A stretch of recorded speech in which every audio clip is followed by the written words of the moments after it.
One shot, one man, one moment was all it took to set the world on fire.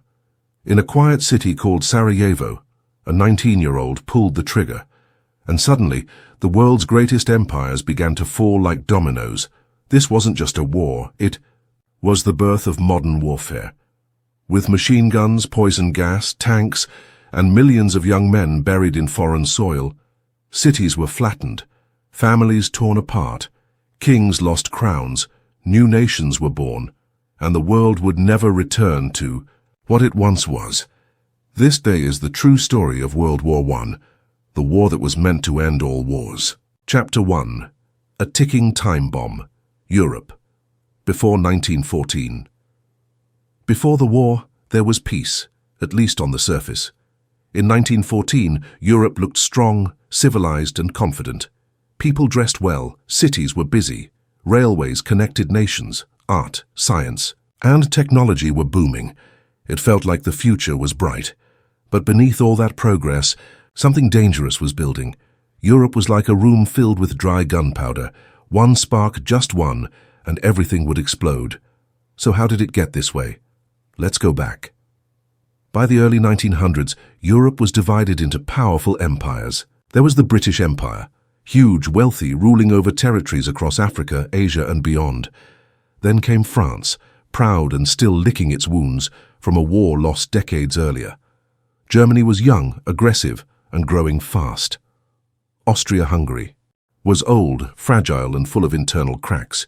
Russia was vast but slow, still ruled by a Tsar who believed in absolute power. And then there was Italy, ambitious but unstable.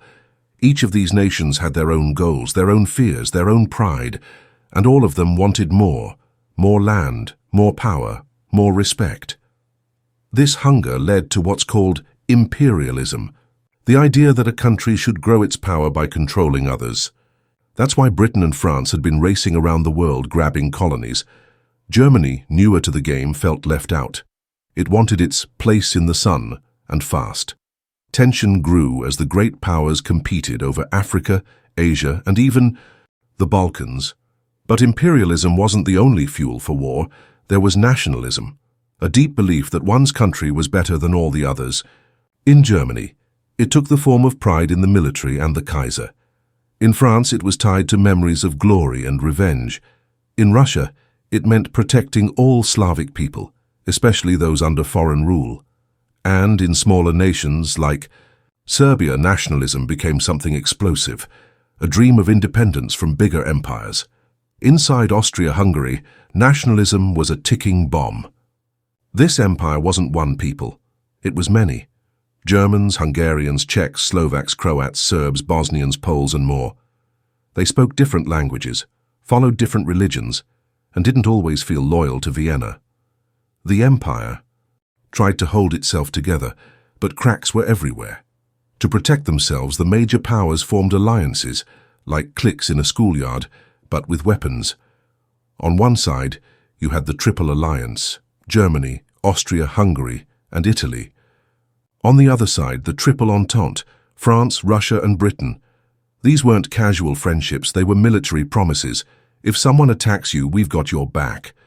These deals were supposed to keep the peace, to make everyone think twice before starting a war. But they also meant that if one country went to war, others would be pulled in like dominoes. It didn't help that everyone was preparing for war, even before it started. In the years before 1914, European nations were locked in an arms race. Germany and Britain were building massive navies, especially dreadnought battleships. France and Germany were pouring money into new rifles, artillery, and ammunition. Military leaders were drawing up war plans in secret. Everyone believed that if war came, it would be short, heroic, and glorious. That was the fantasy. Generals in Germany had a plan called the Schlieffen plan. It was like a giant domino move. Knock France out quickly, then rush east to fight Russia. They believed speed and surprise were everything. Russia, meanwhile, was modernizing its army. France was building defenses and training new soldiers.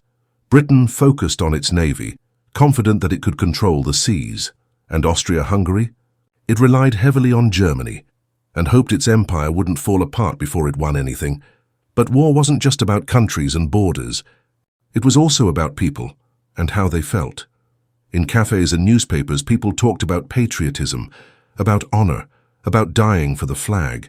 Young men believed war would make them heroes, that they'd come home with medals and stories. Few imagined they'd die in muddy trenches or be crushed by machines they didn't understand. And in the Balkans, that messy, unstable region in southeastern Europe, those feelings were even more dangerous. The Balkans had long been called the powder keg of Europe, and for good reason. The Ottoman Empire, once powerful in the region, was now weak. New countries like Serbia, Bulgaria, and Romania were trying to expand. Nationalist groups wanted independence. Others wanted revenge. Austria-Hungary had taken control of Bosnia in 1908, angering Serbia and many Bosnian Serbs. Tensions were boiling. Some of these tensions exploded early. In 1912 and 1913, the Balkan Wars broke out. Countries in the region fought over land and power. Borders shifted, thousands died, and Europe watched nervously, wondering if something bigger was coming. Back in Germany, Kaiser Wilhelm II, the loud, proud emperor, wanted his empire to shine. He wore military uniforms, gave fiery speeches, and believed Germany was destined for greatness. He didn't trust Britain. He looked down on Russia, and he supported Austria-Hungary, even when it made risky moves. Under his rule, Germany grew, more aggressive, more isolated, and more feared. France, still haunted by its defeat in the Franco-Prussian War of 1870, wanted revenge, especially for Alsace and Lorraine, the territories it had lost to Germany. French leaders knew that if war came, they needed allies. That's why they strengthened ties with Russia and later Britain. Britain, meanwhile, had kept its distance from Europe's troubles for a long time. It was focused on its navy, its empire, and staying strong at home. But as Germany's navy grew and tensions in Europe escalated, Britain began to worry. It didn't want to be pulled into a war, but it also didn't want to be left alone if one started. And Russia, massive, old-fashioned, and slow, was struggling to modernize. It had lost a war to Japan in 1905, shaking its confidence. It feared Germany and Austria-Hungary, but it saw itself as the protector of Slavic nations, especially Serbia. That made it a natural enemy of Austria-Hungary and a close friend to the Serbs. So by 1914 the pieces were set. The great powers of Europe were armed, anxious, and ready. Alliances tied them together like ropes. Nationalism pushed people to take risks. Imperialism made every part of the world a possible battlefield, and in the Balkans, especially in Serbia and Bosnia, angry young men were dreaming of action. Some leaders believed war would unite their people. Some thought they could win quickly. Most didn't realize how deadly it would become. It was only a matter of time. Then came the moment. On June 28, 1914, Archduke Franz Ferdinand, the heir to the Austro-Hungarian throne, visited Sarajevo. He was there to show strength, to remind the people that the empire was still in control. But not everyone welcomed him. A group of young Bosnian Serbs, angry about Austrian rule, had a plan. They wanted to send a message, a deadly one. One of them was a 19-year-old named Gavrilo Princip. And as the Archduke's car turned down the wrong street, he was standing there with a gun, 2 shots, that was all. Franz Ferdinand was dead. His wife Sophie was dead. The empire was in shock. At first it seemed like a local tragedy, a royal assassination in a troubled part of the empire. But within weeks, that moment would pull all of Europe into war. Austria-Hungary blamed Serbia. Serbia denied it. Russia stood behind Serbia. Germany stood behind Austria-Hungary. France backed Russia. Britain waited. Letters were sent. Ultimatums were given. Secrets were shared. And in the shadows, war plans were unfolding. The fuse had been lit. The powder keg was about to blow. And Europe, once proud, rich, and full of promise, was about to enter the bloodiest war it had ever known. Chapter 2. The Spark. Assassination of Archduke Franz Ferdinand. It was a sunny Sunday morning. June 28, 1914. A date that would change the course of history. The streets of Sarajevo, capital of Bosnia, were crowded with excitement. People, lined the roads to see a royal procession. Flags waved, music played. Soldiers stood in their polished uniforms.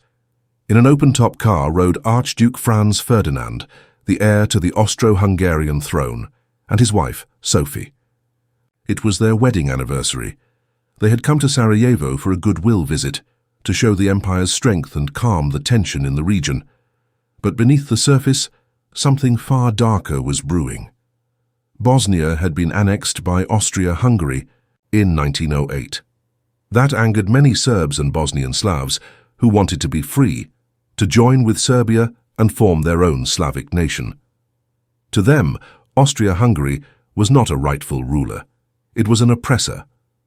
And now the Archduke, symbol of the empire, was parading through their streets. In the crowd were 7 young men, members of a secret nationalist group called the Black Hand. They believed violence was the only way to achieve independence. They had trained, smuggled weapons across the border, and waited for this very day. Each of them had a pistol, a bomb, and a vial of poison. They were ready to kill. Or die. As the Archduke's motorcade rolled through Sarajevo's narrow streets, the first assassin saw the car and froze, too scared to act. The next threw a bomb, but it bounced off the car's folded roof and exploded under another vehicle, injuring bystanders and officers. Chaos erupted. The Archduke was rushed away, the assassins scattered. One tried to swallow his poison and jump into the river, but both failed. He was caught and beaten by an angry mob before police dragged him away. Everyone thought it was over, a failed attempt, a lucky escape. But the day wasn't done. Franz Ferdinand insisted on continuing his visit. He wanted to go to the hospital and see the people injured by the blast. His wife insisted on staying by his side. They climbed into their car, same driver, same route, unaware that a mistake was about to change history. The driver took a wrong turn. As the car tried to back up, it stopped right in front of a small cafe, and standing there by pure chance was Gavrilo Princip, just 19 years old, pale, thin, and sickly. He had come to kill the Archduke that morning. After the failed attempt, he thought it was over. He went to get a sandwich, and now, by fate or accident, the target was right in front of him. He stepped forward, pulled out his pistol, and fired 2 shots. The first hit Sophie in the stomach. The second hit Franz Ferdinand in the neck. She died almost instantly. He collapsed, blood pouring from his mouth, whispering her name. Moments later, the car sped off. But it was too late. The future emperor of Austria-Hungary was dead. His wife, a woman many considered unfit for royalty, had died by his side. The news spread quickly. Across Sarajevo, across the empire, across the continent. At first, many people didn't understand the weight of it. Political assassinations weren't rare in those days. In the last few decades, leaders and royals had been killed in Italy, Russia, France, even the United States. Often these events caused outrage, but not full-blown war. But this time, things were different. The Austro-Hungarian government was furious. Their heir was murdered by a Slavic nationalist. And worse, the assassin was linked to a network that led back to Serbia. Serbia was a small country, but growing in pride and ambition, and it had strong supporters in Russia. Austria-Hungary had long worried about its influence in the Balkans. This assassination felt like the final straw. Behind closed doors in Vienna, leaders met. Military generals, politicians, and the elderly emperor Franz Joseph debated what to do. Some wanted calm, but others, especially powerful figures in the military, wanted revenge. They believed Serbia needed to be punished, to send a message. They also had reason to act fast. They had the backing of Germany. In early July, Austria-Hungary sent diplomats to Berlin. They met with Kaiser Wilhelm II, the German emperor. He was shocked by the assassination but offered support. What's known now as the blank check, a promise that Germany would back Austria-Hungary no matter what. With Germany behind, Austria-Hungary grew bold. They spent weeks preparing, investigating, and writing a carefully worded ultimatum to Serbia. It demanded that Serbia let Austro-Hungarian officials conduct an investigation inside Serbia, a clear violation of its sovereignty. The demands were made to be rejected. On July 23rd, nearly a month after the assassination, the ultimatum was delivered. Serbia had 48 hours to respond. Serbia panicked. Its leaders scrambled to buy time. They accepted most of the demands, but rejected the key point about foreign investigators. It was too humiliating, too dangerous. On July 25th, Austria-Hungary broke off diplomatic ties. War was now almost certain.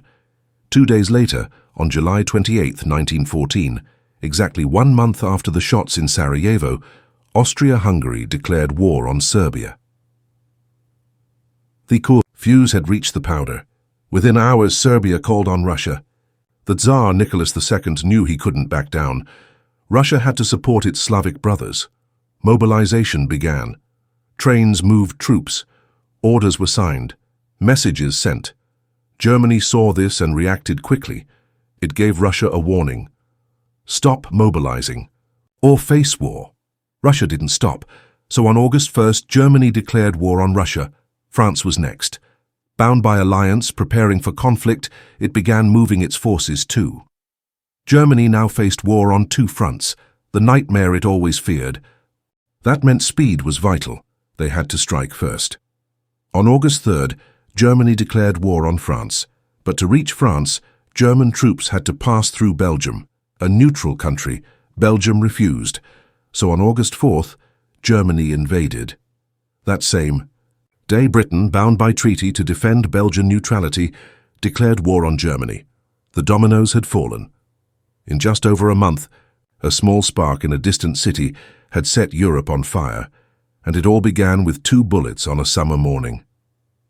Franz Ferdinand's death didn't cause the war, not alone, but it gave the perfect excuse for rival powers to act. The alliances, the fears, the nationalism, the weapons, they were all waiting. The assassination was just the trigger. In Vienna, people mourned their Archduke, but also braced for war. In Berlin, men cheered in the streets, believing victory would be quick. In Paris, trains filled with soldiers waving flags and flowers. In London, newspapers printed maps. And politicians made speeches. No one fully understood what was coming.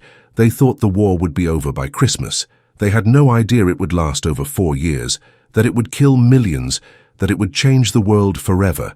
The world was marching towards something darker than it had ever known.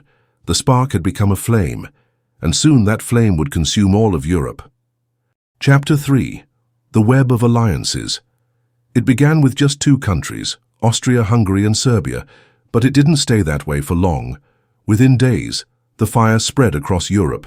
Cities that once traded goods and culture were now trading threats and ultimatums. And it wasn't random, it wasn't just bad luck. It was a web and a carefully spun invisible trap made of promises and treaties, loyalty and fear. For years before the war, Europe had tied itself together with secret deals and formal alliances. Each power didn't just stand alone, it stood connected to others. These alliances were supposed to keep peace, but instead they made sure that once one nation fell into war, others were pulled in too, whether they wanted to or not. To understand why the war exploded so fast, we have to step back to the years before the assassination, back to a continent that looked calm on the surface but was full of tension underneath. After the defeat of France in the Franco-Prussian War of 1870-71, a new power rose in the heart of Europe, Germany. Fast, industrial, efficient. It unified into a strong empire under Otto von Bismarck and quickly became a rival to older giants like Britain, France, and Russia. Bismarck, the master strategist, knew this rising power could make enemies. So he built a system of agreements to keep Germany safe and keep France isolated. He formed the Triple Alliance in 1882, a formal military agreement between Germany, Austria, Hungary, and Italy. If one was attacked by 2 or more countries, the others would help. It was designed to keep peace through strength, but strength invites suspicion. On the other side, France didn't want to be alone. It looked east and found an ally in Russia. Despite being very different, a republic and an empire, they had something in common: concern about Germany. In 1894, they signed the Franco-Russian alliance, and then came Britain. For most of the 19th century, Britain followed a policy of splendid isolation. It didn't want to get dragged into continental politics. But that changed in the early 1900s. Germany's navy was growing, tensions in the colonies were rising, and so Britain began to look for friends. In 1904, Britain signed an understanding with France, the Entente Cordiale. Then, in 1907, it reached an agreement with Russia. These weren't as strict as the Triple Alliance, but together, France, Russia and Britain formed what became known as the Triple Entente. Now Europe had two major camps. On one side, Germany, Austria, Hungary, and Italy. On the other, France, Russia, and Britain. Each side promised to support the other in case of attack. But here's the problem. These promises didn't stay simple. They were tangled, filled with secret terms and overlapping commitments. And when the crisis came in 1914, these alliances didn't stop the war, they guaranteed it. Let's go back to that moment. After the assassination of Franz Ferdinand, Austria-Hungary blamed Serbia and declared war. Serbia turned to Russia for help, and Russia began mobilizing its massive army. Now Germany was watching closely.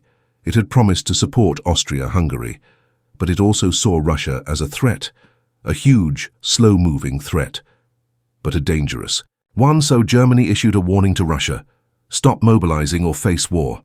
Russia didn't back down. Germany now faced a nightmare, war on two fronts. To the east, Russia; to the west, France.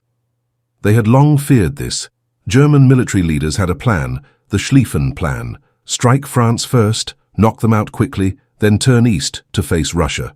But to do that, Germany had to go through Belgium, a neutral country protected by a treaty signed by major powers, including Britain. Germany invaded Belgium anyway, and that changed everything. Britain wasn't directly allied with France or Russia in a way that forced them to act. But the invasion of Belgium triggered a sense of duty, and an old promise. On August 4, 1914, Britain declared war on Germany. Now, in less than 2 weeks, a local dispute had become a continental war. Let's follow the chain of events again. Through the web of alliances, Austria-Hungary attacks Serbia. Serbia calls on Russia. Russia mobilizes. Germany declares war on Russia. France is allied with Russia, so Germany declares war on France. Germany invades Belgium. Britain enters to defend Belgium and support France. One link pulled the next. One promise pulled another, and the war machine roared to life. But the web didn't just stop in Europe. These alliances stretched across empires.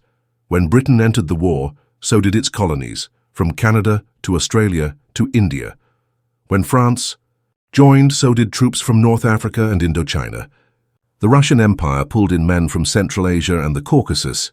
Even Japan, allied with Britain since 1902, declared war on Germany in late August 1914 and began seizing German territories in the Pacific.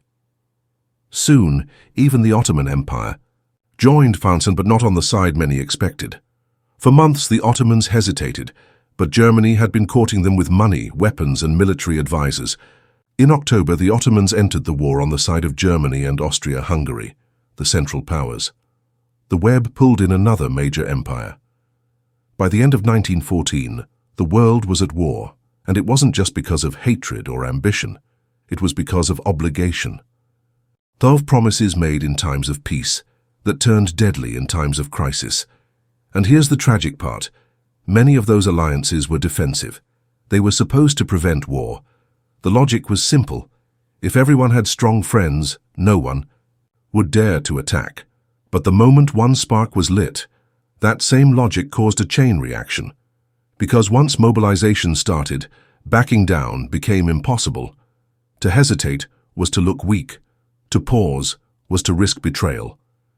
Every country believed it was acting in self-defense, even as they plunged the world into disaster. Germany claimed it was protecting Austria-Hungary. Russia claimed it was protecting Serbia. France claimed it was protecting itself from Germany. Britain claimed it was protecting Belgium and European balance.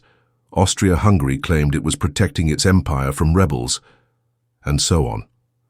No one thought they were starting a world war, but each step made the next one inevitable. And once the armies began to move, by train, by horse, by foot, there was no turning back.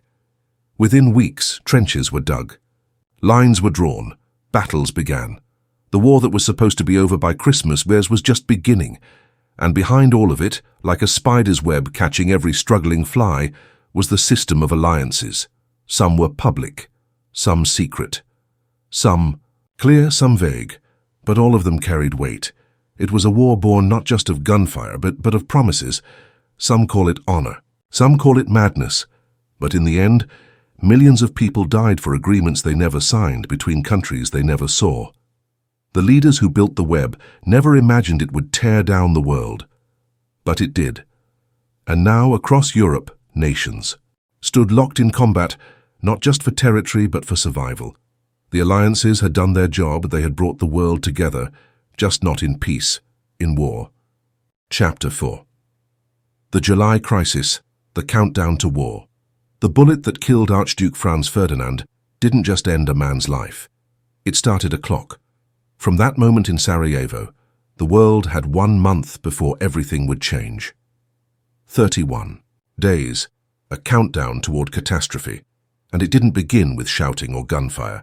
It began with telegrams, with meetings behind closed doors, with carefully chosen words that sounded calm, but carried the weight of war. At first, it didn't seem like a global disaster was coming. The world had seen assassinations before.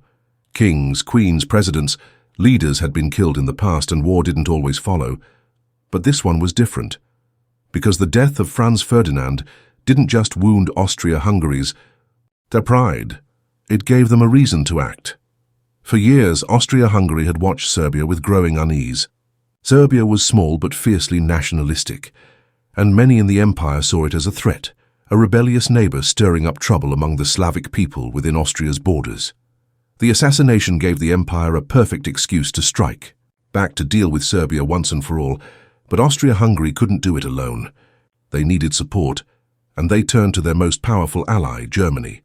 So just 5 days after the assassination, on July 5, 1914, Austria's leaders met with the German Kaiser, Wilhelm II. They presented their case. Serbia had to be punished, harshly, and they wanted to know, would Germany stand by them? The Kaiser said yes. In fact, he gave what became known as the blank check, a promise of unconditional support. No matter what Austria decided to do, Germany would back them up. With that reassurance, Austria-Hungary began preparing a response, but not immediately. They didn't act right away. They waited, partly because their top generals were on summer vacation, and partly because they wanted to be careful.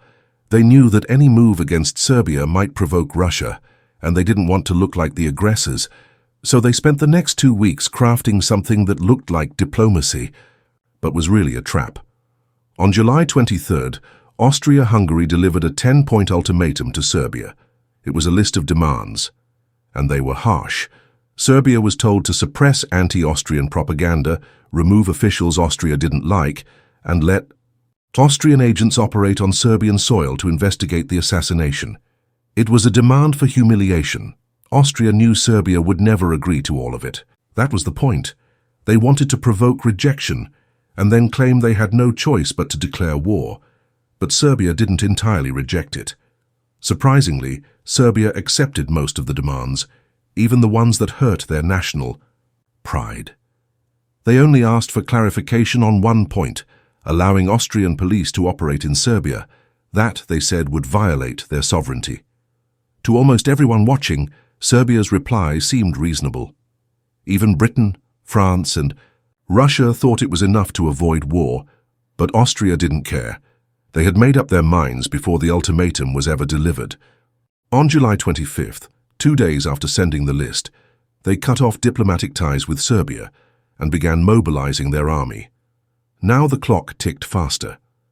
Serbia, realizing war was coming, turned to its protector, Russia, and Russia, under Tsar Nicholas, too, now faced a terrible decision. On one hand, Russia couldn't let Serbia fall. It saw itself as the guardian of Slavic nations. Backing down would make Russia look weak. But on the other hand, supporting Serbia meant risking war with Germany and possibly with Austria's allies. Still, the Tsar hesitated.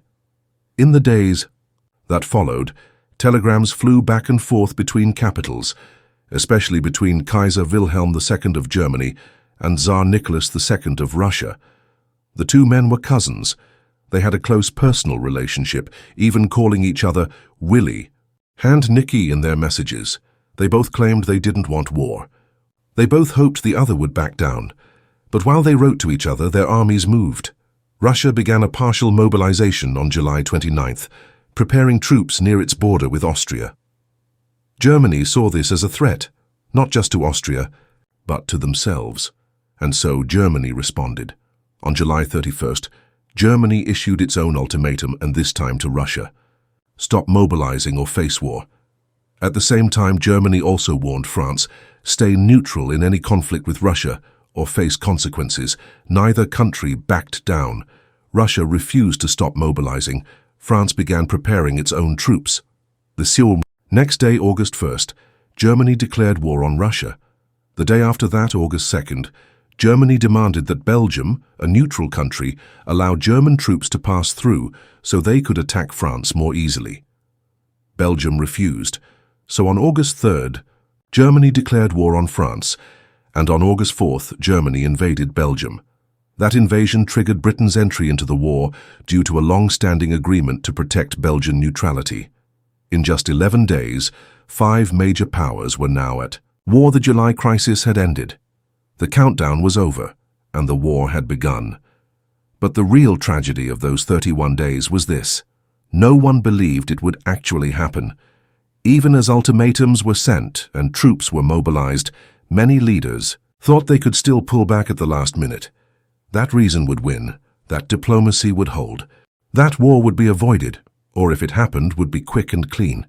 They were wrong, because the systems in place, alliances, mobilization plans, secret treaties, weren't built for flexibility. They were built like machines. Once turned on, they couldn't be stopped. Take Germany's Schlieffen plan, for example. It was a rigid schedule that assumed war with France and Russia would happen together. Germany had to move fast to defeat France before turning to Russia. The entire plan depended on speed and surprise. That's why Germany couldn't wait. Once Russia mobilized, the German military insisted they had to act, even if France hadn't declared war yet. Waiting, they said, would mean disaster. So even as diplomats talked, even as emperors and kings exchanged messages, the armies kept moving. The train schedules were set, the troops were marching, the plans were in motion, and once Belgium was invaded, it wasn't just a military issue, it was a moral one. The world saw Germany as the aggressor. A neutral country had been attacked. Civilians were in danger. Cities were burning. Britain, still undecided just days before, now had a clear reason to fight. The July crisis wasn't just a diplomatic failure. It was a perfect storm of fear, pride, miscommunication, and bad timing. Each leader believed they were acting defensively. Austria-Hungary wanted to punish Serbia, not to start a world war. Germany wanted to support Austria and protect itself from encirclement. Russia wanted to protect Serbia and avoid losing face. France wanted to support its Russian ally and defend against German aggression. Britain wanted to stop Belgium from being crushed and maintain European balance. But intentions didn't matter anymore, because the moment Austria declared war on Serbia, the machine was set in motion. There were moments it could have stopped. There were days when better communication or more time might have changed the outcome, but the fuse had been lit in Sarajevo, and by the end of July, the explosion was inevitable. Now soldiers were boarding trains with rifles slung over their shoulders. Families stood at stations waving goodbye, believing their sons would be home by Christmas. Crowds cheered in the streets wrapped in flags, singing anthems. It felt like a patriotic adventure. No one understood what was coming. The mud, the blood, the endless lines of barbed wire, the trenches, the gas, the years of slaughter. The world had never seen anything like what was about to happen. The July crisis was over, and the war to end all wars had begun. Chapter 5. The Declaration. War erupts across Europe. The fuse had been lit. The assassination of Archduke Franz Ferdinand was no longer just a Balkan crisis. It had become a European problem, and that problem was quickly spinning into a disaster. The July crisis had cracked open fault lines between old empires, and now those cracks were splitting wide open. The world was holding its breath, but not for long. It was the final days of July 1914. Diplomats raced back and forth with ultimatums, proposals, and desperate attempts to hold things together. But the machinery of war had already started to grind forward. Trains were being loaded. Orders were being signed. Troops were moving. And the words that would change everything had begun to echo. We declare war. Austria-Hungary moved first. After waiting for Serbia's reply to its ultimatum, a reply that was surprisingly conciliatory but not enough, Austria decided it was time. On July 28, 1914, Austria-Hungary officially declared war on Serbia. Cannons opened fire on Belgrade, the Serbian capital, as the Austro-Hungarian army began its invasion. The shot that killed Franz Ferdinand had now become a war between two countries, but it didn't stop there. This wasn't a war just between Austria, Hungary, and Serbia. It couldn't be. Russia, Serbia's powerful ally, watched closely. The Russians saw Austria's attack not only as aggression against Serbia, but as an attempt to dominate the Balkans entirely. And Russia had long-standing ambitions in the region. It wanted influence. It wanted to protect its Slavic brothers. And perhaps most importantly, it couldn't afford to look weak. So Russia began to mobilize. This wasn't a declaration of war, at least not yet, but it was close. Russian mobilization was a massive operation. Railways were activated. Soldiers were called up. Thousands began to move toward the western borders. Russia said it was only mobilizing against Austria-Hungary, not Germany. But Germany didn't believe that. To the German military planners, a partial mobilization by Russia didn't make sense. Russia couldn't move against Austria without threatening Germany. Germany saw this as a trap, a slow, dangerous trap closing in. If Germany waited too long, it might find itself surrounded, attacked by both Russia in the east and France in the west. So Germany demanded that Russia stop mobilizing. But Russia didn't stop. Germany had spent years preparing for this moment. Every German general knew the plan. It was called the Schlieffen plan, and it was brutal in its clarity. Strike first, strike fast. Knock out France quickly before Russia can fully mobilize. Then turn back and face Russia. It was a plan built on speed and precision. But it was also a plan that depended on one key assumption, that Germany could pass through neutral Belgium to reach France. On August 1, 1914, Germany declared war on Russia, and 2 days later, on August 3, Germany declared war on France. Europe was unraveling by the hour. At this point, the British were watching carefully. Britain was technically not bound to jump in just yet. Yes, it had agreements with France and Russia, but they weren't ironclad. The British government hesitated. They didn't want war. Not yet. Not unless there was a clear reason.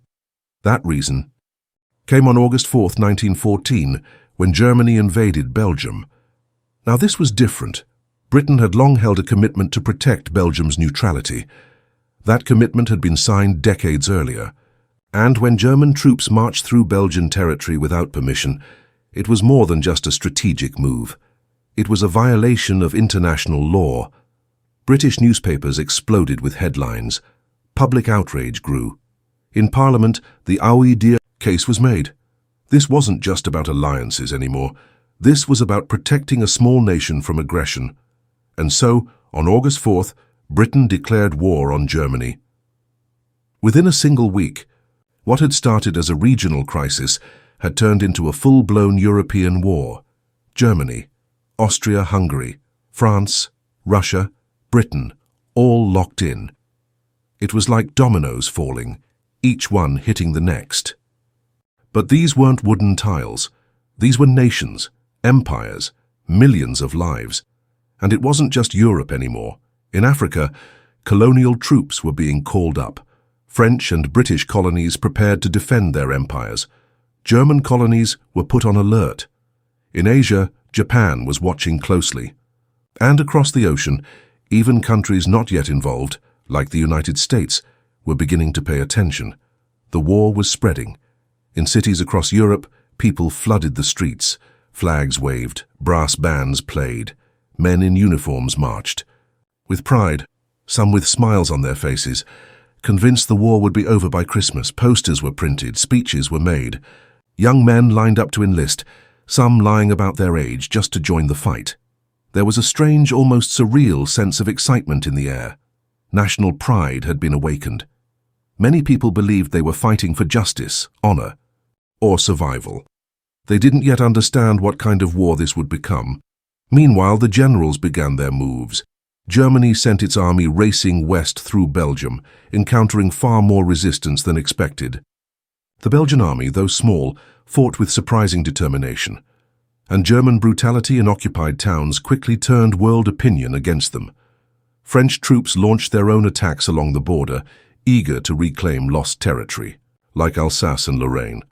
But they suffered heavy losses. Their colorful uniforms, bravery, and outdated tactics collided with the grim reality of modern warfare: machine guns, heavy artillery, and deadly efficiency. In the east, Russian forces began to pour into German territory, but the vast distances, poor planning, and communication breakdowns would soon create chaos of their own. The war was no longer theoretical. It was real, bloody, fast-moving, unpredictable, and yet there was still a sense that this would be quick. Politicians and generals believed victory would come fast, that one big battle would settle things, that by fall the soldiers would be home. They were wrong. More countries were about to get involved. The Ottoman Empire was watching, Italy was undecided, and other regions, the Balkans, the Middle East, the colonies, would soon become new, front lines in a war that was expanding by the day. But at this moment, in early August 1914, the war had officially begun. And there was no turning back. The declarations had been made, the alliances triggered, the armies mobilized, the cannons fired. From the muddy trenches in Belgium to the forests of Eastern Europe to the hills of Serbia and the streets of Paris, the world had changed in just a few short weeks. The age of empires had collided with the age of industrial warfare. This was no longer a political crisis. This was the Great War, and it was only just beginning. Chapter 6. The Schlieffen Plan, Germany's blitzkrieg that wasn't. When Germany declared war on France and Russia in early August 1914, its military had no time to sit and plan. Everything was already set in motion. Orders were being followed, like clockwork. Trains were rolling, troops were moving. Because for years Germany had been preparing for this exact moment. Not in theory, not in speeches, but in one of the most detailed military strategies ever written, the Schlieffen Plan. Named after its creator, Count Alfred von Schlieffen, the plan was born out of fear. Germany feared one thing above all: fighting. A war on two fronts at the same time. On the east, Russia. On the west, France. If both enemies attacked together, Germany would be caught in a deadly squeeze. So the plan's solution was simple on paper: attack first, attack hard, and knock out France quickly, before Russia had time to fully mobilize. But simple on paper didn't mean simple in practice. The idea was to sweep through Belgium and the Netherlands, swing down into France like a giant hammer, and capture Paris within 6 weeks. Germany believed it could deliver a lightning-fast knockout blow. If France fell quickly, Germany could then turn east and deal with the slower-moving Russian army. Speed, surprise, and momentum were everything, but from the very beginning things didn't go as planned. For one, the original Schlieffen Plan actually called for invading both Belgium and the Netherlands, but when the plan was later revised by Helmuth von Moltke, Germany's military chief at the time, the Dutch part was removed. Germany wanted to keep Dutch neutrality so they could use Dutch ports for trade. This change made the German route more narrow, and that would prove costly. Still, on August 4, 1914, German troops crossed into Belgium. The first obstacle was the fortress city of Liège. German generals expected it to fall within 2 days, but the Belgians fought back with a ferocity that shocked everyone. The forts around Liège held out for almost 2 weeks, and every extra day of resistance threw off Germany's carefully timed schedule. As the Germans pushed deeper into Belgium, their army grew more brutal. Civilians were executed. Villages were burned. Stories of atrocities began spreading quickly.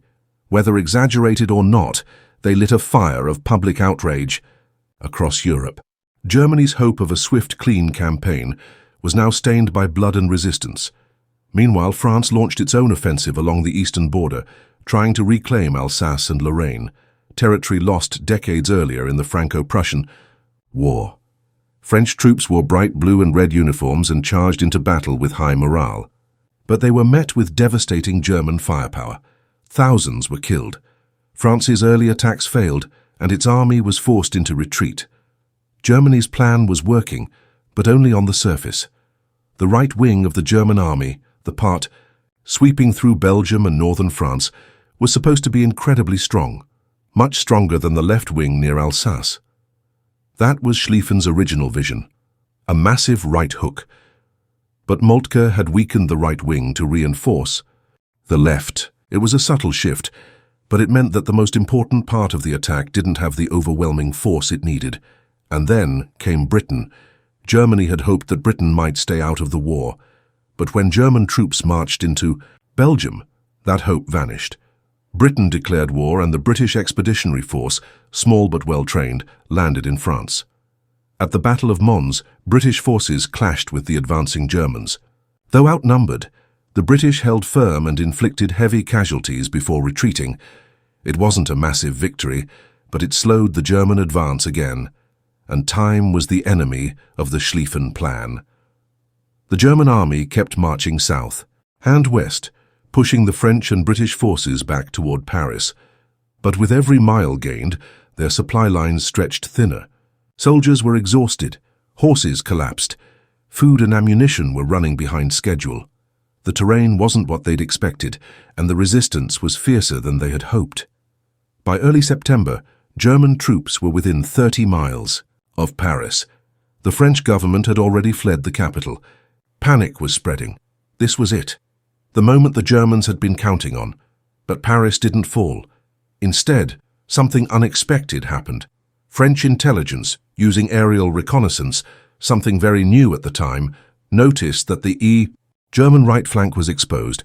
Moltke had moved some troops away to fight the Russians in the east. That weakened the line, and French General Joseph Joffre saw his chance. On September 6, 1914, French and British forces launched a counterattack at the Marne River. It caught the Germans off guard. Over several days of brutal fighting, the tide began to turn. German troops, stretched too thin and facing supply problems, started to retreat. It was the first major turning point of the war. The Battle of the Marne stopped the German advance in its tracks. Paris was saved. The Schlieffen plan, this grand vision of a quick, clean German victory, had failed. Germany's retreat didn't mean the end of fighting. It meant the end of movement. Both sides dug in. Trenches were built. Barbed wire was rolled out. And soon a new kind of war had begun. A war of mud, of artillery, of long, drawn-out battles where gaining a few yards could cost thousands of lives. This wasn't the war anyone had expected. For Germany, the failure of the Schlieffen plan was devastating. They had gambled everything on speed and precision. But the resistance in Belgium, the arrival of British troops, the stubborn defense of France, and the exhaustion of the German army had all worked against them. And now, instead of a short war, Germany faced a nightmare, a two-front war with no clear path to victory. In the east, Russia was already putting pressure on Germany's weaker flank. In the west, France and Britain were regrouping and digging in. The plan that was supposed to avoid this exact situation had delivered it instead. Moltke, the man who had modified the plan, was crushed by the outcome. He was soon replaced. German. Morale was shaken, but their generals vowed to keep fighting. The trenches weren't just a tactic, they became a symbol of the war itself, a frozen line stretching across Europe, filled with fear, mud, and death. But in that first month, before the trenches, before the gas, before the tanks, there was a vision, a plan, a swift strike, a belief that war could be quick and decisive. That vision died at the Marne. The Schlieffen plan had been bold, calculated, ruthless, and ultimately impossible. From here on out, the war would not be fast, it would not be clean, and it would not be over by Christmas. Chapter 7. Battle of the Marne, the end of the Blitzkrieg. The German army was on the move, fast and brutal. Town after town fell as they stormed through Belgium and into France, driving the French armies back and forcing the British Expeditionary Force to retreat. The Schlieffen plan, despite a few setbacks, still seemed to be working. Paris was now just over 30 miles away. The German generals could almost see victory, but something was changing. The advance that had begun with unstoppable force was starting to slow. The German troops were exhausted. They had marched hundreds of miles, fighting almost non-stop. Their supply lines were stretched too far. Food, ammunition, even fresh horses were all lagging behind. Rain and mud made the roads worse, and most importantly, they had overextended themselves. Their lines were too thin, and their flanks, the sides of their army, were vulnerable. Still, they pushed forward, chasing the belief that a quick victory was just around the corner. Inside Paris, panic was everywhere. The French government had fled south. Shops were closed.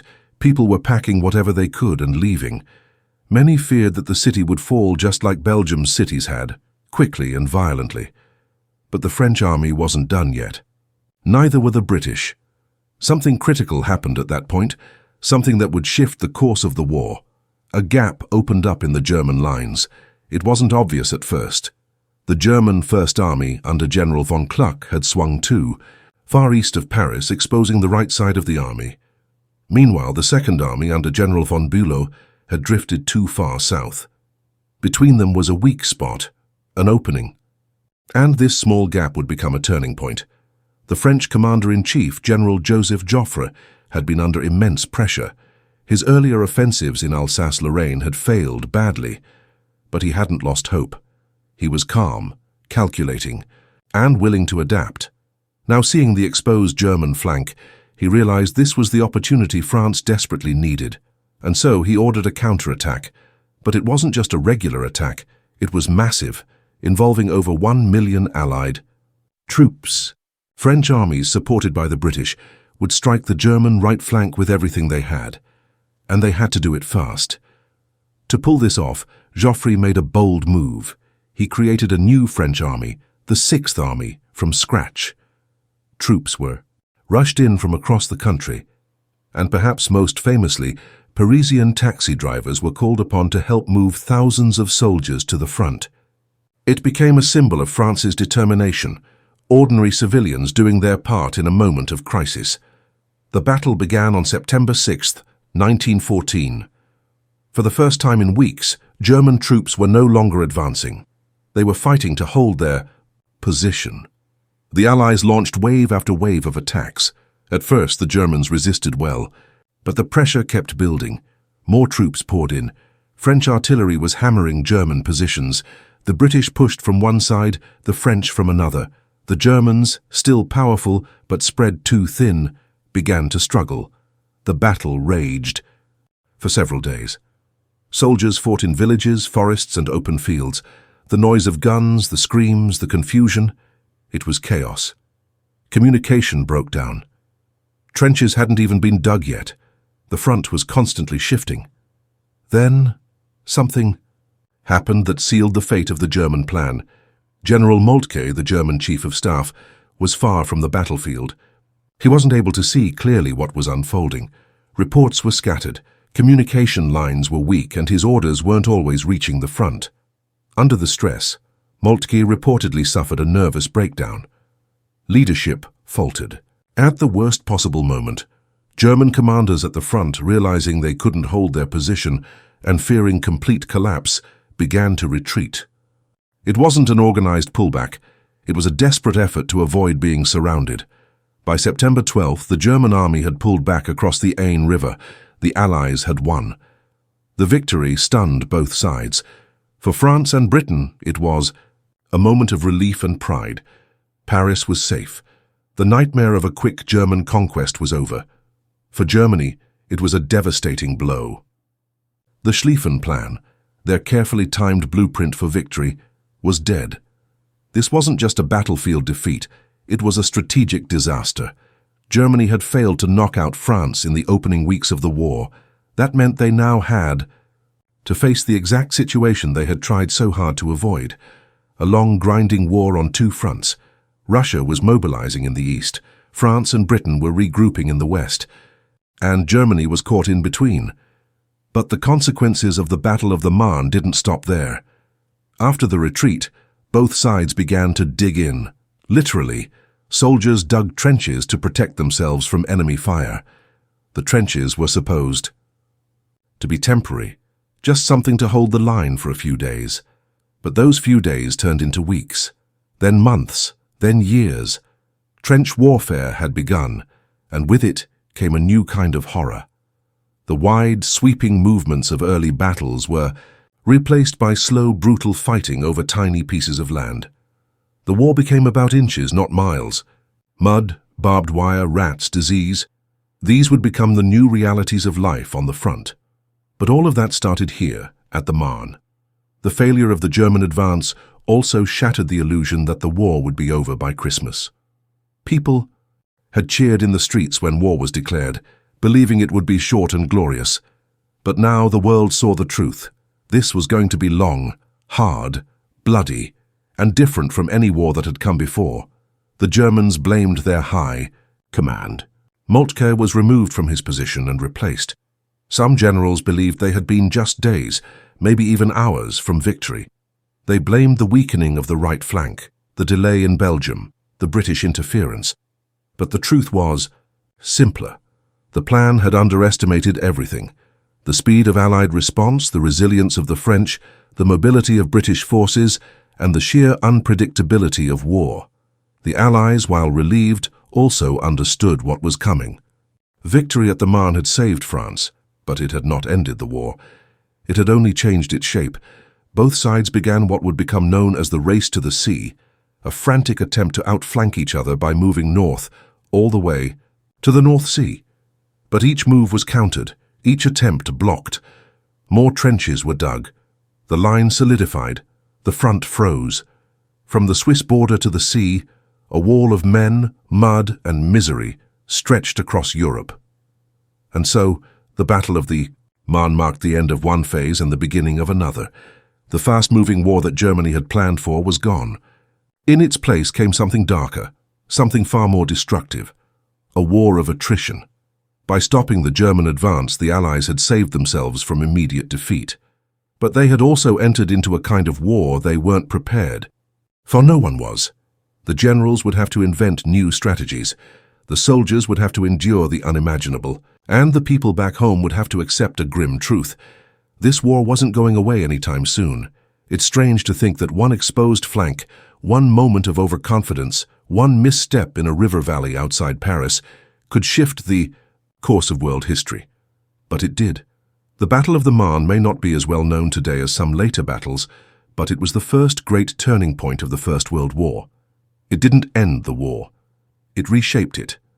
And as the trenches were dug and the barbed wire rolled out, a new chapter was beginning, one that would define the next 4 years of suffering and sacrifice.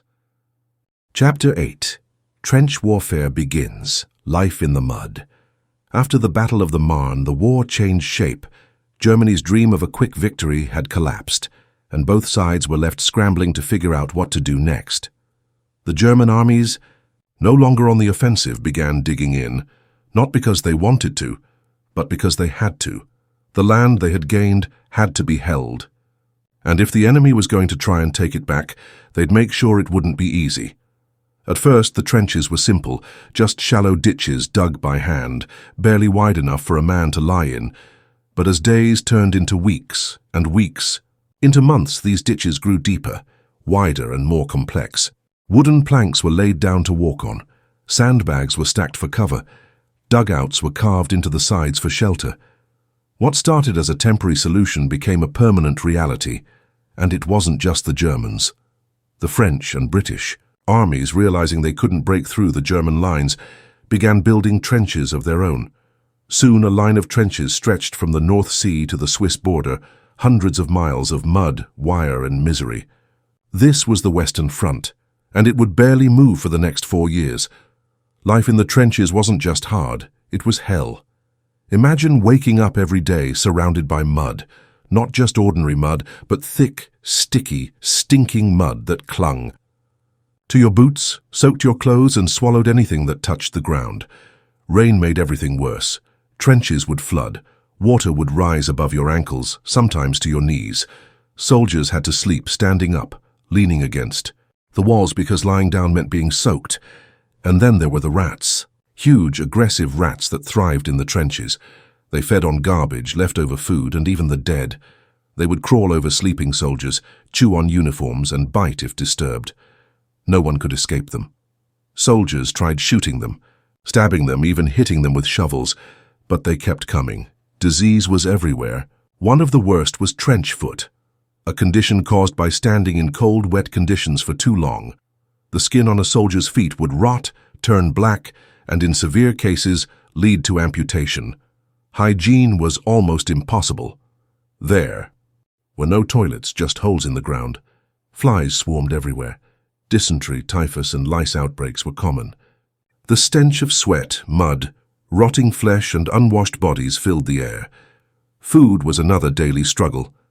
Supplies had to be brought to the front lines under enemy fire, so meals were often basic and cold.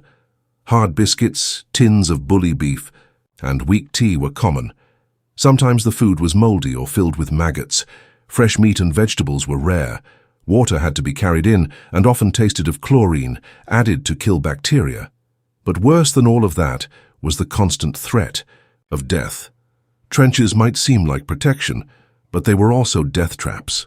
Artillery shells exploded above and around them, sending deadly shrapnel in every direction. Snipers watched from across no man's land, waiting for the slightest movement. A soldier lifting his head above the parapet, even for a second, risked being shot. Gas attacks became a terrifying new weapon. Without warning, clouds of chlorine or mustard gas would drift in, burning lungs, blinding eyes, and leaving soldiers choking or worse. There was no true safety. Every so often, an order would come down, prepare to go over the top. That meant climbing out of the trench and charging across no man's land toward the enemy lines. No man's land was a wasteland, craters from shells, barbed wire, mud, and the bodies of the fallen. Charging through it was almost suicidal. Machine guns mowed down entire waves of men before they reached halfway. Some attacks lasted minutes, others turned into hours of horror, and when it was over, whether the attack succeeded or failed, the soldiers returned to the trenches, if they made it back alive. The mental toll of trench warfare was just as brutal as the physical. Soldiers lived with constant fear. Fear of the next shell, fear of the next gas attack, fear of being called up for an assault. Many developed what was known as shell shock, what we'd now call PTSD. They'd shake uncontrollably, become mute, lose the ability to walk or speak. Some would scream in their sleep. Others became numb, detached from reality. Doctors didn't always know how to treat them, and often didn't try. But somehow, despite all this, soldiers endured. They built routines to survive. They wrote letters. They joked. They cleaned their weapons, shaved, played cards, and sang songs. Christmas 1914 even brought something unexpected. In some areas along the front, soldiers from both sides climbed out of their trenches, met in the middle, and exchanged gifts. They played football, shared food, sang together. For a brief moment, the war paused, and humanity broke through the madness. But moments like that were rare and short-lived. As the war dragged on, the trenches grew deeper, the wire thicker, and the attacks more deadly. Engineers added more features, dugouts that went deep underground, command posts, field, hospitals, ammo storage. Trenches were organized into systems, front lines, support trenches, reserve trenches, all connected by communication trenches. Moving through them was like navigating a maze. Still, the basic life of a trench soldier remained unchanged. Wet, cold, hungry, afraid. Rotations helped. Soldiers didn't stay in the front line forever. Typically, they spent a few days on the front, then were rotated to a reserve trench, then to the rear for brief rest. But even in the rear, they could hear the guns. Even behind the lines, they weren't truly safe. And for those left at home, the reality of trench life was hard to imagine. Posters and propaganda painted war as heroic. Newspapers gave short updates with little detail, but the letters sent back from the front told a different story, some filled with cheer and optimism, others with despair. Families waited for news. Some received letters, others received telegrams, with the words, "We regret to inform you." Trench warfare wasn't limited to just one location. Though most famously associated with the Western Front, trenches also appeared in parts of Eastern Europe, the Middle East, and other fronts. But it was in France and Belgium that the line stayed stuck, and trench life became the symbol of the war. Generals and politicians back home still hoped for breakthroughs. They launched massive offensives, throwing hundreds of thousands of men into battle, trying to break the deadlock. But again and again they failed. The cost was horrific. Fields soaked with blood for the gain of a few hundred yards. Then a counterattack would push it back. In the trenches, the soldiers called it the meat grinder. Still, they followed orders. They fought. They died. And they waited.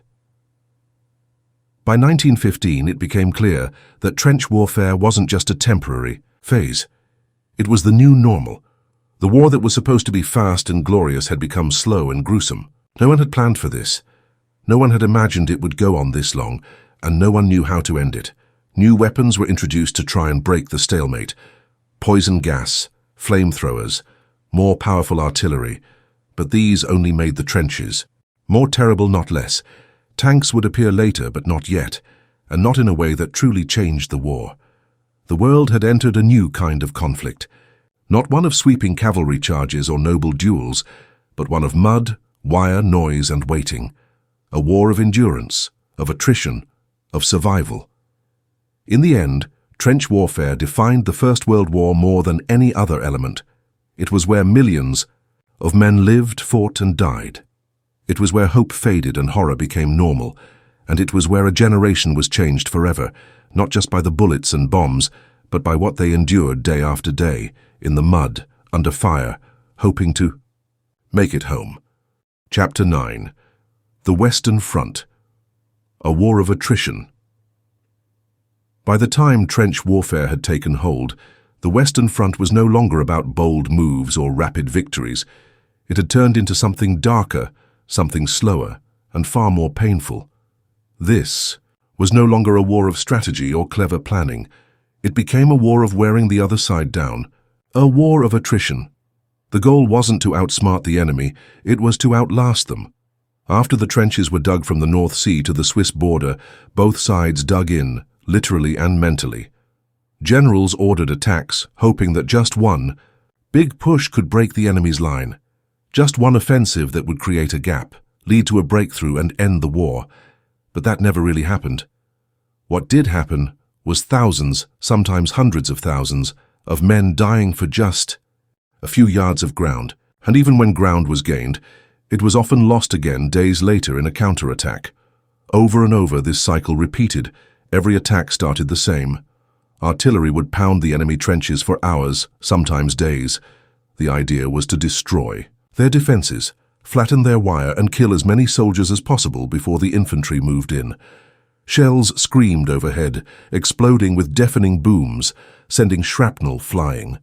The ground shook, the sky turned grey with smoke, and trenches were reduced to rubble. Then came the whistles. Soldiers would climb over the top and charge across no man's land. They ran into gunfire, barbed wire, and shell holes. Many never even made it halfway. Machine guns cut them down in seconds. Those who did reach the enemy line found that the artillery had often done less damage than hoped. The barbed wire was still there. The trenches still full of enemy soldiers ready to fight. And when the attack failed, and most did, the survivors stumbled back through the mud, wounded, shaken, and fewer in number. Then the next day, it might happen again, and again, and again. That's what made the Western Front so horrifying. It wasn't just one big, terrible battle. It was a constant grind of small attacks, big offensives, surprise raids, and endless shelling. A never-ending wave of death and destruction, with no end in sight. It wasn't just soldiers who suffered. The land itself was destroyed. Trees were shredded into splinters. Fields turned into barren, cratered wastelands. Entire villages were reduced to piles of stone. Nothing green remained. No birds, no animals, just mud and silence between the thunder of explosions. And through it all the men remained in the trenches. Some were new recruits, barely trained, terrified of what was to come. Others were veterans, hardened by months or years of war, numb to the horror around them. Every soldier carried the weight of fear. Fear of being killed, fear of being wounded, fear of going over the top, fear of never seeing home again. Casualties weren't always caused by combat. Disease, accidents, and exposure claimed many lives. So did despair. Some soldiers broke down completely.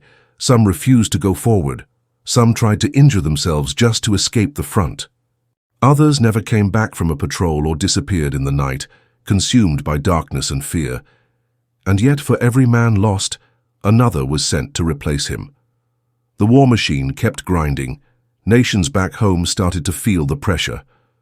At first, people were full of hope. They believed in victory. They cheered their soldiers. But as the months passed and the casualty lists grew, that hope began to fade. Streets that once rang with parades and songs became filled with silence and mourning. Women wore black. Children asked when their fathers would come home. The answers never came. Governments knew morale was dropping. They used posters and speeches to keep the public on their side. They called for sacrifice, duty, and courage. Newspapers told stories of heroism. But the truth was harder to hide. So many were dying. So few gains were being made. And still, the front didn't move. One of the most infamous examples of this endless suffering came in 1916 at the Battle of Verdun. The Germans launched a massive assault on the French lines, hoping to bleed France white, to kill so many French soldiers that the country would collapse. The French, knowing they couldn't afford to lose Verdun, vowed to hold the line no matter what. What followed was one of the longest and bloodiest battles in history. For 10 months, the two sides fought over hills, forts, and villages. Trenches were taken, lost, and taken again. Shells fell by the millions, bodies piled up, and yet neither side broke. The cost was staggering. Hundreds of thousands of men were killed or wounded for almost no change in position. And still, the war dragged on. Later that year, the British launched their own major offensive along the Somme River. It was meant to relieve pressure on the French at Verdun and finally break through the German lines. The first day of the battle of the Somme became the bloodiest day in British military history. Over 57,000 British soldiers were killed or wounded on day one. The battle continued for months. Villages were fought over one by one. Shells fell night and day. Rain turned everything to sludge. By the end, more than 1 million men from all sides were dead or wounded. And the front line? It had moved only a few miles. These battles were just 2 examples. There were many others: Ypres, Passchendaele, Loos, each one filled with horror, each one marked by mud, wire, blood, and pain. This was the reality of the Western Front, a war that had become a meat grinder, a place where human lives were spent like bullets, a war of numbers, of supply lines, of sheer endurance. Generals kept planning new attacks, new strategies, new weapons, but the core of it never changed. Men were sent forward. Many did not return. And when it was over, another plan began. This wasn't the kind of war anyone had expected. Before 1914, wars had been short, with quick battles and decisive outcomes. This was something else entirely. A war where victory wasn't measured by territory gained, but by how many enemy soldiers you could kill, and whether you could keep fighting longer than they could. That's what made it a war of attrition. Germany believed that if they could keep pressure on France and Britain long enough, those countries would collapse. France believed that with enough determination, they could push the Germans out. Britain thought that superior resources would eventually wear down the Central Powers. Everyone hoped that just a little more sacrifice would bring victory, but none of them really knew when it would end, or how much more would be lost before it did. And as the years passed, the cost kept rising. Millions of soldiers dead, millions more wounded, many with injuries they would carry for life, limbs lost, faces disfigured, minds shattered, entire. Towns back home emptied of young men. The war was no longer about ideals or causes. It was about survival. It was about enduring one more bombardment, holding one more trench, digging in and holding on. And still, even in the darkest days, soldiers found ways to cope. They shared cigarettes, they wrote poetry. They found humor in small things, nicknames, songs, jokes, anything to make the days bearable, to remind themselves that they were still human in a world that had forgotten what that meant. By now, it was clear to everyone. This war would not end with one great victory.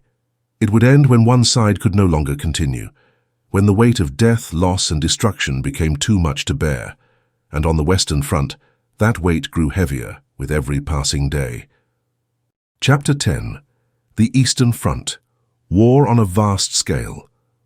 While the Western Front was locked in a brutal stalemate filled with trenches, mud, and unending artillery barrages, another war was unfolding far to the east. It looked different. It felt different. But it was just as deadly. The Eastern Front, stretching across hundreds of miles of land, saw empires collide in a clash that was massive in scale, chaotic in movement, and devastating in its own way. Here, it wasn't just about a few yards of land. It was about sweeping offensives that covered hundreds of miles, vast plains where armies could move, regroup, and strike again. There were fewer trenches. The front was more fluid, but that didn't make it any less violent. In many ways, it was even more unpredictable. At the heart of it all was the Russian Empire, a giant with a massive population, an enormous army, and a deep sense of duty to defend its status and its allies. Russia had entered the war quickly after the assassination of Archduke Franz Ferdinand and the chain reaction that followed.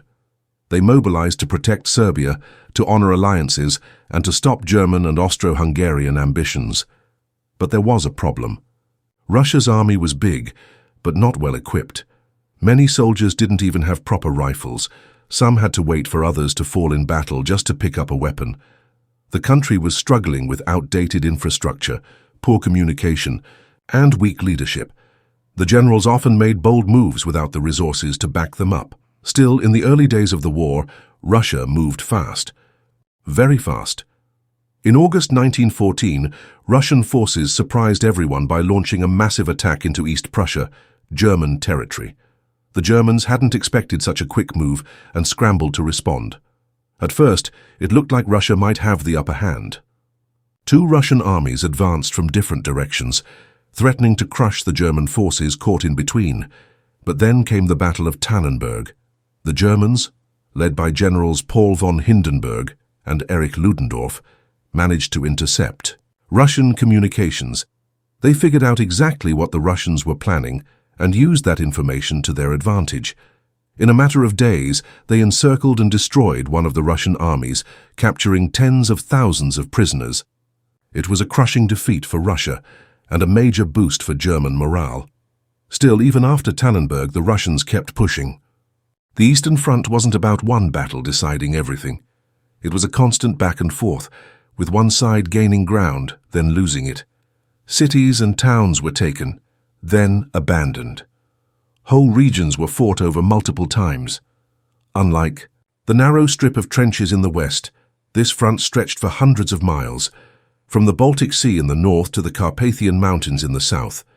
The Austro-Hungarian Empire, Germany's ally, had its own problems. They struggled badly in the early months of the war.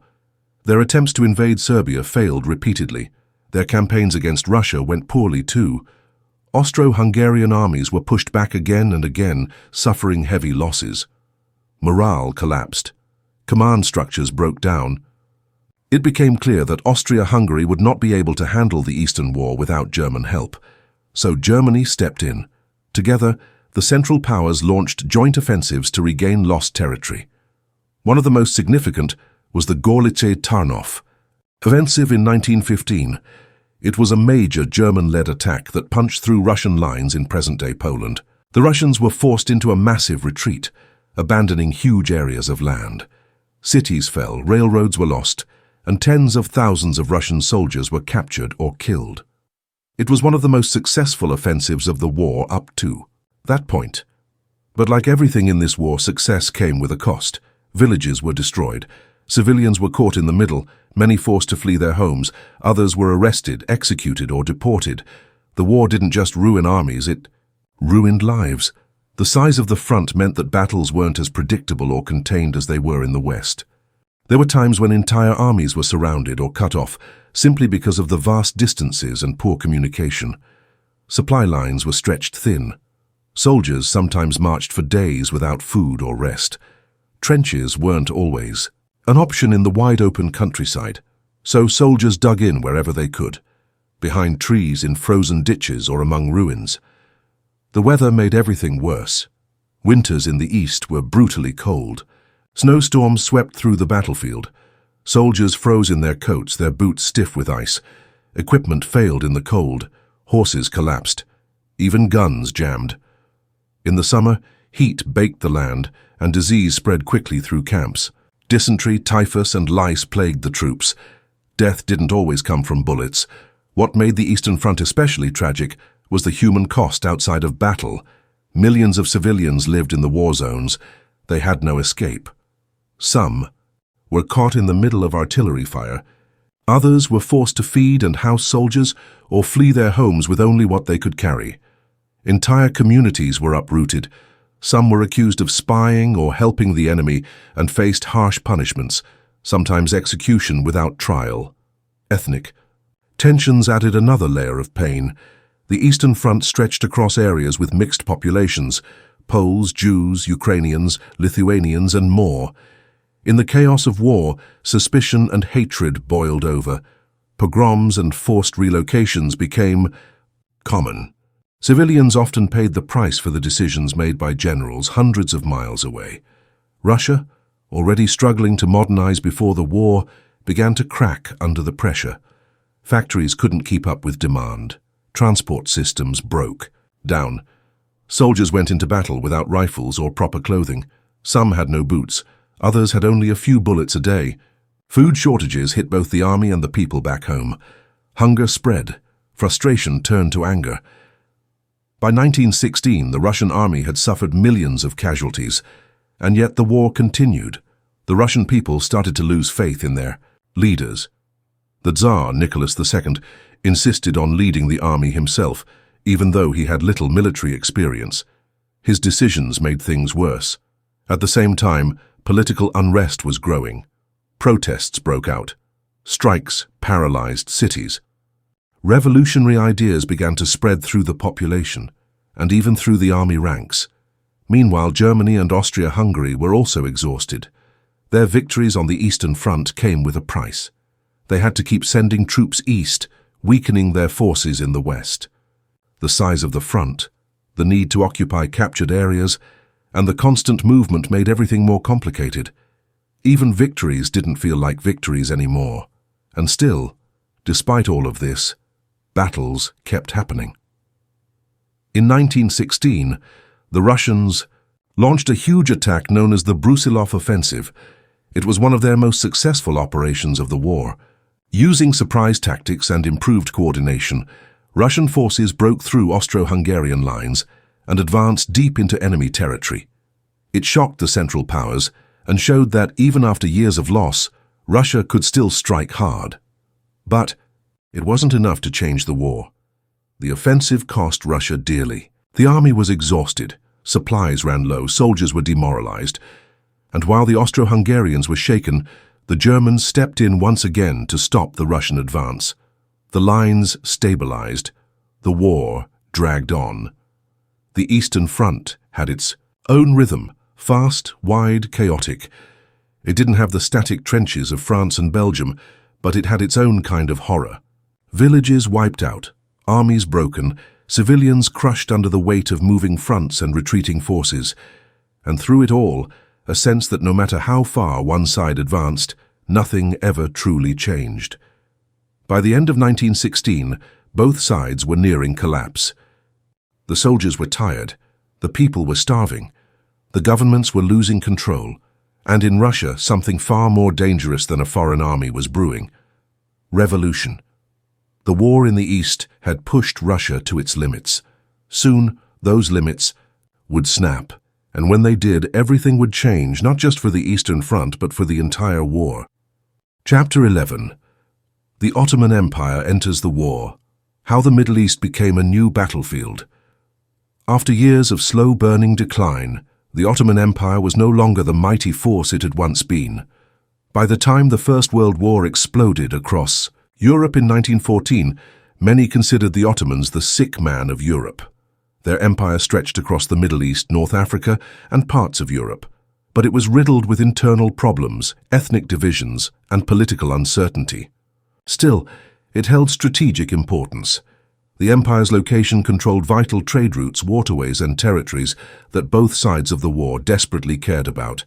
And as the fighting intensified across Europe's battlefields and Russia's vast plains, it became clear the Ottomans wouldn't remain on the sidelines for long. At the start of the war, the Ottoman leadership was torn. Some wanted to stay neutral, not drag the empire into a European war. Others, especially those in the ruling elite known as the Young Turks, believed joining the war could restore the empire's strength. They saw it as an opportunity. If the Ottomans joined the right side, perhaps they could recover lost lands, gain new ones, and re-establish their influence.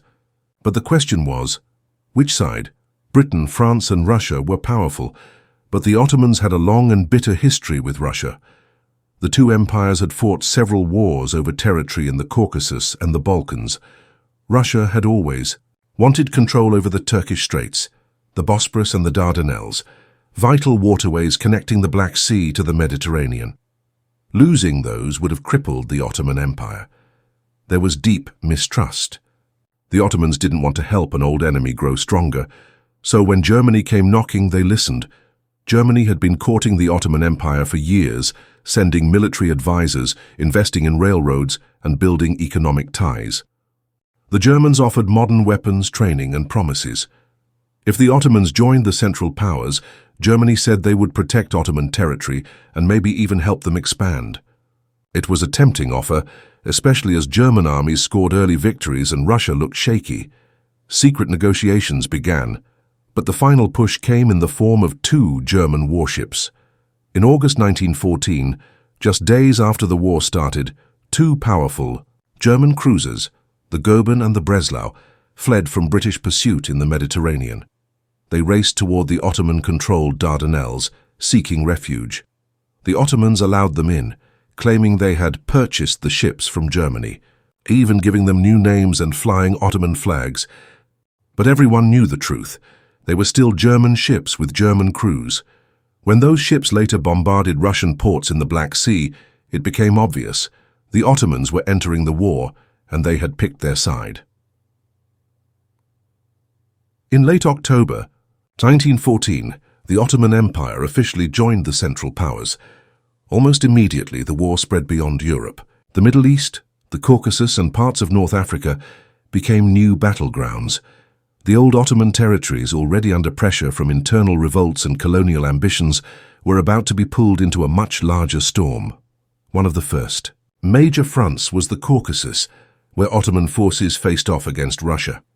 The terrain was harsh: mountains, deep snow, and bitter cold. Many Ottoman soldiers weren't properly equipped for winter conditions. Their leadership made poor strategic decisions. In early 1915, they launched an ambitious offensive at Sarikamish, hoping to catch Russian forces off guard, but it turned into a disaster. The plan was overcomplicated. Supplies ran out. Soldiers froze to death in the snow. The Russians counterattacked.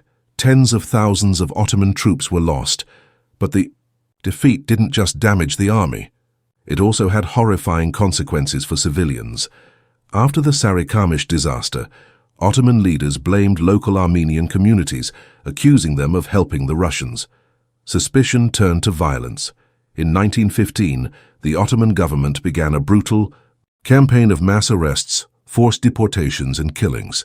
What followed was one of the darkest chapters of the war: the Armenian genocide.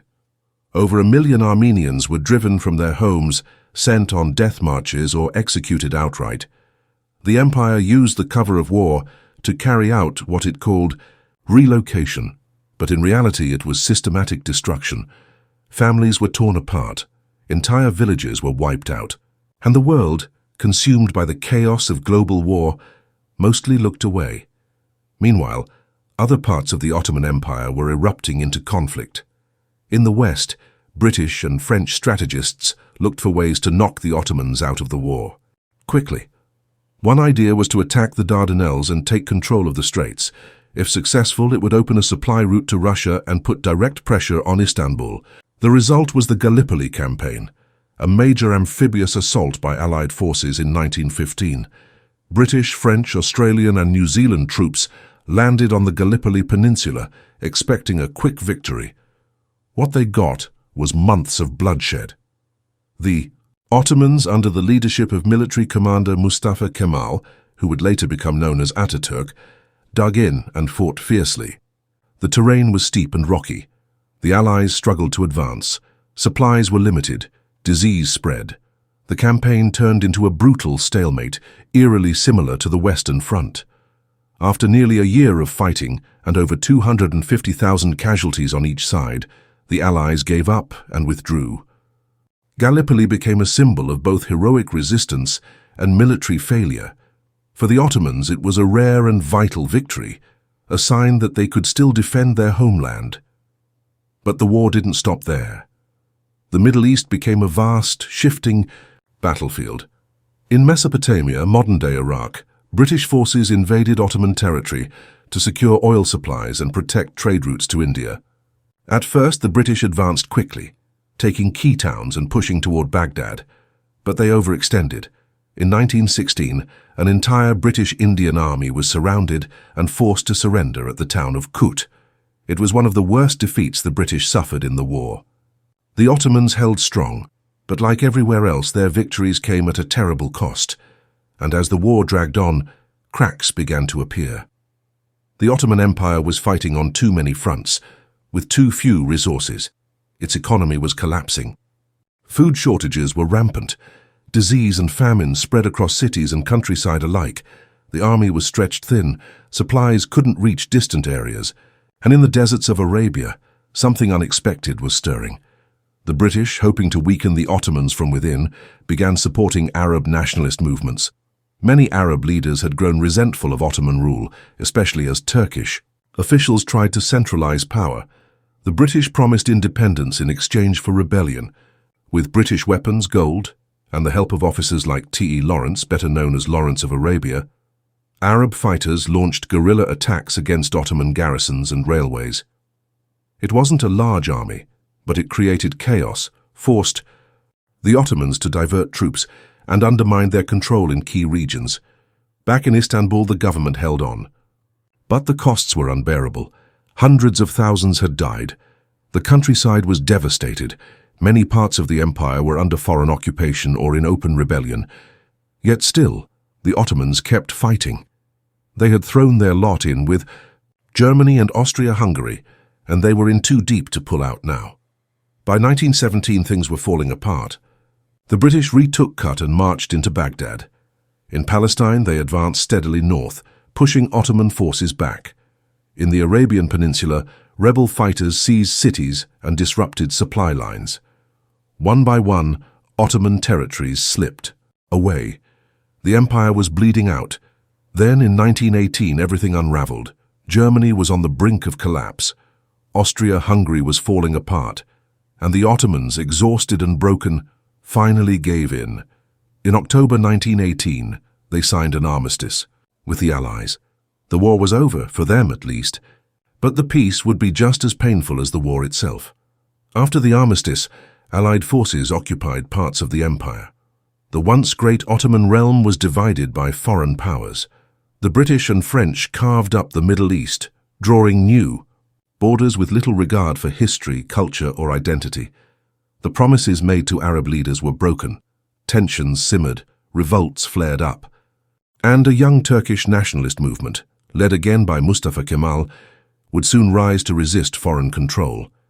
For the Ottoman Empire, World War I was the final blow. It didn't just lose territory, it ceased to exist.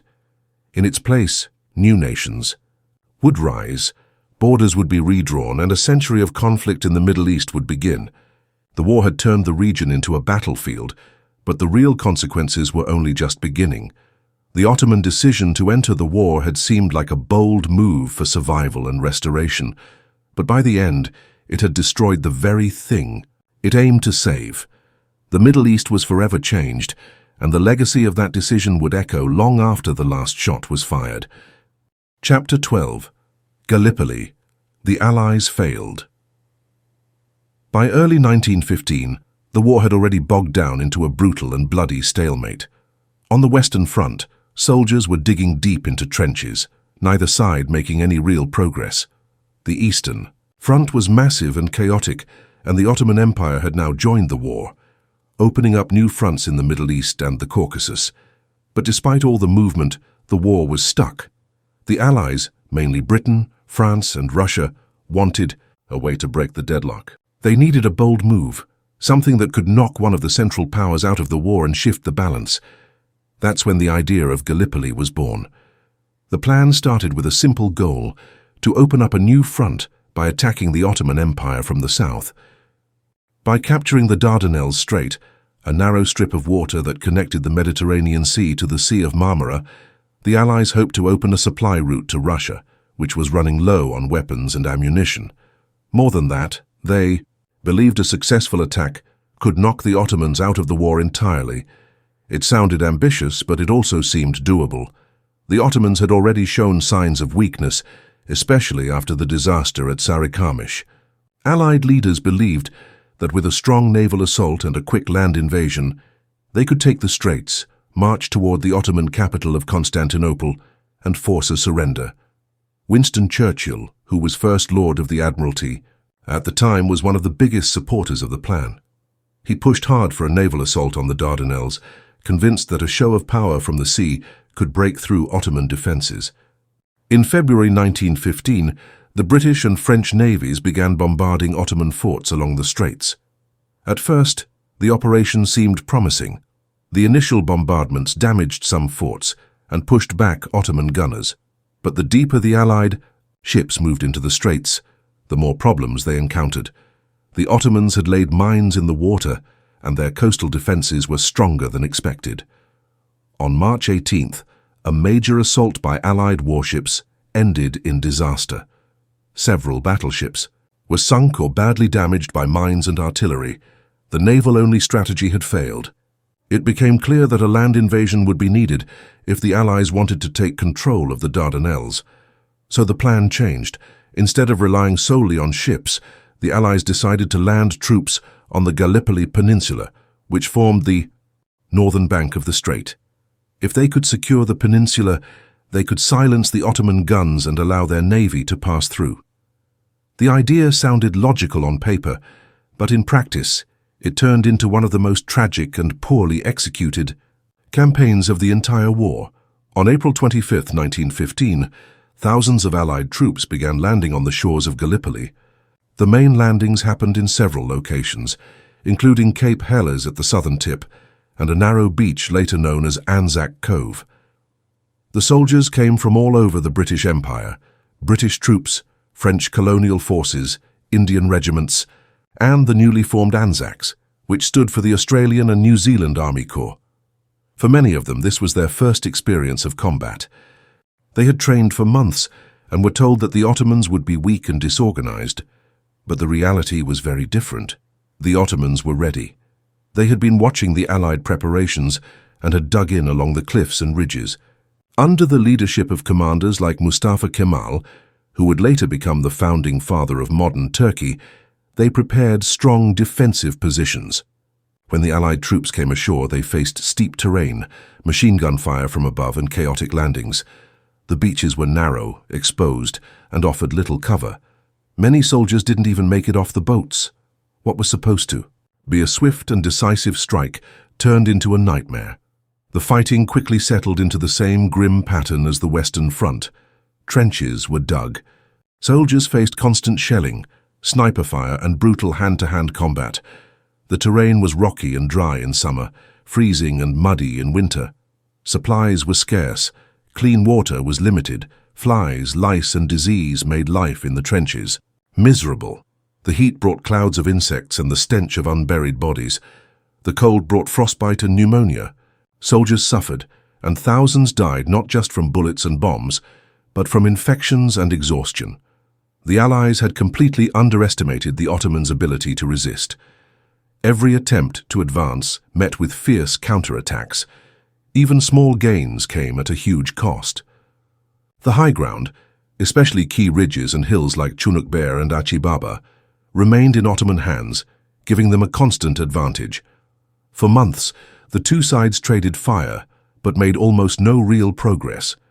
It was trench warfare once, again in a different setting. One of the most infamous moments came in August 1915, during a large Allied offensive meant to break the stalemate.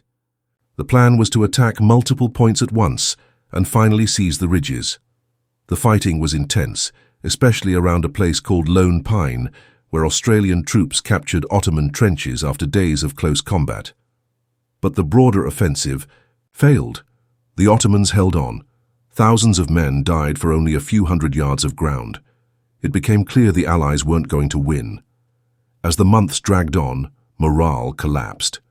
Troops who had arrived full of energy now spent their days in fear and misery. Commanders rotated in and out, strategies shifted constantly, but the situation didn't change. Supplies ran dangerously low. Winter arrived, bringing rain, snow, and flooding. Trenches filled with water, soldiers froze in their boots. Still, no breakthrough came. By December 1915, after 8 long months of fighting, Allied leaders made the painful decision to evacuate. The campaign had failed. Quietly and carefully, they began pulling troops off the peninsula. To their surprise, the evacuation itself went smoothly, perhaps the only part of the entire campaign that worked as planned. By January 1916, the last Allied troops had left Gallipoli. The operation was over. The cost was staggering.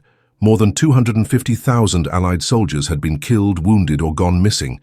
The Ottoman losses were just as high. For every foot of ground gained or lost, thousands had paid with their lives. And yet the front line barely moved. Gallipoli had achieved none of its goals. The Dardanelles remained under Ottoman control. The supply route to Russia stayed blocked. And the idea of knocking the Ottomans out of the war was gone. For the Allies, Gallipoli was a humiliation. It exposed poor planning, underestimation of the enemy, and the terrible cost of overconfidence. Winston Churchill, who had championed the campaign, was forced to resign from his post. Many questioned how such a failure could happen and how so many lives had been thrown away for so little gain. But for the Ottoman Empire, it was something different. Gallipoli was a rare moment of triumph. Against all odds, they had defended their homeland. The victory gave them a morale boost at a time when their empire was otherwise crumbling. It also launched the rise of Mustafa Kemal, whose leadership during the campaign made him a national hero and set the stage for his future role as the leader of modern Turkey. For Australia and New Zealand, Gallipoli became a defining national moment. Though the campaign had failed, the courage and sacrifice of the Anzac soldiers became a source of pride. April 25th, the day of the landing, became Anzac Day, a national day of remembrance. The campaign marked the beginning of a growing national identity, separate from the British Empire. It was a painful beginning, but it mattered deeply. In the broader story of the war, Gallipoli stands as a tragic example of how strategy, ambition, and human lives can collide. It was a desperate attempt to change the course of a global conflict.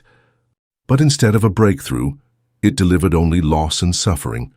It showed that even in new places, with new tactics and different terrain, the war still followed the same brutal rules. Plans could go wrong, soldiers would die in droves, and the front lines would stay stubbornly still. As the Allies licked their wounds and regrouped elsewhere, the war dragged on. The Western Front remained locked in its slow grind. The Eastern Front was falling apart. The Middle East would continue to burn with revolt and invasion. And in Gallipoli, the ghosts of 1915 would linger long after the guns fell silent. Chapter 13, War at Sea, Blockades and Submarines. As the echoes of artillery faded from the rocky shores of Gallipoli, the war's brutal logic continued elsewhere. On land, battles dragged on across Europe and beyond, but another front, less visible yet deeply powerful, was unfolding across the oceans. The war at sea was not defined by trenches or territory, but by control over trade, supplies, and the invisible arteries that kept nations alive. It wasn't just soldiers at the front lines who depended on these sea routes.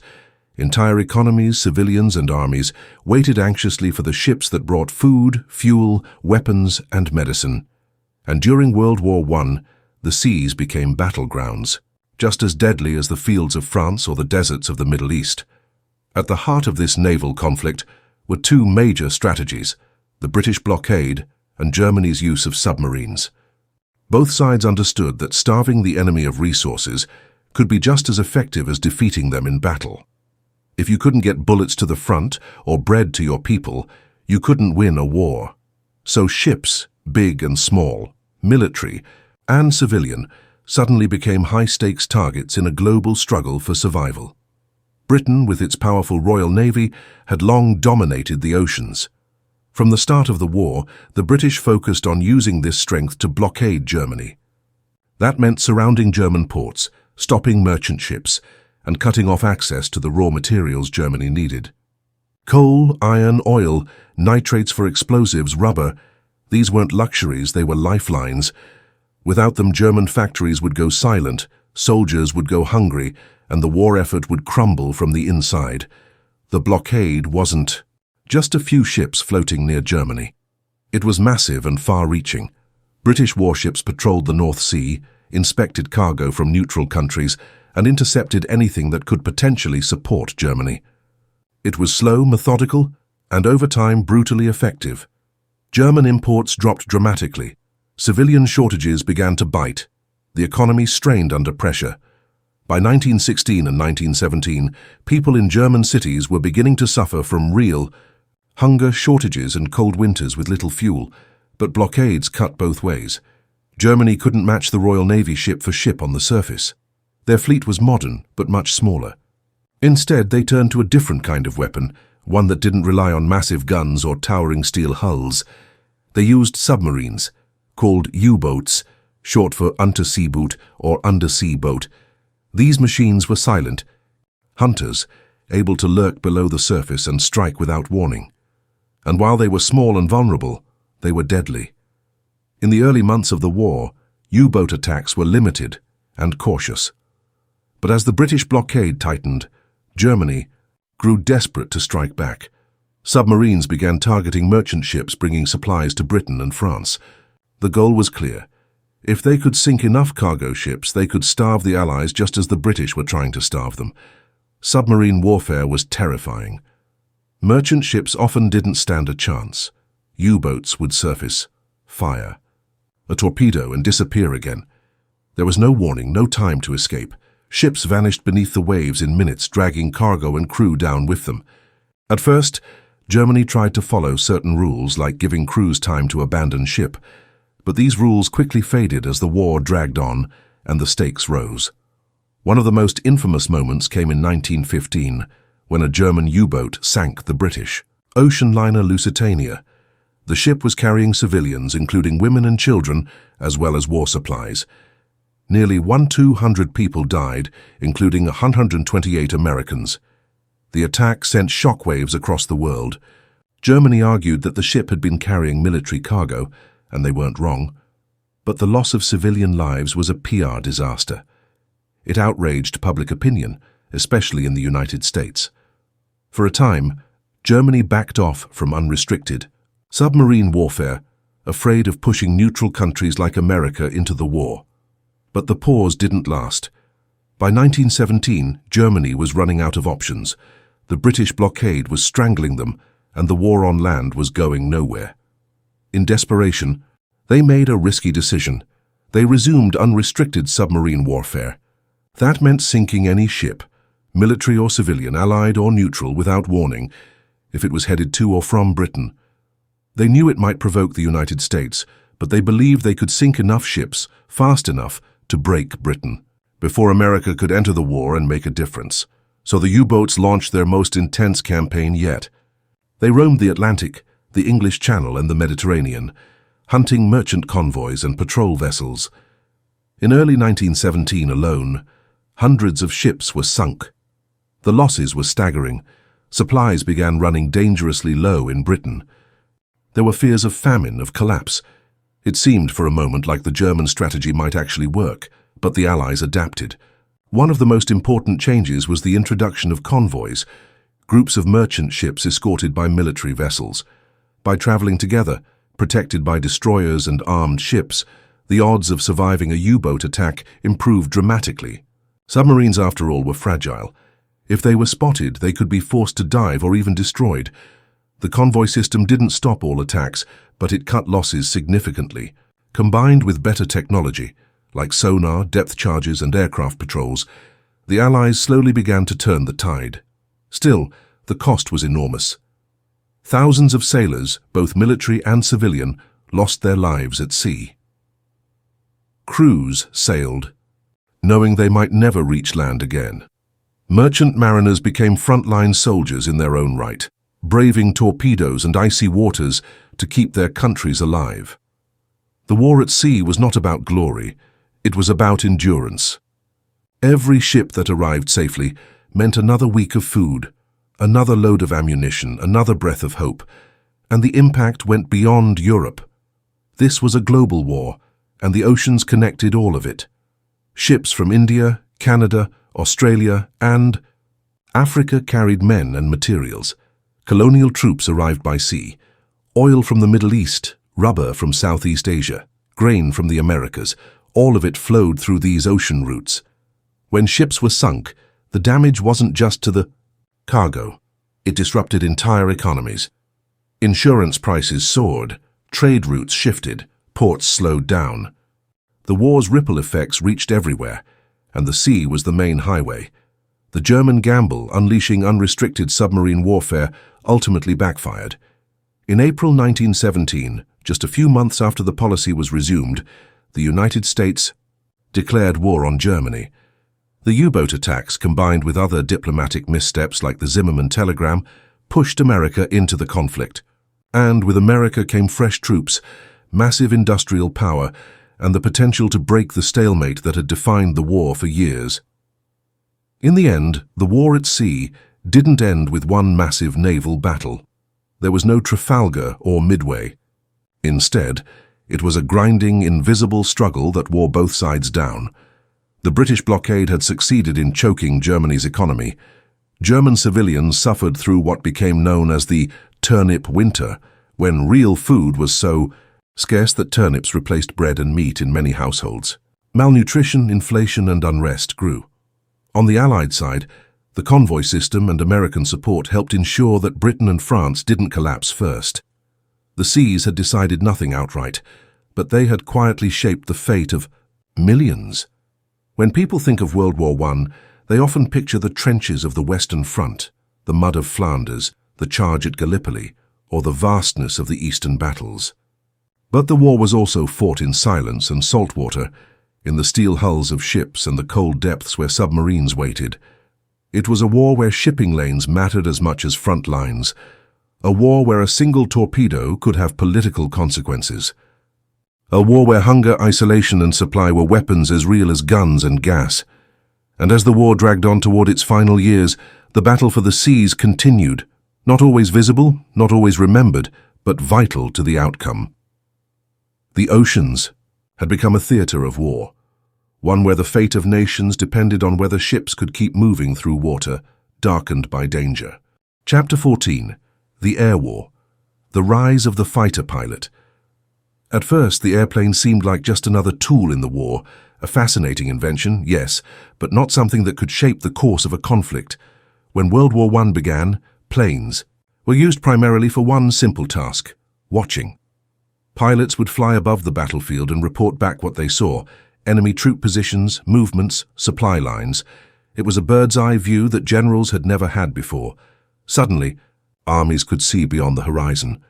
But no one in those early days imagined what the skies would soon become.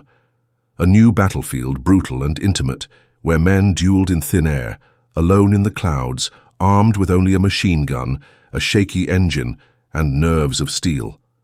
At first, reconnaissance flights were mostly unopposed. Pilots from both sides flew relatively safely, waving to one another when they passed. But this strange civility didn't last. The information those planes brought back was too valuable. The enemy had to be stopped from gathering it. And just like that, the age of the fighter pilot began. Not as a grand strategy, but as a desperate improvisation. Pilots started bringing pistols or rifles up with them to shoot at enemy planes. It was crude and largely ineffective. Try aiming a pistol at another plane while flying at high speed in the open air. It was almost impossible. Then came the next step, mounting machine guns on planes. But even that wasn't as easy as it sounds. Early planes were usually biplanes, two. Wings stacked one above the other, and their propellers spun directly in front of the pilot.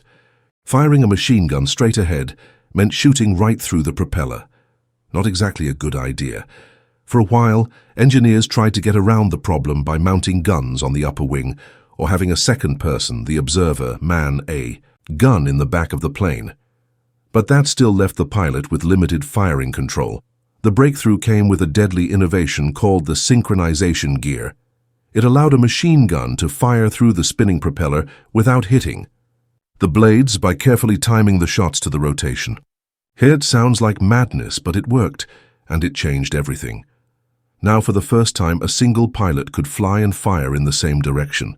Planes became hunters, and in the skies over Europe, a new kind of warrior was born.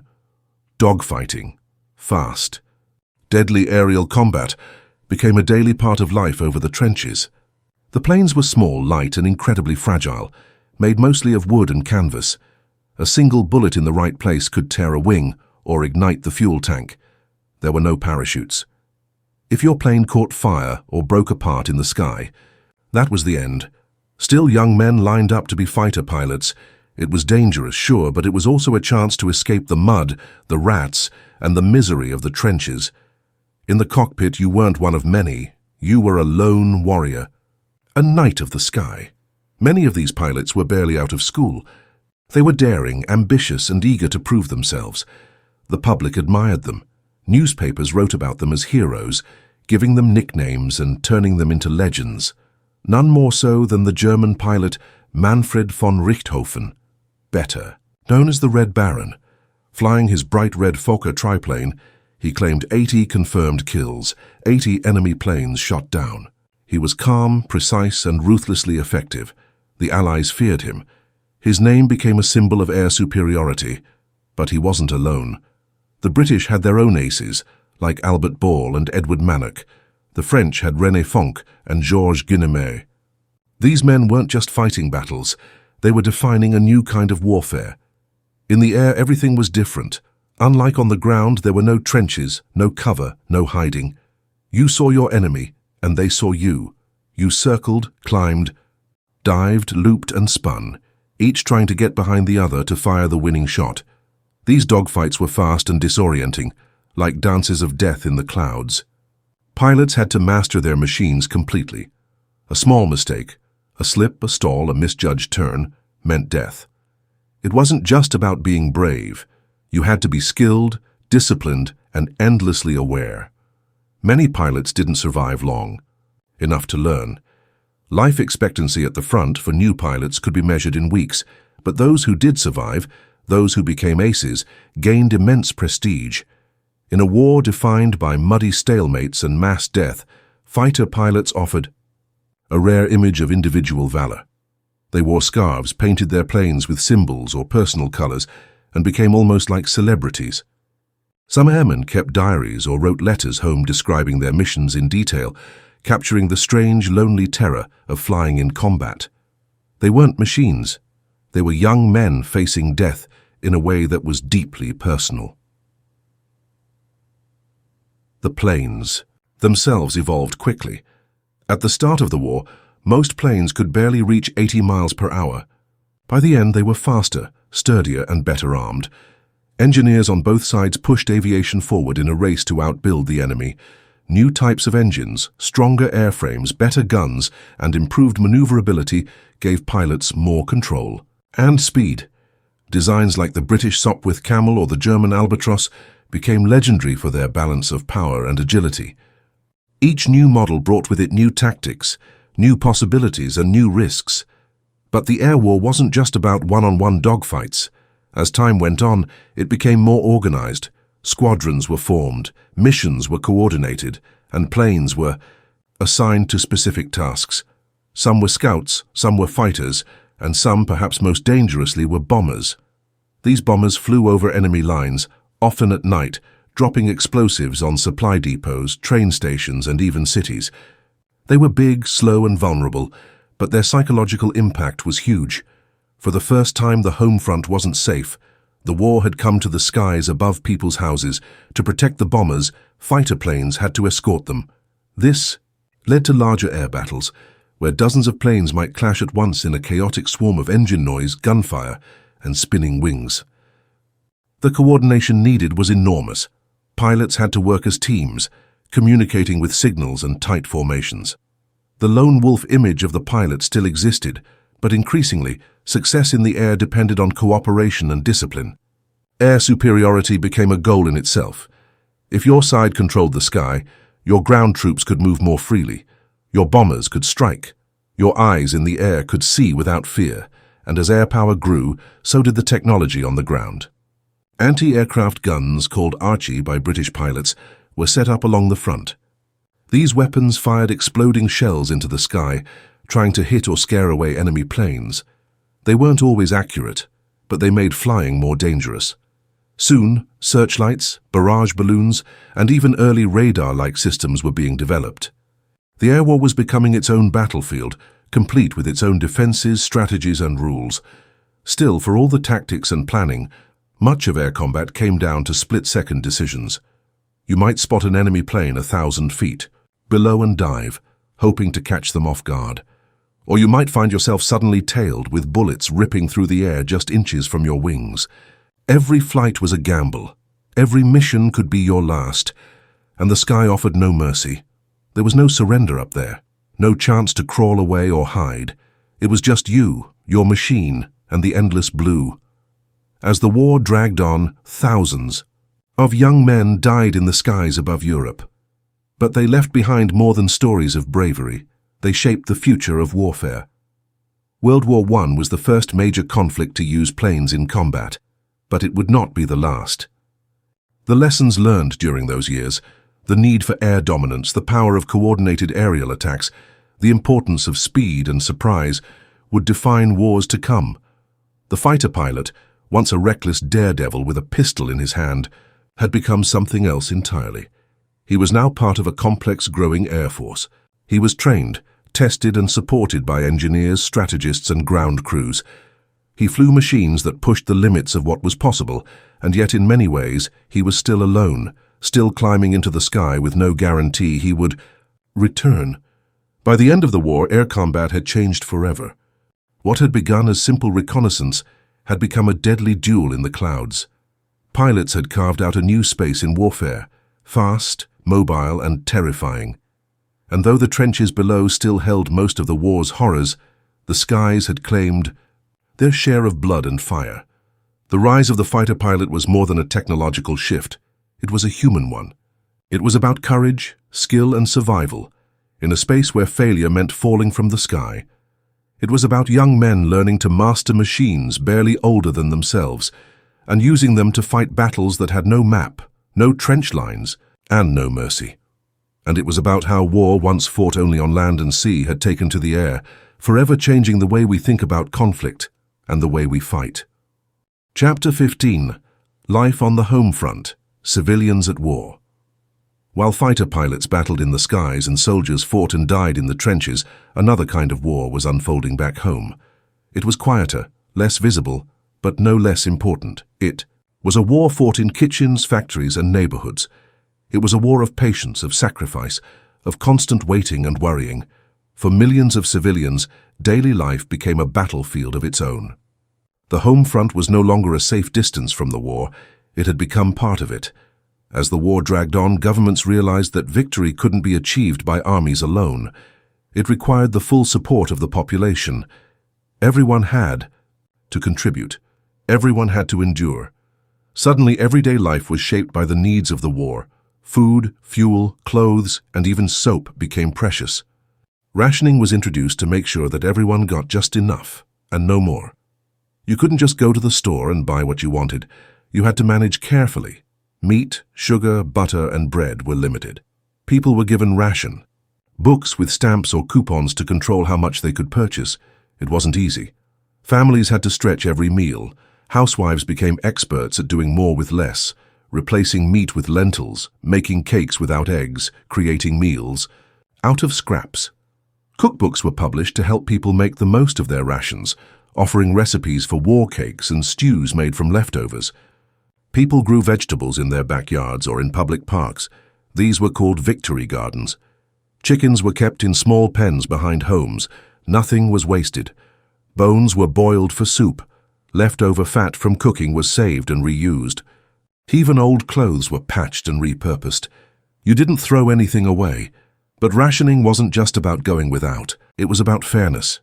The idea was to make sure everyone, rich or poor, had access to the basics, and for many, that created a strange sense of unity. Everyone stood in the same lines. Everyone dealt with the same shortages. Everyone made the same sacrifices. It brought people together, even as the war pulled so many apart. Of course, there was more to life on the home front than food. With so many men off at the front, someone had to take their place. Women stepped forward in huge numbers, joining the workforce like never before. They worked in factories, building weapons, assembling planes, packing shells. They drove ambulances, repaired machinery, ran farms. It was hard, dirty, and often dangerous work. Many women had never held a job before. Now they were doing jobs that had once been considered men's work. And they were doing them well. The war changed the way people saw women, not just as caretakers and homemakers, but as capable workers, leaders, and decision-makers.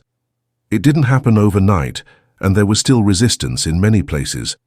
But the shift was real. It planted the seeds for future changes in women's rights and roles in society. For many women, the war was the first time they earned their own wages, the first time they had real independence. When the war ended, some were expected to return to their old roles, but the world had changed, and many women weren't willing to go back. Children, too, were caught in the war in ways they didn't always understand.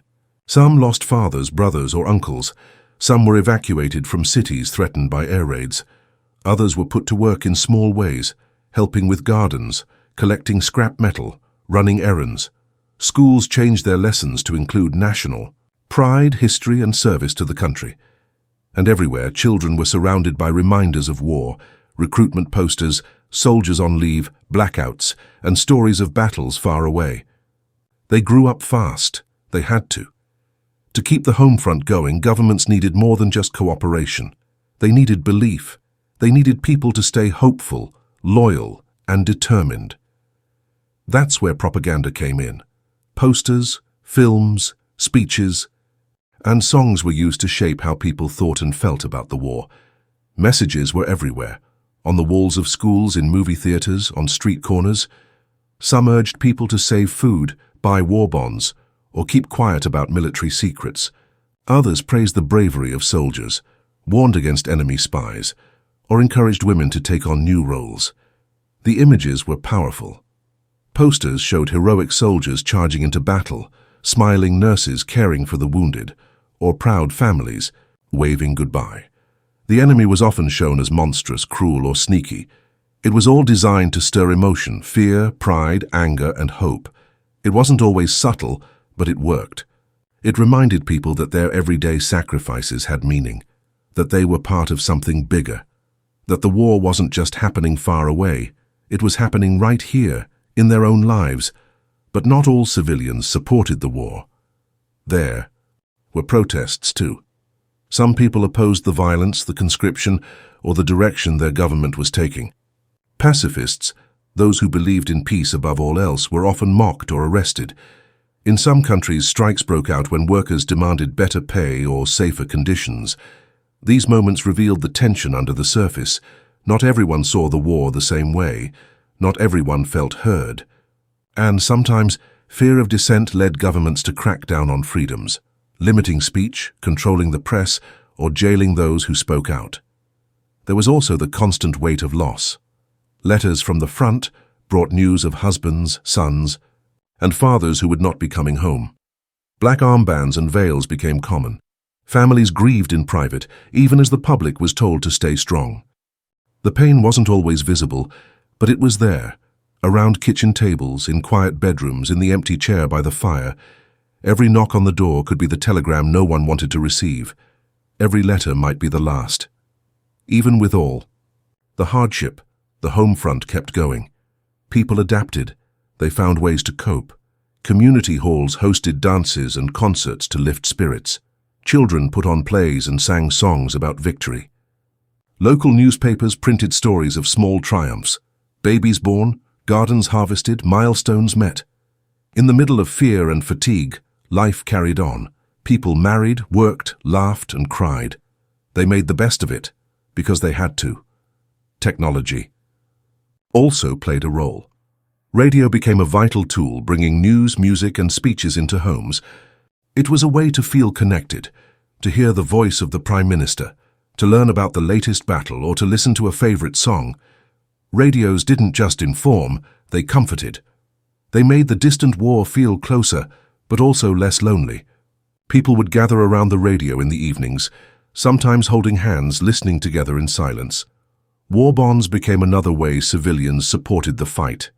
These were loans people made to the government, with the promise of being paid back later. Buying a bond meant investing in the war effort. Schools, churches, and workplaces encouraged everyone to buy them. Even children saved pennies to help. It wasn't just about money. It was about belief. Belief that the sacrifice would be worth it, that victory would come, that peace was possible. And then there were the moments of fear that reminded civilians they weren't so far from the front after all. In cities and towns near the fighting, or under threat of bombing, people practiced blackouts, turning off all lights at night so enemy planes couldn't find them. Windows were covered, streetlights dimmed, and cars drove with their headlights shaded. Air raid drills were held. Sirens screamed in the night, and families rushed to basements or shelters. The fear was real.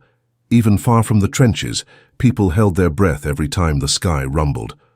All of this changed people. The war shaped not just what they did, but how they saw the world. It made them think differently about sacrifice, duty, and survival.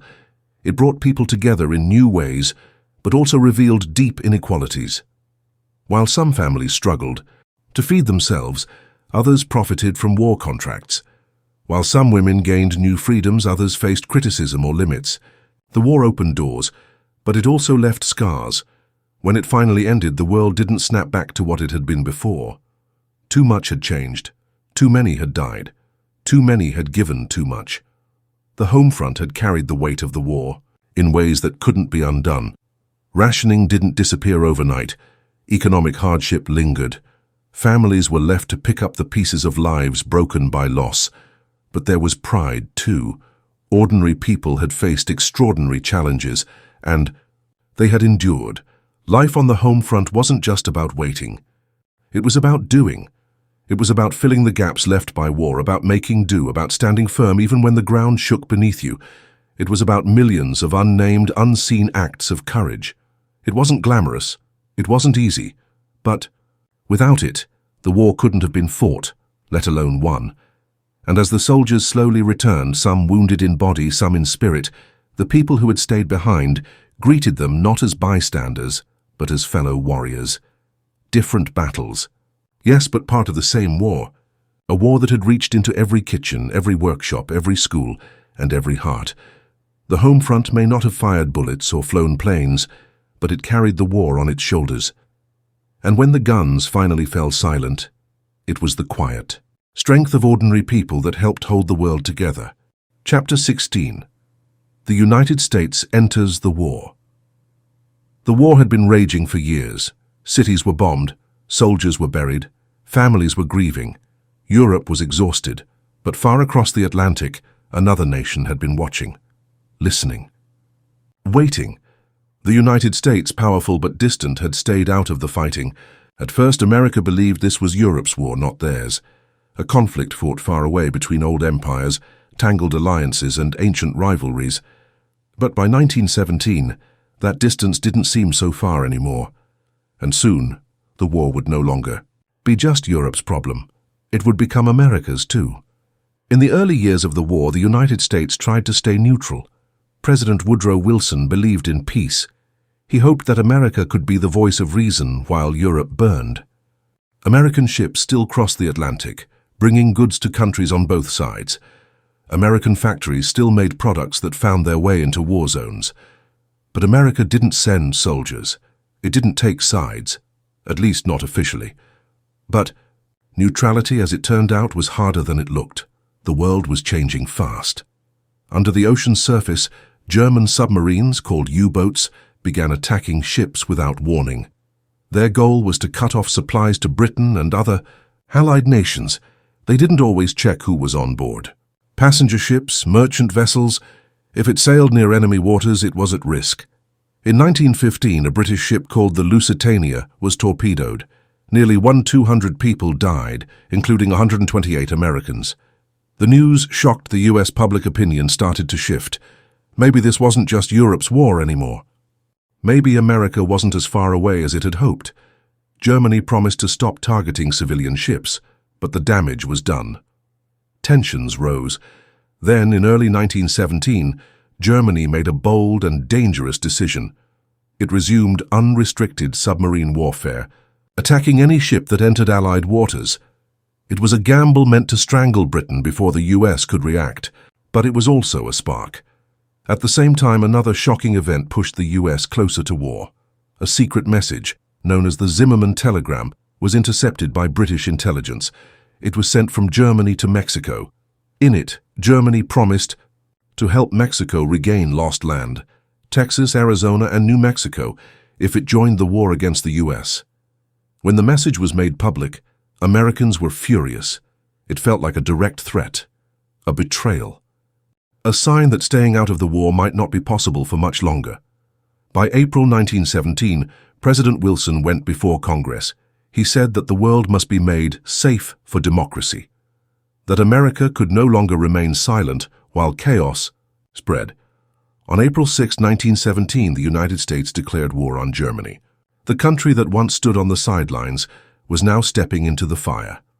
At first, the American military wasn't ready. The army was small, with old equipment and limited training. But that changed quickly. Factories were converted into war, production machines. Men lined up to enlist. Posters went up calling citizens to duty. The draft was introduced, and young men across the country received notices telling them to report for service. They came from farms, cities, factories, and schools. They were teachers, clerks, sons, fathers, and brothers. They trained hard, and they prepared to cross the ocean. This new force became known as the American Expeditionary Forces, led by General John J. Pershing. They began arriving in Europe in large numbers by 1918. Fresh, full of energy, and ready to fight, the Americans gave the weary Allies hope. It wasn't just about the numbers, it was about morale. Europe had been bleeding for years. Trench warfare had drained the spirit of many soldiers. Supplies were low, casualties were high, people were tired. But then the Americans showed up, and everything began to feel different. At home, life changed. Almost overnight, the United States became a war economy. Factories produced guns, ammunition, tanks, and uniforms. Women took jobs once held by men. Children collected scrap metal. Citizens were urged to grow food, save fuel, and support the troops however they could. War bonds were sold everywhere. The media focused on unity and sacrifice. Propaganda posters encouraged people to enlist, save resources, or watch out for spies. Songs, films, and speeches kept the public motivated. Everyone was told they had a role in the war, even if they never held a rifle. And just like in Europe, the US government began controlling more of daily life. It set prices. It managed supplies. It used censorship to limit what could be printed or said. The idea was simple: win the war no matter what it took, even if it meant limiting freedoms at home. As American soldiers began fighting on the front lines, the tide of the war started to turn. They participated in key battles like Belleau Wood and the Meuse-Argonne offensive. Their impact was immediate. They brought strength where others had been stretched too thin. They fought bravely, and they brought with them a sense that the end might finally be near. But the war was still brutal. American soldiers experienced the same horrors their European allies had endured for years. They faced machine guns, poison gas, and the terrifying roar of artillery. The mud, the rats, the shell shock, it was all real. Thousands of Americans died far from home. But they kept going, and they helped push the Germans back. Germany, exhausted and increasingly isolated, began to crumble. Its allies were falling. Its people were starving. Protests were breaking out. And with the full weight of American power now behind the Allies, surrender became unavoidable. On November 11, 1918, the war ended. The guns went silent. The world exhaled. The American role had been decisive. The country had joined late, but its entry changed everything. It tilted the balance. It gave the Allies the edge they needed. It shortened the war. And it introduced the United States as a new global power. But victory came at a cost. Over 100,000 American lives were lost. Many more returned home wounded or forever changed. Families grieved. Communities felt the loss. And the nation had to decide what kind of role it wanted to play in the world going forward. President Wilson had big ideas. He believed that America's involvement in the war should lead to something better. He wanted to create a League of Nations, a group of countries that would work together to prevent future wars. He hoped that this global cooperation could replace conflict with dialogue, that peace could be protected by unity, not weapons, but not everyone agreed. Back in the US, many people were tired. They didn't want more entanglements with Europe. They wanted to come home, rebuild, and return to normal life. The Senate rejected the League of Nations. America, after changing the course of the war, chose not to take part in the peace effort Wilson had dreamed of. The war was over, but the questions it raised weren't so easily answered. Still, the impact was clear. The United States had stepped onto the world stage. Its economy had grown. Its influence had expanded. Its people had proven they could fight, sacrifice, and lead. And even though they withdrew from international politics for a time, the world had taken notice. A new chapter had begun, not just for America, but for the global balance of power. And yet, for all the pride and victory, the war had left behind scars. Deep ones. Both in Europe and in the US, people struggled to make sense of what they had endured, why so many had died, what had really been gained, and whether it could ever happen again. In the years that followed, the answers would be debated. Monuments would be built. Soldiers would try to adjust to life after the trenches.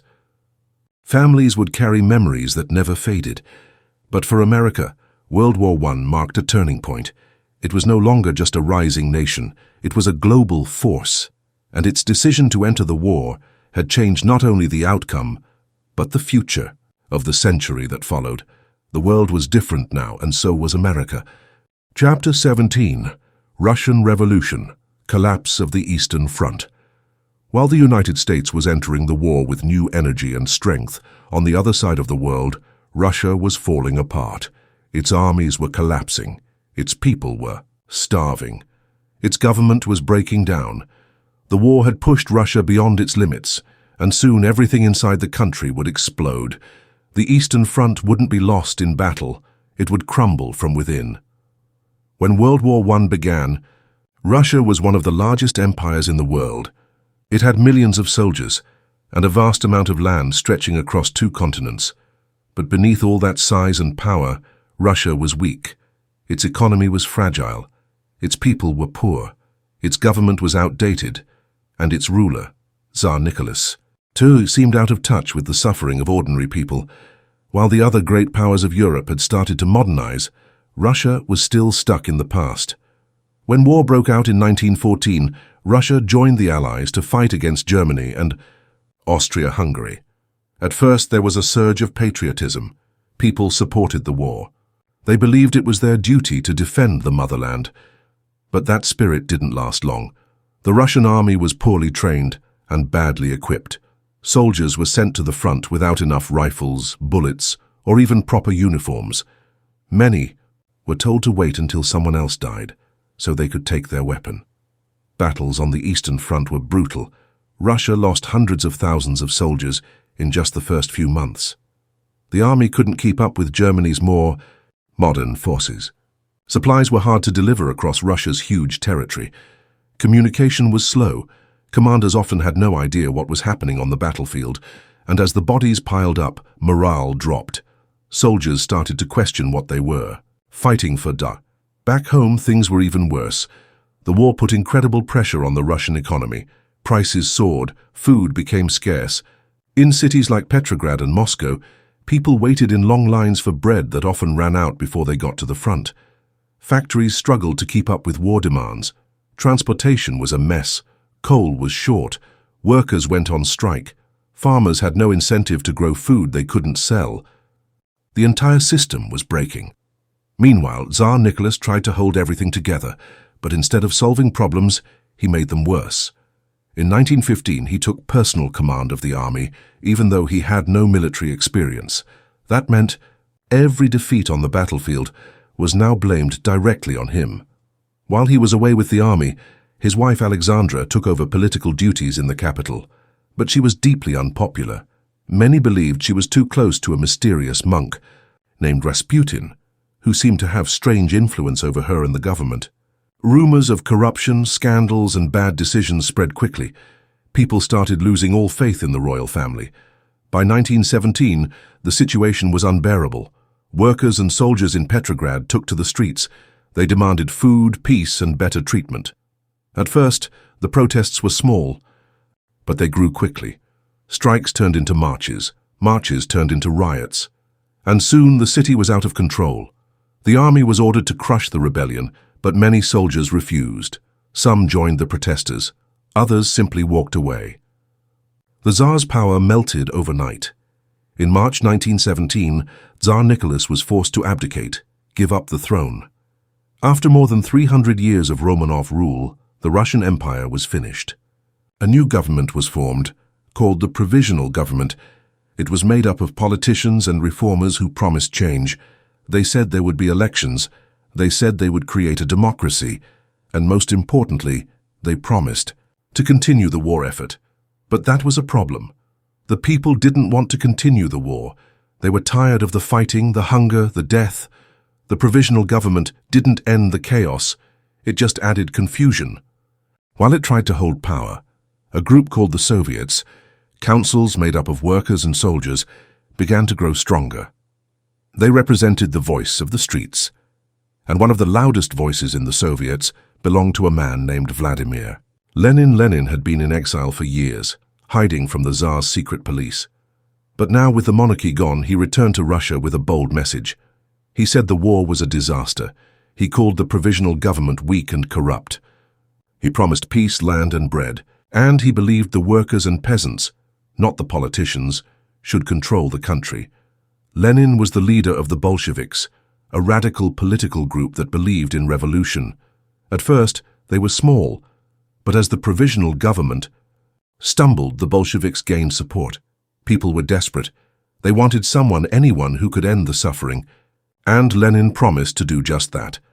In November 1917, the Bolsheviks made their move.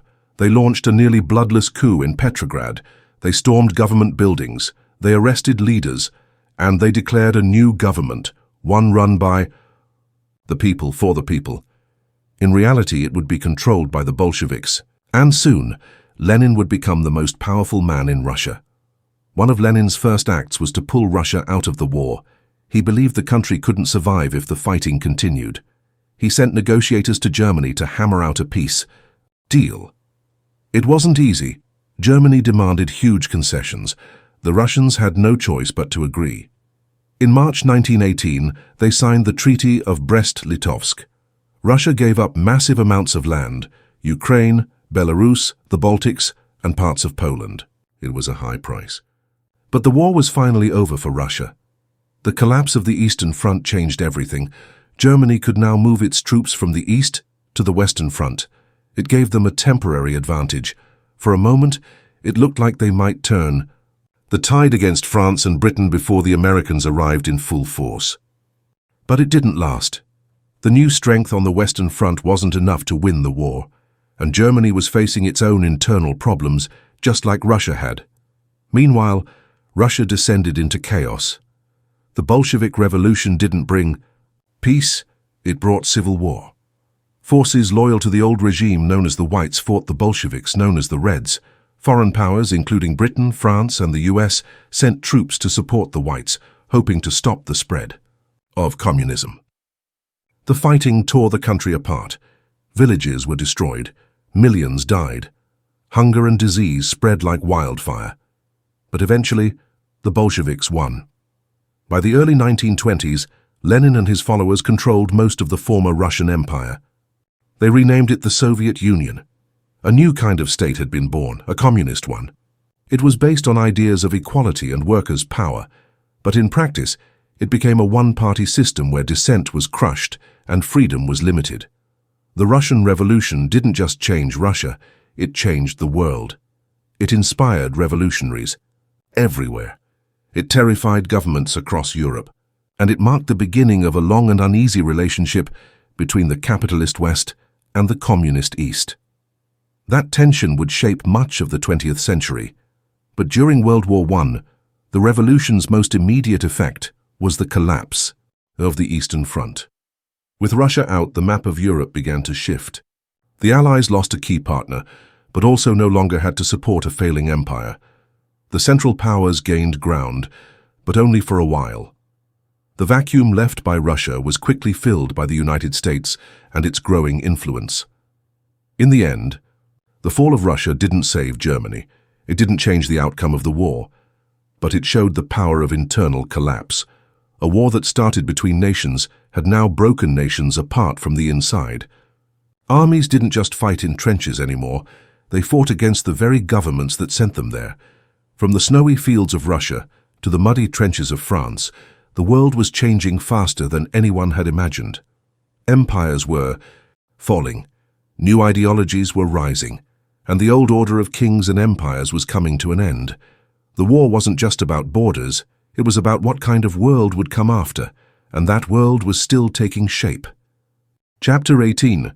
The Battle of Verdun. The longest battle. As the war dragged on, battles became more than just military operations.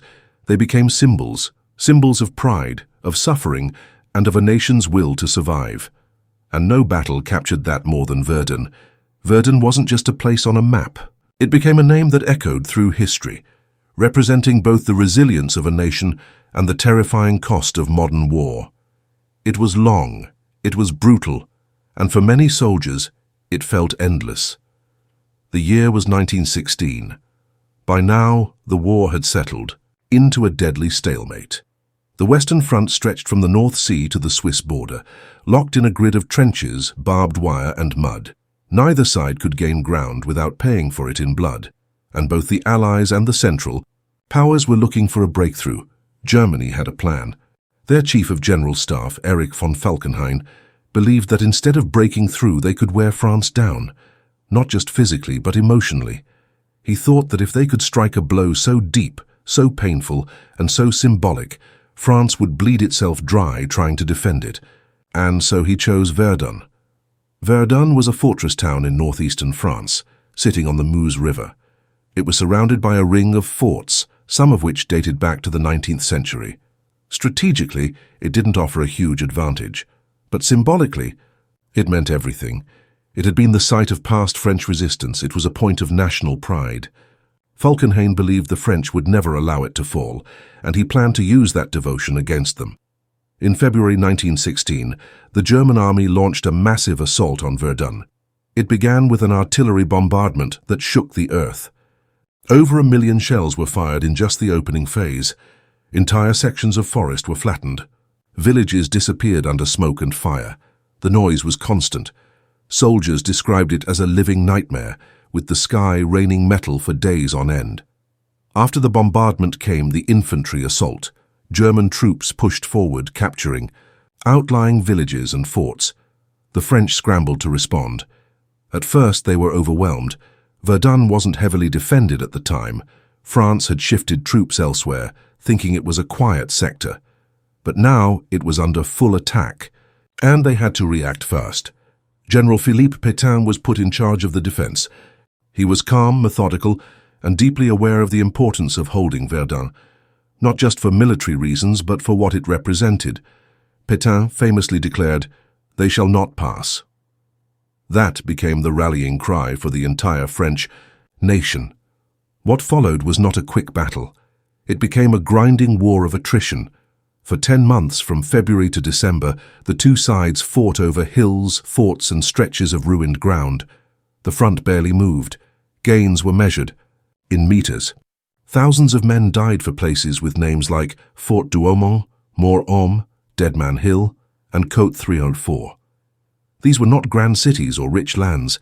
They were bits of dirt, soaked in blood, fought over again and again. Conditions were horrific. Shells turned the landscape into a wasteland of mud and craters. Trees were shattered stumps. Trenches flooded. The air was thick with smoke, gas, and the smell of death. Soldiers lived in fear, exhaustion, and hunger. They described Verdun as hell. Some were rotated out after a few weeks, others stayed longer, but no one left untouched. One of the key features of the French defense was what became known as the Sacred Way. It was a single road leading into Verdun from the south, and it became the lifeline of the battle. Day and night, trucks rolled, along it bringing supplies, ammunition, and fresh troops. Without that road, Verdun would have fallen. Over 4,000 vehicles a day used it at the peak of the battle. Men marched in while others, wounded or dead, were carried out. It was constant motion, constant effort, and constant sacrifice. Pétain managed the rotation system carefully. He made sure no unit stayed too long at the front. This gave soldiers some hope. They knew they wouldn't be left to die forgotten in the trenches. It also kept morale just high enough to hold the line. Reinforcements kept coming. So did artillery. So did the will to resist. Verdun didn't fall. Germany made some early gains. They captured Fort Douaumont, one of the largest and most important defenses, early in the battle. But holding it proved difficult. French counterattacks were fierce. The Germans advanced slowly, painfully, losing men with every step. As the months dragged on, their original plan, to bleed France dry, began to backfire. They were losing. Just as many men as the French, maybe more. By summer, the British launched the Battle of the Somme to relieve pressure on Verdun. That forced the Germans to shift resources westward. The French, now reinforced and rearmed, began pushing back. Under General Nivelle, they retook many lost positions. By December 1916, the battle was effectively over. The lines had barely moved, but the cost had been staggering. Verdun had become the longest single battle of the First World War. It lasted 302 days. Nearly 700,000 men were killed, wounded, or went missing. The French lost around 360,000 soldiers. The Germans lost over 330,000, and all of it for a few kilometers of ground. But despite the horror, Verdun became a symbol of French strength. They had not let it fall. They had stood firm, even when it seemed impossible. "They shall not pass" had become reality. The psychological impact was just as powerful. Verdun became a scar on the French memory, but also a source of pride. It proved that the nation would not give in, but it also showed how modern war had changed. Battles weren't quick, victories weren't clean. Progress was measured in bodies, not in borders. After Verdun, Pétain became a national hero. His calm leadership, attention to logistics, and care for the common soldier earned him widespread respect. But the victory came at a high cost. Many survivors of Verdun suffered mentally for the rest of their lives. They had seen the worst of what humans could endure and what they could do to each other. The land around Verdun remained devastated for years. To this day, parts of it are still unsafe. Unexploded shells remain buried in the soil. Villages that were destroyed were never rebuilt. The Zone Rouge, or Red Zone, was declared uninhabitable. Nature eventually reclaimed much of the battlefield, but the memory never faded. Verdun taught both sides a grim lesson. The old ideas of glory and fast victories were dead. War had become industrial. Men were ground down by machines, not just by bullets, but by exhaustion, fear, and endless repetition. It wasn't about courage alone anymore. It was about supply lines, artillery, and endurance. The battle also shifted how armies thought about defense. Forts, once thought to be obsolete, played a crucial role, and the ability to resupply and rotate troops became central to military planning. It wasn't just the strength of a position, it was the system behind it that kept it alive. But above all, Verdun became a symbol. For France, it was proof of national spirit. For Germany, it was a missed opportunity that drained resources and morale. For the world, it stood as a warning of what modern war could become, unrelenting, inhuman, and devastating. And yet, even as Verdun ended, the war went on. The Somme continued, other fronts burned, new weapons were being developed, new nations were entering the war. Verdun had not brought peace, it had not broken France, it had not given Germany the edge it wanted. Instead, it showed that the war had entered a new phase, one of endurance, total effort, and massive cost. In the coming years, other battles would be fought, other cities bombarded, and other soldiers sent into the mud, but none would carry quite the same weight. Verdun stood alone, a monument not to conquest but to suffering. It was a place where victory looked like survival, where holding the line meant sacrificing everything, where the question wasn't who won, but who endured, and France had endured. Chapter 19. The Battle of the Somme, Blood and Sacrifice. After the long, grueling Battle of Verdun, where France stood its ground and refused to fall, attention shifted to the British. The French had been bleeding for months, and they needed relief. The idea was simple: launch another major offensive elsewhere on the Western Front to pull German forces away from Verdun. That offensive became the Battle of the Somme. No one knew at the time that it would become one of the bloodiest and most tragic battles in history. The Somme was meant to be a joint British and French operation, planned for the summer of 1916. But as the Germans pressed harder at Verdun, the French had to scale back their part. That left the British to take the lead. It was a new and unfamiliar role for them. Until then, the British Army had played a smaller part on the Western Front, but now they were preparing to carry the weight of a full-scale offensive. The Somme. River flows through northern France, and the area around it was mostly quiet farmland before the war. That changed as British forces gathered and prepared to strike. Months of planning went into it. Commanders believed that with enough artillery, they could smash through the German lines and finally break the stalemate.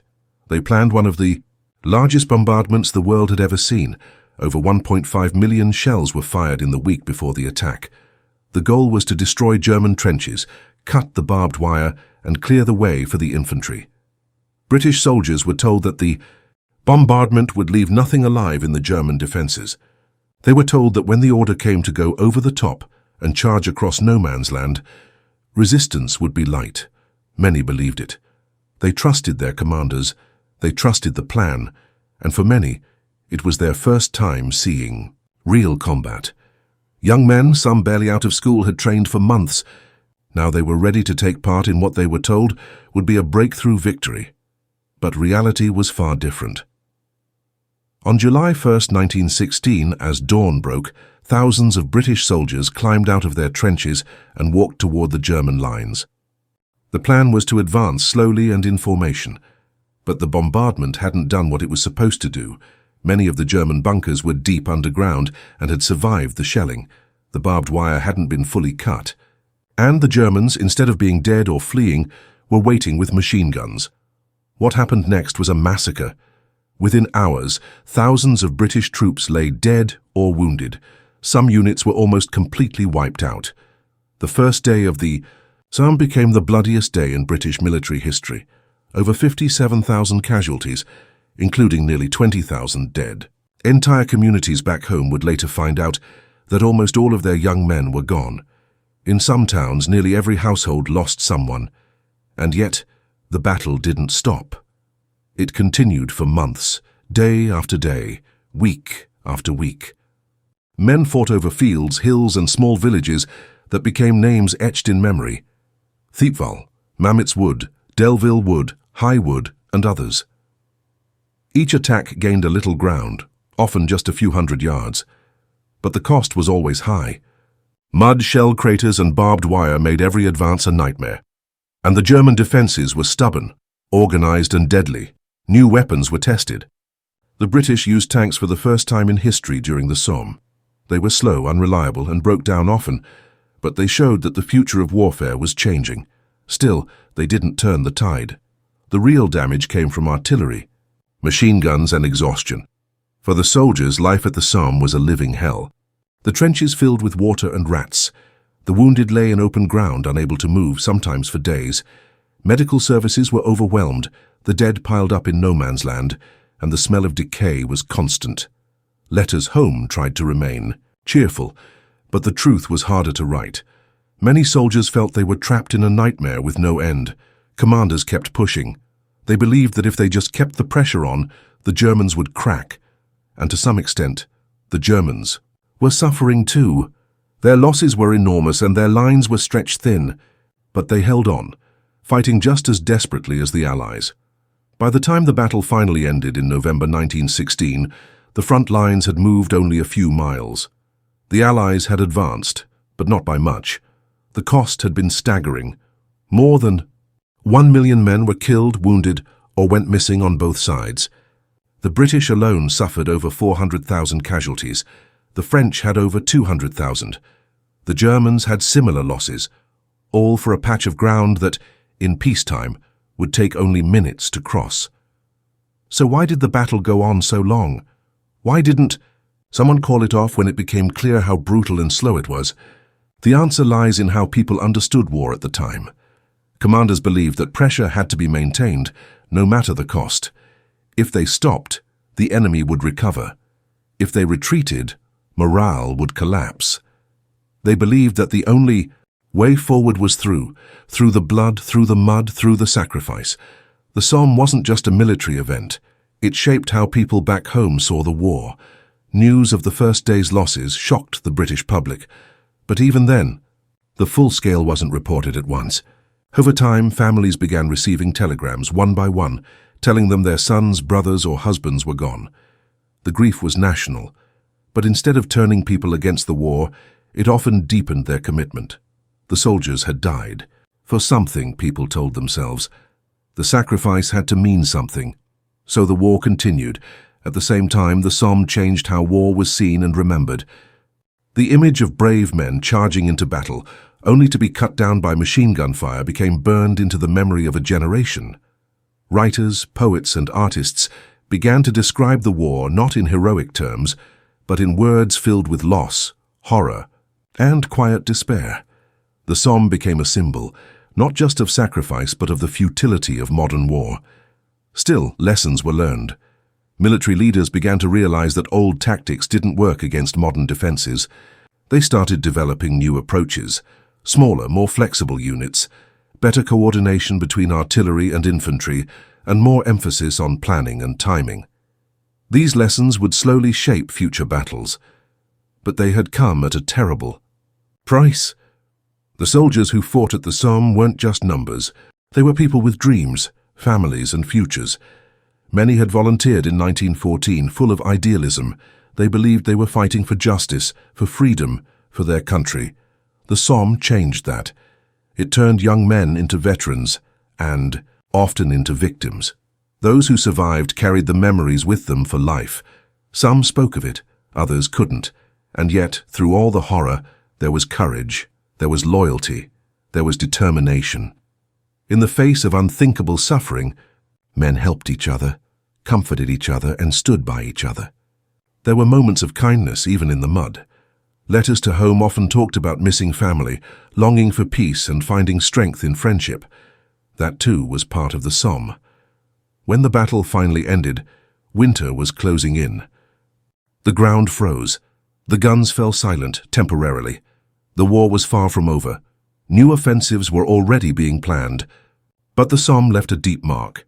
It changed how Britain and France saw the war. It changed how soldiers saw themselves. It changed everything.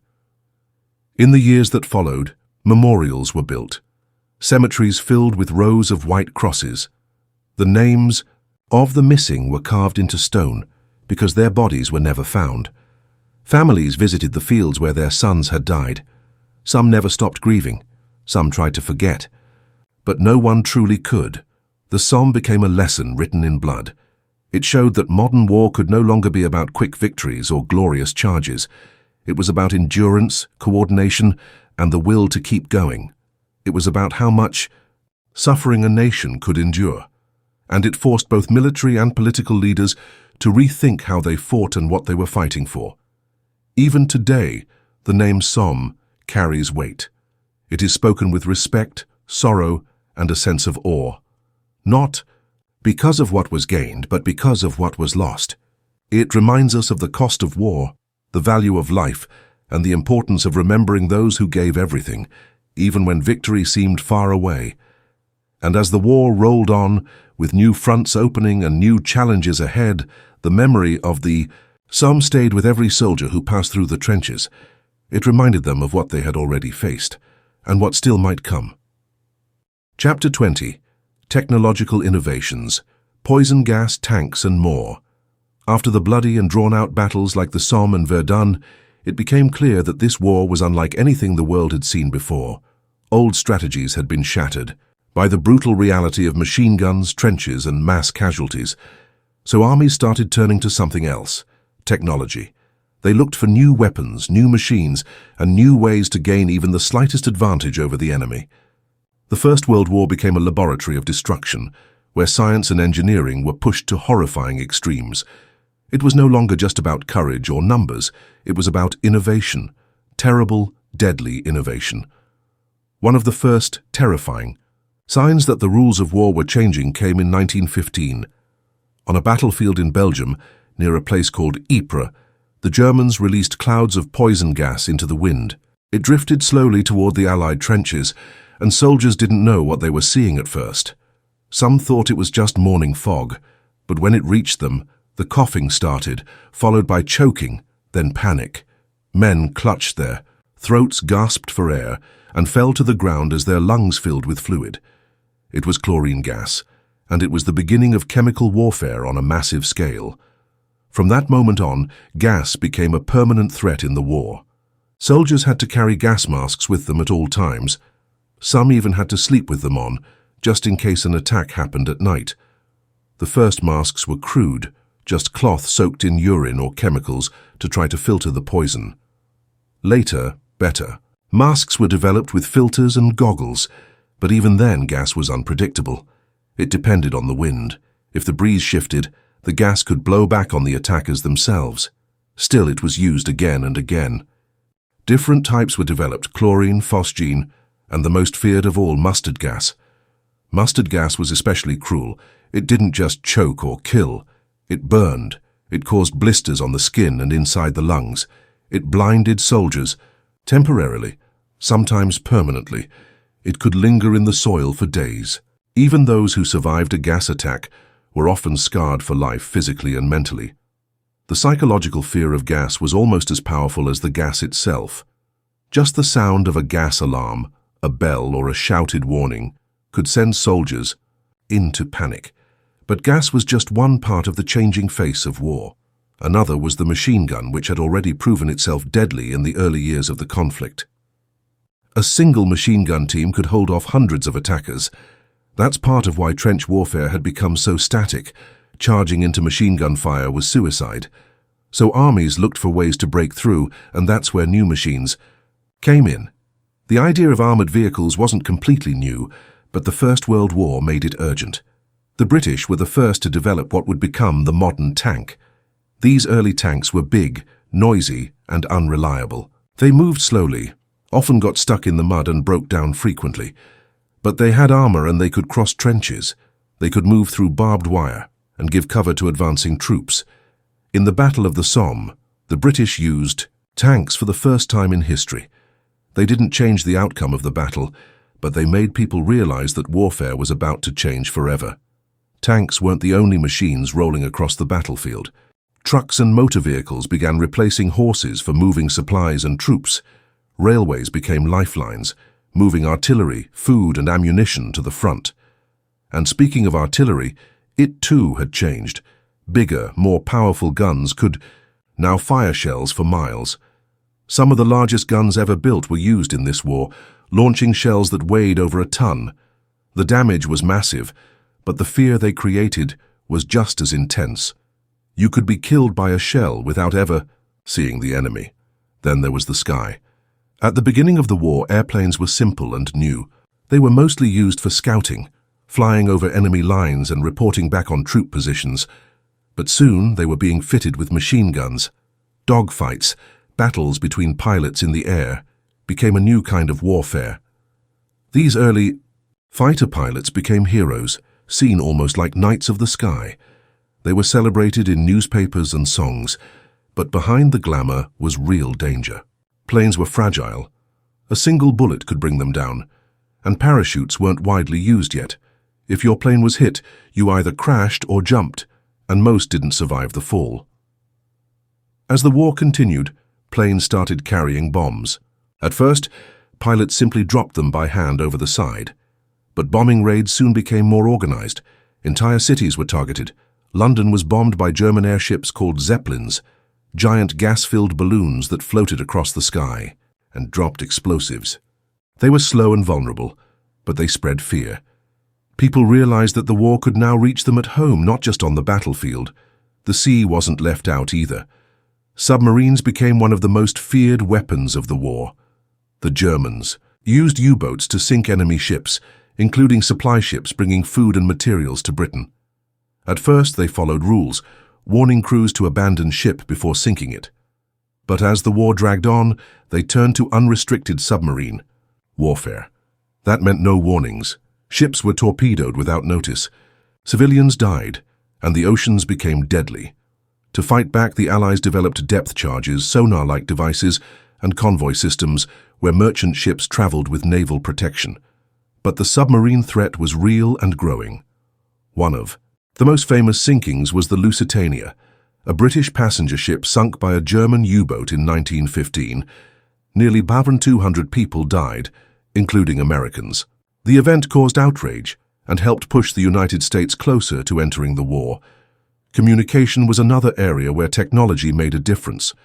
Telephones and radios began to be used on the battlefield, allowing faster orders and coordination. Wireless signals could be intercepted, so codes and encryption became crucial.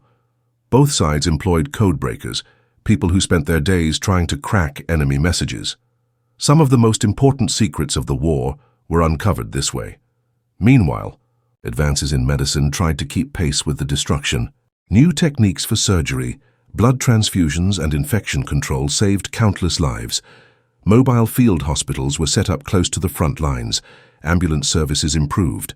Doctors and nurses worked around the clock, dealing with wounds that were often horrific. Still, there were limits to what medicine could do. Many died from infection, and many more carried their injuries for life. All these changes, gas, tanks, planes, submarines, new guns, better communication, turned the First World War into a truly modern war. It was no longer just about men on foot with rifles. It was about machines, chemicals, and coordination. It was about using every resource, every scientist, every factory to gain even the smallest edge. Factories on the home front were transformed into war production centers. New weapons had to be built in huge numbers. Bullets, shells, tanks, and planes were made day and night. Women entered the workforce in large numbers, doing jobs that had once been reserved for men. Technology wasn't just something that happened on the battlefield. It touched every part of life during the war. And as these weapons became more advanced, the cost became more terrible. Entire landscapes were destroyed. Forests were flattened. Towns were reduced to rubble. The earth itself was scarred by trenches, craters, and chemicals. Nature took decades to recover. And for the soldiers, the war became less about strategy and more about survival. In the end, many of the technologies developed during the First World War would shape the world for decades to come. Tanks became standard in every army. Planes would go on to dominate future wars. Chemical weapons were later banned by international agreement, but their shadow remained. Submarines, once new and strange, became a permanent part of naval warfare. And perhaps most lasting of all, people had seen just how much destruction technology could bring. The war had started with cavalry charges and colorful uniforms. It ended with gas masks, steel helmets, and machine-made death. The transformation was complete. War had changed forever. And though the battles still raged and the end was not yet in sight, the lessons of innovation, Both the breakthroughs and the horrors were already shaping what would come next. Chapter 21. The 100 Days Offensive. The Allies Push Back. By 1918, the war had dragged on for over 4 exhausting years. Millions were dead. The trenches were filled with mud, blood, and a sense of hopelessness. But things were shifting. New technology had changed the battlefield. The arrival of American troops gave fresh energy to the Allies. And Germany, though still dangerous, was starting to feel the weight of exhaustion, internal unrest, and failing supply lines. The long, grinding stalemate that had defined much of the war was about to crack. What came next was a sudden, relentless push known as the 100 Days Offensive. It wasn't one single battle. It was a chain reaction, a series of rapid strikes that would finally break the deadlock and bring the war to an end. The first spark came in the summer of 1918. Earlier, that year, Germany had launched a huge attack called the Spring Offensive. It was meant to finish the war before the Americans could fully join. At first it worked. German troops broke through Allied lines and pushed forward fast, capturing ground that had been stuck in stalemate for years. But they advanced too quickly, outrunning their supply lines, and the cost in soldiers was huge. German forces were stretched thin, tired, and unable to hold what they had taken. Their gamble had failed. The Allies saw their chance. The counterattack began on August 8, 1918. The British and French forces, supported by fresh American troops and backed by tanks, artillery, and air power, struck near the French town of Amiens. It was a surprise. No long artillery bombardment warned the Germans. Instead, the attack came suddenly, with tanks rolling through the morning mist. Planes flew overhead. Infantry moved fast, not waiting for traditional orders. In just one day, the Allies advanced several miles, a huge gain by World War I standards. German lines cracked. Soldiers surrendered in massive numbers. General Ludendorff, one of Germany's top commanders, would later call it the Black Day of the German army. But this wasn't just a one-day push. The Allies kept going. Every time the Germans fell back, the Allies followed. They didn't stop to dig in. They didn't wait to build defenses. This was different from the old days of slow, static trench warfare. This was movement, speed, and pressure. The front lines began to shift, not just by meters, but by kilometers. The Allies were finally taking the fight forward. The Canadian Corps played a big part in this push. They were among the most experienced and effective troops on the Western Front. In battles like Arras and Cambrai, they advanced again and again, taking key positions and breaking German defenses. They were supported by tanks that had come a long way since their first awkward use at the Somme. These newer tanks were more reliable, better protected, and used more effectively alongside infantry. Airplanes also played a growing role. They didn't just scout anymore. They bombed supply lines, disrupted communication, and strafed retreating troops.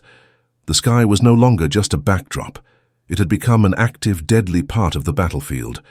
Each day, each week, the Allies pushed forward. Towns that had been under German control for years were liberated. Civilians emerged from hiding. Roads that had been shelled into dust were cleared and rebuilt. Bridges were thrown up quickly by engineers. Supply trucks rolled forward as fast as possible, carrying food, water, ammunition, and medical supplies. The momentum was real, and it was growing. Germany was now on the defensive, and they knew it. Their troops were weary. Many were young, undertrained and unsure why they were still fighting. Morale was collapsing. Desertion rates rose. At home, things were even worse. The German people were starving. The economy was in ruins. Protests and strikes had begun. The once proud empire was beginning to crack from within. And still, the Allies kept coming. The French played a central role in this offensive, retaking ground they had lost years before. For them, every village liberated was personal. It was their land, their homes, their history. French commanders coordinated closely with British and American units. Everyone had the same goal: push the Germans back, break their will, and end the war. American forces, now arriving in greater numbers, added fresh energy. Unlike the other armies, they weren't yet worn down by years of trench fighting. They brought enthusiasm and strength. In battles like Saint-Mihiel and the Meuse-Argonne, They showed that they could fight hard and take ground. Their presence also gave the Allies a psychological edge. Germany knew time was no longer on their side. Every American soldier who landed in Europe tipped the balance further. The Meuse-Argonne offensive, which began in late September 1918, was one of the largest and bloodiest parts of the 100 Days.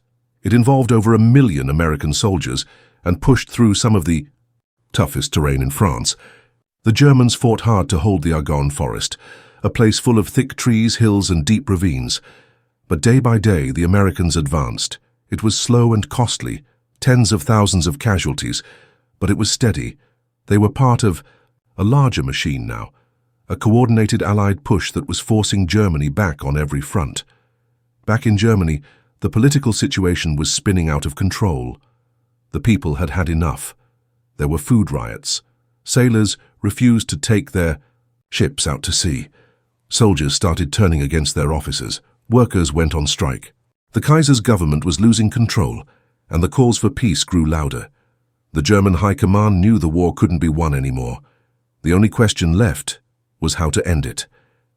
As October turned to November, the Allied armies continued to advance. German resistance was still strong in places, but it was no longer organized or confident. Trenches were abandoned. Equipment was left behind. Some units surrendered without a fight. The German army was collapsing from the inside. On November 7th, German representatives crossed the front lines under a white flag. They were there to talk about ending the war. The Allies made their terms clear: complete withdrawal, surrender of weapons, and no more fighting. Germany had little choice. 4 days later, on the morning of November 11, 1918, an armistice was signed. At 11 a.m., the 11th hour of the 11th day of the 11th month, the guns finally fell silent. The 100 Days offensive had succeeded. It had broken the German army, pushed them out of France, and forced them to seek peace. It didn't come easily. The final push had cost hundreds of thousands of lives on both sides. But after 4 long years, the war was over. What made the 100 Days different wasn't just the speed or the number of battles. It was the change in mindset. The Allies no longer waited for the enemy to attack. They took control. They moved fast, adapted quickly, and used every resource, men, machines, and information, to stay one step ahead. They fought smarter. They combined artillery, tanks, planes, and infantry in ways that would shape modern warfare forever. The lessons of those final months echoed far beyond the trenches. They showed that war wasn't just about holding ground or building defenses. It was about momentum, morale, and the ability to adapt. The world had entered the war in 1914 with cavalry charges and parades. It ended it with coordinated attacks, steel machines, and relentless pressure.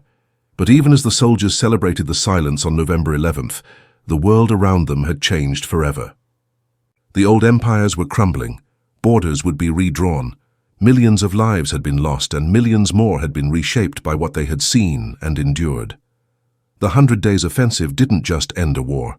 It marked the beginning of something new, a new world, built on the ruins of the old. Chapter 22. Collapse of the Central Powers, Political Upheaval and the End of Empires. As the 100 Days offensive pushed the German army back and Allied forces regained control over large parts of France and Belgium, it became increasingly clear that the Central Powers were losing the war, not just on the battlefield, but within their own borders. The cracks were no longer just in the trenches. They were deep within governments, economies, and the will of the people. The collapse didn't happen all at once, but it gathered speed quickly. Like a structure that's been weakened for too long and suddenly gives way, Germany was the strongest of the Central Powers, but even it was beginning to buckle. Its allies, Austria-Hungary, the Ottoman Empire, and Bulgaria, were already starting to fall apart, each for different reasons but all suffering from the same basic truth: they could no longer hold on. By late 1918, the end was not just near, it was inevitable. Bulgaria was the first to go. It had joined the Central Powers in 1915, mainly to settle territorial disputes with its Balkan neighbors. But after years of fighting, food shortages, and political unrest, the Bulgarian army was exhausted. In September 1918, Allied forces launched a major offensive in the Balkans, and the Bulgarian front collapsed quickly. Soldiers deserted, civilians protested, and the government lost control. On September 29th, Bulgaria signed an armistice, effectively exiting the war. It was a quiet signal that the Central Powers were unraveling. Next came the Ottoman Empire, which had been fighting on multiple fronts, against the British in the Middle East, against the Russians in the Caucasus, and against revolts from within. The empire had stretched itself too thin. In 1917 and 1918, British and Arab forces under leaders like T.E. Lawrence made significant advances, capturing key cities like Jerusalem and Damascus. The Ottoman army was demoralized, their supplies were running out, and the empire's population was suffering deeply. On October 30th, the Ottomans signed the Armistice of Mudros. Their war was over, and their empire, once vast and proud, was now little more than a collection of broken provinces and fading memories. Austria-Hungary was perhaps the most unstable of them all. It wasn't really one nation, but a patchwork of different ethnic groups and regions: Germans, Hungarians, Czechs, Slovaks, Serbs, Croats, Slovenes, Romanians, Poles, and more, all bound together under one emperor. As the war dragged on, that fragile unity began to fall apart. Each group wanted its own independence, its own government, its own future. The military was overextended and falling apart. By late 1918, the empire was full of strikes, protests, and open rebellion. On October 31st, Hungary declared independence. Czechoslovakia had already done the same. The empire was no longer an empire. It was dissolving in real time, its pieces breaking off one by one. On November 3rd, Austria-Hungary signed an armistice. The war was over for them too, but so was the empire. That left Germany. It had held on the longest, and for much of the war it had been the backbone of the Central Powers. But now even Germany was coming undone. The defeat on the battlefield was one thing. The situation at home was something else entirely.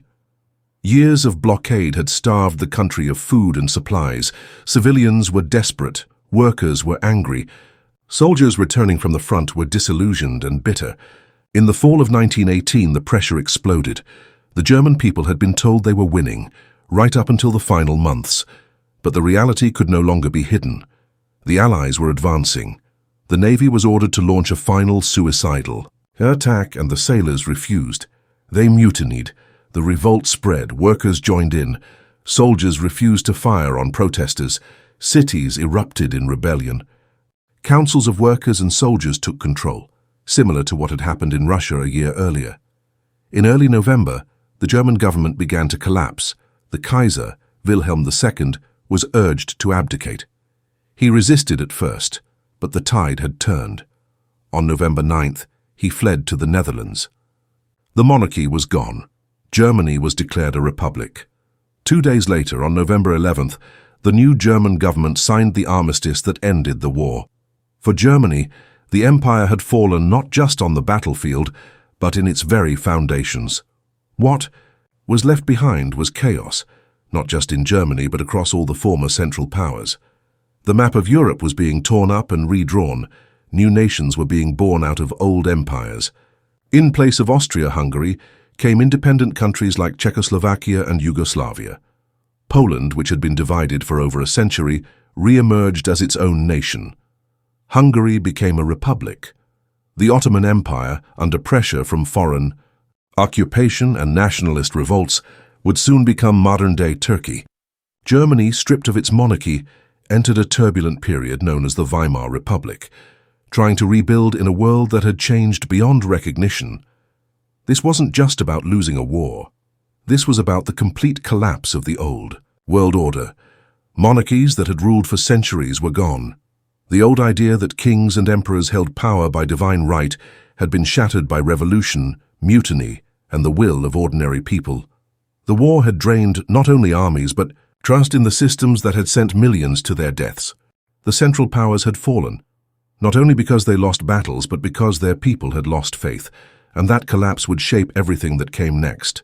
The peace that followed the war, built through treaties like the Treaty of Versailles, would be shaped by the fact that so many empires had crumbled and so many people wanted something new, but it would also leave scars. The defeat of the Central Powers wasn't just military, it was deeply personal. People were hungry, angry, and afraid. The promises of peace and prosperity would prove hard to keep, and those unresolved tensions would echo through the next 2 decades, setting the stage for an even more devastating conflict. Still, in November 1918, the world was focused on one thing. The guns had fallen silent, the fighting had stopped, and the Central Powers had collapsed. For those who had lived through the horror of the trenches, that was enough, for now. The world had changed, and no one yet knew what the future would bring. Chapter 23. Armistice Day. The guns fall silent. The war had dragged on for over 4 years. Millions had died. Empires had fallen. Cities were shattered. Families were torn apart. But now, as November 1918 arrived, there was a shift in the air. The Allied advances during the 100 Days Offensive had pushed the German army to the breaking point. One by one, the Central Powers had either surrendered or collapsed from within. Bulgaria was the first to fall, then the Ottoman Empire, followed by Austria-Hungary.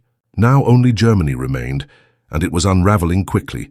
Both on the battlefield and at home, rebellion and revolution were spreading across German cities.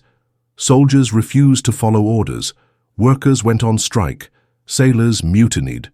The people were tired, starving, and angry. The government knew the war could not go on any longer. There was nothing left to fight for. On November 9th, Kaiser Wilhelm II abdicated and fled into exile. Germany was declared a republic. The monarchy was gone. That same day, a new civilian-led German government sent word to the Allies that they were ready to agree to a ceasefire. The armistice talks began. The negotiations took place in a railway carriage parked in the forest of Compiègne in northern France. It was a cold, grey setting, hidden among the trees, quiet, isolated, and symbolic. The Allied delegation was led by Marshal Ferdinand Foch, one of France's top military leaders. He wasn't there to debate or negotiate. The terms had already been drawn up. Germany would either accept them or continue a war it could no longer sustain. The German delegation, led by Matthias Erzberger, arrived knowing they had little room to argue. They were surrounded by defeat, both militarily and politically. Erzberger himself wasn't a general or soldier. He was a civilian, a politician, someone who had been sent because the new German Republic needed someone to take responsibility for ending the war. It was a heavy burden. He was treated coldly by the Allies, especially by the French, who had suffered terribly during the war. The Germans read through the terms: the immediate withdrawal of German troops from France, Belgium, and Alsace-Lorraine, the surrender of weapons, artillery, aircraft, submarines, the release of Allied prisoners, continued naval blockade, no lifting of sanctions, and no guarantees. It was total, unconditional. The German delegation protested some terms, particularly the ongoing blockade and the handing over of equipment. But Marshal Foch didn't move. There was no compromise. The Germans had 48 hours to sign, and so on November 11th at 5 a.m. they did. The armistice was signed in that railway carriage in the early morning darkness. But it wouldn't take effect immediately. The guns would fall silent at the 11th hour, 11 a.m., on the 11th day of the 11th month. That 6-hour window between the signing and the ceasefire was one of the most tragic and surreal periods of the war. Soldiers on both sides knew that peace was coming in a matter of hours. And yet, in those final moments, fighting continued. In Siu. Some sectors, officers ordered their men to keep attacking until the very last second. Some did it to gain ground that might give their side leverage during the peace talks. Others simply didn't receive the news in time or didn't believe it. On the Western Front, American, British, and French troops continued to push forward. German troops, still defending their positions, fired back. There were attacks on bridges, villages, and trenches, all while the ink on the armistice was still drying. In those final 6 hours, more than 2,000 men were killed. It was one of the bloodiest mornings of the entire war. Private Henry Gunther, an American soldier, became the last known combat death of World War I. He charged a German machine gun nest near the town of Chaumont-devant-Damvillers in France. The Germans shouted at him to stop. They knew the war was minutes from ending, but he kept coming, rifle in hand, and was shot dead at 10:59 a.m., 1 minute before the guns were to fall silent. Then came 11 a.m. Across Europe, the sound of "ow" artillery fire suddenly stopped. For the first time in 4 years, there was silence on the Western Front. No more shells exploding overhead, no more machine gun fire, no more shouted commands, no more screams, just silence. Soldiers stood in the trenches, stunned. Some wept. Others cheered.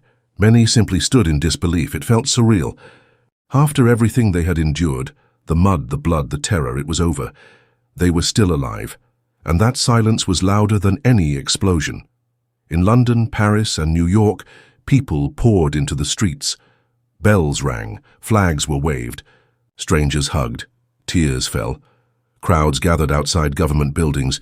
In Paris, people danced in the streets. In London, Big Ben rang out again for the first time in years. In America, even though it was early morning, celebrations began immediately. Parades formed. Churches opened their doors. People prayed. The war was over. But not everyone felt like celebrating.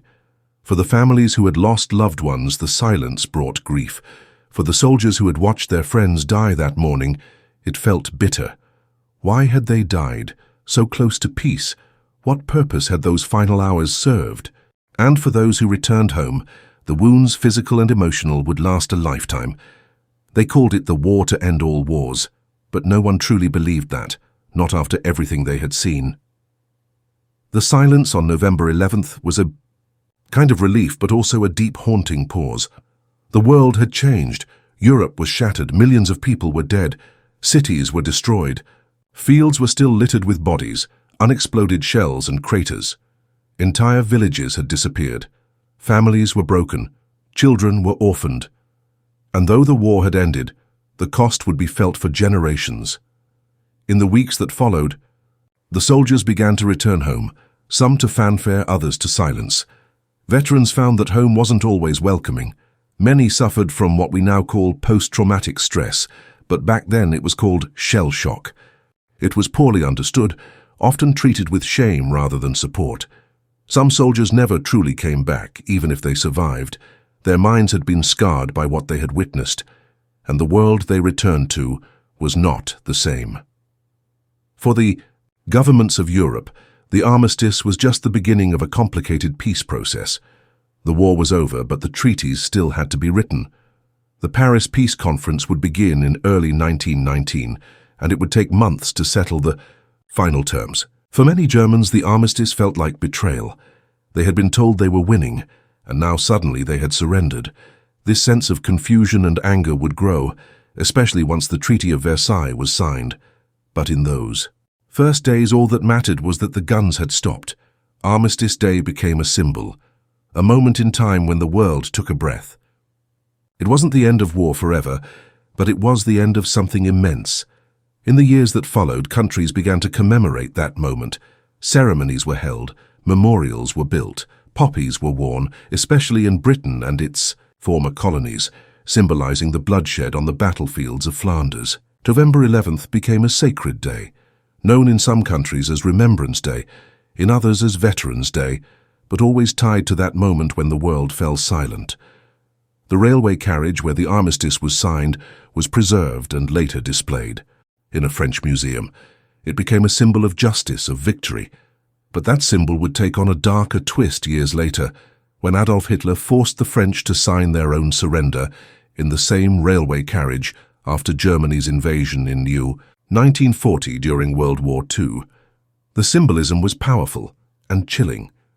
It reminded the world that the silence of 1918 had not brought lasting peace.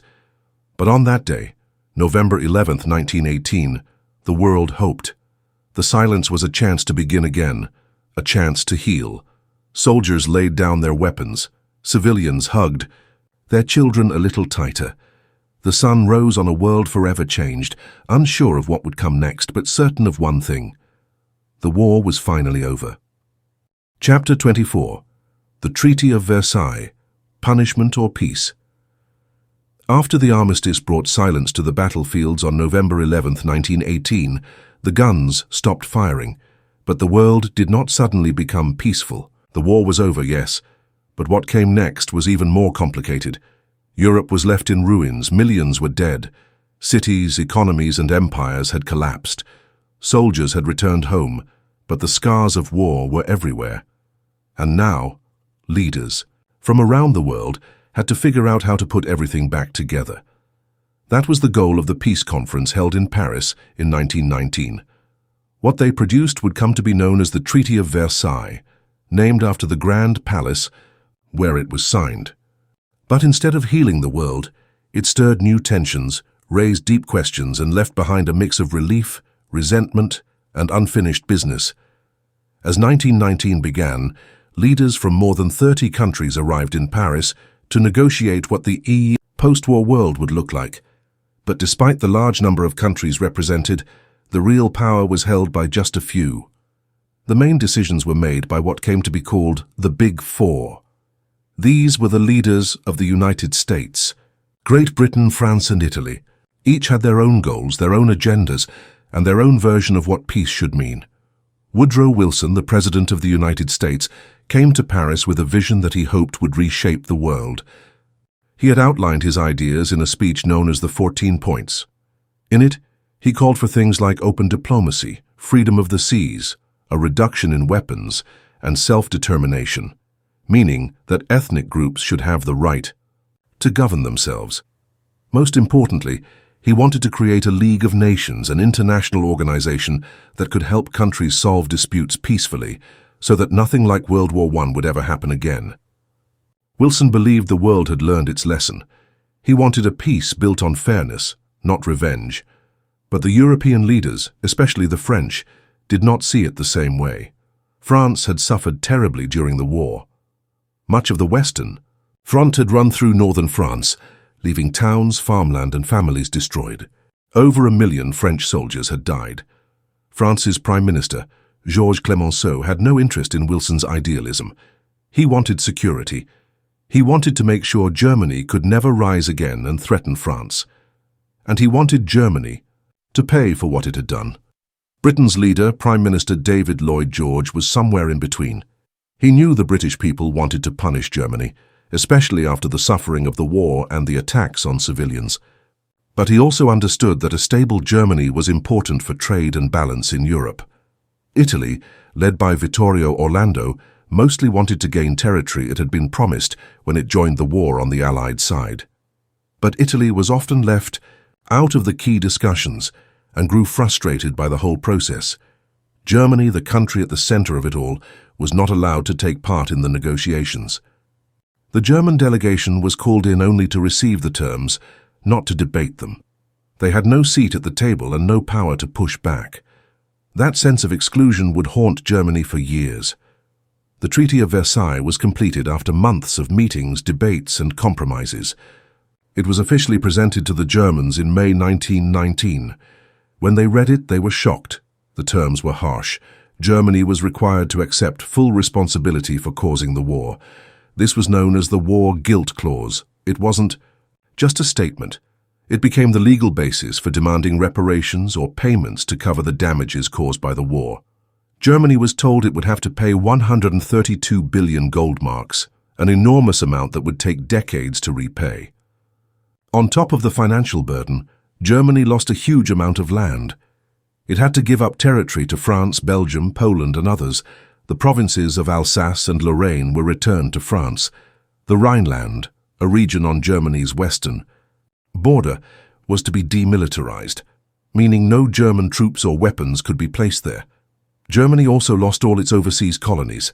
Its military was drastically reduced. The army was limited to 100,000 soldiers. The navy was reduced to a handful of ships. Submarines, tanks, and an air force were banned completely. Germany was also forbidden to unite with Austria, a move meant to stop the rise of a larger German-speaking empire. The German delegation protested. They called the treaty a dictated peace. They argued that it was unfair, that Germany had not started the war alone, and that no country could pay such enormous reparations without collapsing. But they had no choice. The Allies threatened to renew the war if Germany refused to sign. And so on June 28, 1919, the German representatives signed the Treaty of Versailles in the Hall of Mirrors at the Palace of Versailles, the same place where, nearly 50 years earlier, the German Empire had been proclaimed after the Franco-Prussian War. The symbolism was powerful and bitter. Back in Germany, the treaty was met with outrage. Many Germans felt humiliated. They didn't believe they had lost the war in the field. The armistice had been signed while German troops were still on foreign soil, so when the treaty labeled Germany as solely responsible, it felt like an insult. The term "stab in the back" began to spread, a myth that said the German army had been betrayed by politicians, communists, and Jews at home. It wasn't true, but it took root, and it would be used later by extremist movements to gain support and push dangerous ideas. Meanwhile, in the United States, the reaction was also complicated. Wilson had hoped that the treaty would be a stepping stone toward a better world, especially with the League of Nations at its center, but when he returned home he faced strong opposition. Many members of the U.S. Senate did not want America tied to international promises. They feared that joining the League would drag the U.S. into future wars. Despite Wilson's efforts, including a nationwide speaking tour that left him physically and mentally exhausted, the Senate refused to ratify the treaty. The United States never joined the League of Nations. Without American support, the League struggled from the beginning. For the people of Europe, the Treaty of Versailles brought a kind of uneasy peace. The fighting had stopped, and the borders were redrawn. But tensions remained. In the new countries created from the ashes of old empires, like Poland, Czechoslovakia, and Yugoslavia, there were disputes over who belonged where. Ethnic groups were scattered across borders. National pride and old grudges still simmered beneath the surface. The reparations payments became a huge burden for Germany. They struggled to pay, especially during the early 1920s, when their economy was weak and unstable. In 1923, when Germany fell behind on payments, French and Belgian troops occupied the Ruhr, Germany's industrial heartland. German workers went on strike. The government printed more money to pay them, which led to hyperinflation. Prices spiraled out of control. People carried wheelbarrows full of worthless money just to buy bread. Life savings were wiped out overnight. The economic chaos only deepened the sense of injustice. Many historians have debated the Treaty of Versailles for decades. Some say it was too harsh, that by humiliating and crippling Germany, the treaty created the perfect conditions for future conflict. Others argue it wasn't harsh enough, that Germany remained strong enough to recover quickly and later challenge the peace. Either way, what is clear is that the treaty failed to create lasting stability. It's easy to look back now and see the warning signs. The deep resentment in Germany, the rise of nationalism, the economic problems, the weakness of the League of Nations. Within 20 years, the world would once again be plunged into war, an even more devastating conflict that many believed was born from the failures of Versailles. And yet, at the time, there was real hope. The war had ended. Nations were trying to rebuild. The dream of a peaceful world order had taken shape, even if only briefly. The Treaty of Versailles was not just a document, it was a symbol of both human effort and human failure. An attempt to shape the future, but one built on the ruins of a terrible past. As the dust settled in 1919, the world stood at a crossroads. Peace had been declared, but it was fragile. The wounds of war were deep. The decisions made at Versailles would echo through history, not just in politics and borders, but in the lives of ordinary people trying to make sense of a world that had changed forever. Chapter 25. War Reparations and the Economic Impact. The Treaty of Versailles left Germany with a heavy burden, not just in terms of lost territory or military restrictions, but in the form of war reparations. These reparations were payments demanded from Germany by the Allied powers to cover the immense destruction caused by World War I. The sum was staggering, 132 billion gold marks, which was roughly equivalent to 33 billion US dollars at the time, an amount that seemed impossible to pay. This financial cost shaped not only Germany's future, but the entire post-war European economy, leading to ripple effects felt for years to come. From the start, reparations were a huge source of tension. The Allies, especially France and Britain, wanted Germany to pay for the damages their countries had suffered. They saw reparations as a form of justice, a way to ensure Germany was held accountable for the war. The French, in particular, had experienced devastation on their soil. Their farms, factories, and towns had been destroyed by years of fighting. They desperately needed money to rebuild, but the German economy was already shattered. The war had drained the country's resources, caused inflation, and disrupted trade. Factories and farms had been turned to war production, and after the war, the transition to a peacetime economy was difficult. On top of that, the loss of territory meant Germany lost important industrial regions, cutting off valuable resources and factories. Trying to meet these reparations payments placed a huge strain on Germany. The government struggled to raise the money, which led to difficult choices. Taxes were increased, which hit ordinary people hard. The government also resorted to printing more money to cover the costs, but this caused inflation to spiral out of control. By 1923, Germany was in the grip of hyperinflation. Prices rose so fast that money became almost worthless. People's life savings disappeared overnight. For example, what once cost a few marks would cost millions or even billions in just a matter of months. The hyperinflation crisis was devastating. Ordinary Germans suffered greatly. Pensioners and workers on fixed incomes found themselves unable to afford basic goods like bread or coal. Businesses struggled to survive and unemployment rose. Social unrest grew. People lost faith in the government and the democratic system, which seemed powerless to solve the crisis.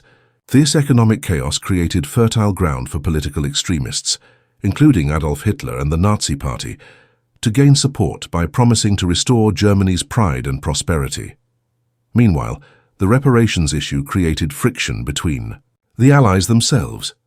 Britain and France often disagreed about how harshly to treat Germany. France wanted to enforce reparations strictly and even sent troops into the Ruhr, Germany's industrial heartland, in 1923 to seize goods when payments fell behind. Britain, on the other hand, was more cautious. Many British leaders worried that if Germany's economy collapsed, it would damage all of Europe's economy and possibly lead to another war. Some in Britain even sympathized with Germany's struggles.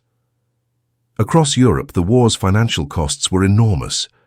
The Allies had borrowed heavily, especially from the United States, to finance the war effort. Now they hoped reparations would help pay back those debts, but the system was complicated.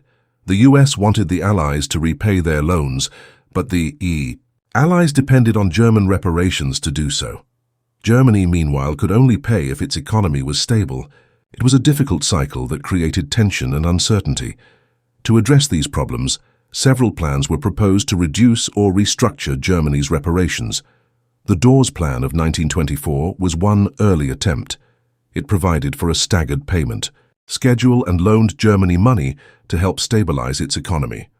This plan helped ease the crisis and brought a few years of relative stability.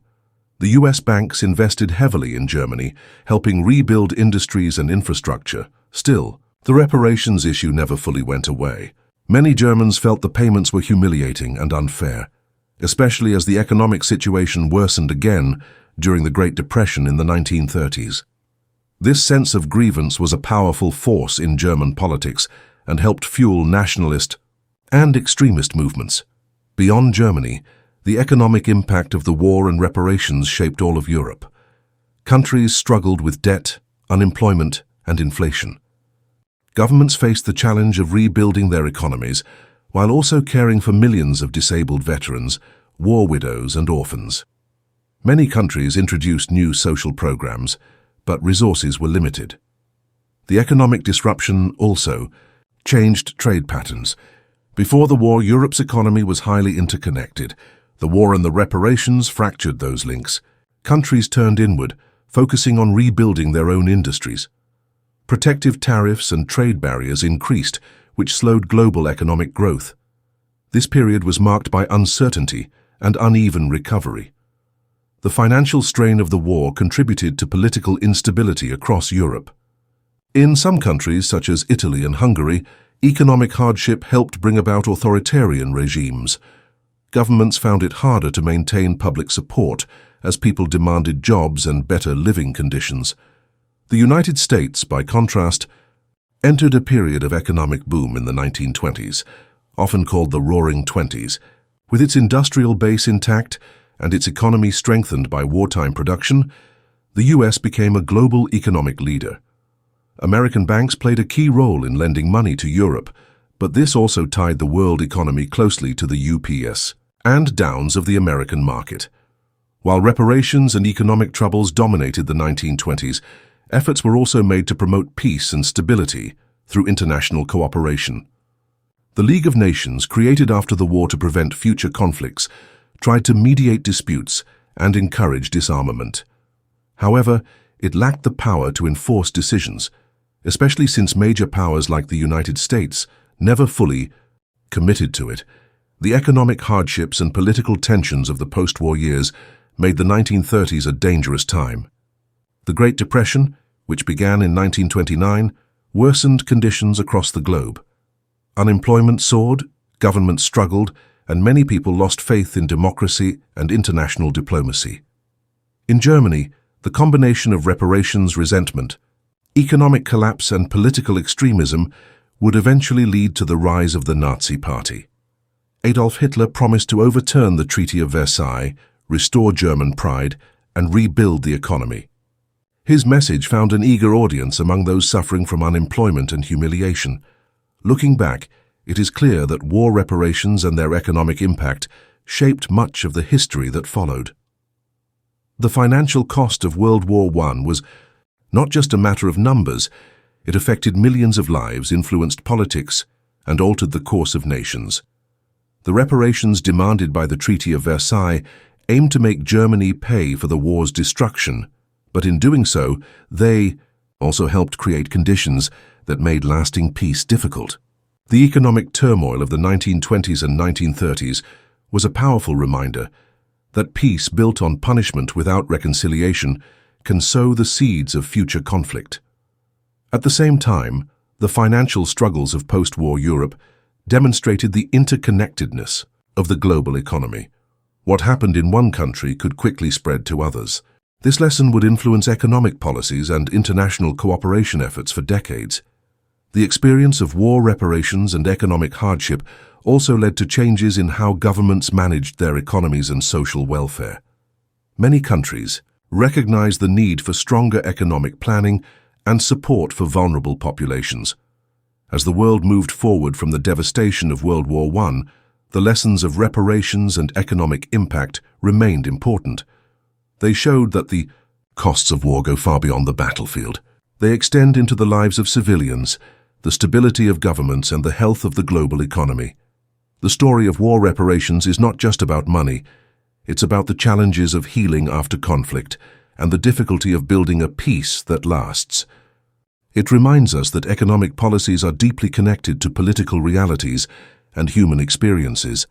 Understanding how reparations shaped post-war Europe helps explain why the peace after World War I was fragile and why new conflicts emerged. It also highlights the importance of fairness, cooperation, and long-term thinking in rebuilding a world torn apart by war. Chapter 26. The Lost Generation: Social and Cultural Impact. World War I did not only reshape borders or economies, it also profoundly changed the social fabric and culture of the time. The war left deep scars on the people who lived through it, especially those who fought on the front lines and the societies they returned to. This period after the war came to be known as the era of the lost generation, a term that captured the feelings of disillusionment, loss, and questioning that defined a whole generation of young people. The phrase "lost generation" was popularized by the writer Gertrude Stein and later used by Ernest Hemingway to describe the young men and women who had survived the war but felt disconnected from the values and traditions of the past.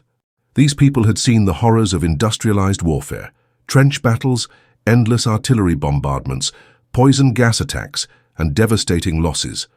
For many, the war shattered old beliefs in progress, honor, and national pride. When soldiers returned home, they came back to societies that had also changed dramatically. Families had lost fathers, brothers, and sons. Communities mourned their dead and struggled to rebuild. The war left behind millions of disabled veterans, many carrying both visible wounds and invisible psychological scars. The trauma of war led to what was then called shell shock, now better understood as post-traumatic stress disorder, PTSD. Many veterans found it difficult to adjust to civilian life, facing unemployment, poverty, and social alienation. At the same time, the war accelerated social change, especially for women. With so many men away fighting, women took on new roles in factories, farms, and offices. They proved their capability in work that had previously been considered men's jobs. This shift challenged traditional gender roles and helped fuel movements for women's rights. After the war, many countries granted women the right to vote, recognizing their contributions and the need for greater equality. This was a major step towards social transformation. Although the journey toward full equality would continue for decades, the war also prompted people to question authority, tradition, and old values. The destruction and loss made many cynical about nationalism and the idea that war was glorious or heroic. Writers, artists, and intellectuals reacted strongly to this new reality. The arts became a powerful way to express the sense of loss, confusion, and search for meaning that the war had created. Literature from this time reflected the feelings of the lost generation. Writers like Ernest Hemingway, F. Scott Fitzgerald, and T.S. Eliot captured the disillusionment and restlessness of young people trying to find their place in a changed world. Their works often featured themes of alienation, the fragility of life, and the hollowness of material success. The Jazz Age, with its lively music and dance, became both a celebration and a distraction, a way for people to escape the grim realities of the past. In Europe, a variety of new artistic movements emerged, reflecting the fractured and uncertain world. Dadaism, for example, was a movement that rejected traditional art forms and embraced absurdity and chaos as a response to the senselessness of war. Surrealism followed, exploring the unconscious mind and dreams as ways to break free from rational thought that had led to such destruction. These movements challenged established norms and questioned the purpose of art itself. Cinema also grew in importance as a new form of mass entertainment and cultural expression. Silent films became hugely popular, providing a shared experience for people across different countries. The technology and storytelling of cinema began to reflect the complexities of modern life, including the trauma of war. The social impact of the war was also visible in changes to everyday life. The population shifts caused by the war, including the loss of millions of young men, altered family structures and demographics. Cities grew as people moved for work, and new technologies like the automobile and telephone began to change how people lived and connected with each other. The war's impact on religion was significant as well. Many people struggled to reconcile their faith with the scale of suffering they had witnessed. Some turned away from organized religion, while others sought new spiritual paths. The sense of a broken world led to debates about morality, human nature, and the future of civilization. In politics, the trauma and upheaval of the war helped fuel new ideologies. The discontent among veterans and workers contributed to the growth of socialist and communist movements, especially in countries like Germany and Russia. Meanwhile, the fear of instability led some to support authoritarian regimes that promised order and revival, setting the stage for the turbulent decades ahead. The lost generation was marked by a search for new meaning in a world where the old certainties had been destroyed. Many young people felt rootless and uncertain about the future. This feeling was not limited to soldiers or those directly affected by the war.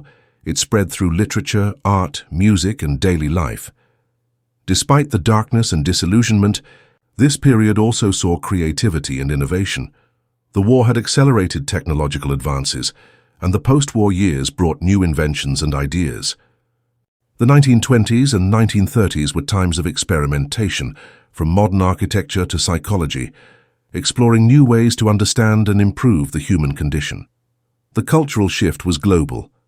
In the United States, the Harlem Renaissance blossomed, with African-American artists and writers expressing pride in their heritage and addressing social issues. Jazz music, born in the South, spread worldwide and became a symbol of the era's energy and change. Meanwhile, the legacy of the lost generation continued to influence later generations. The war's lessons about the costs of conflict and the fragility of peace became central themes in politics, literature, and education.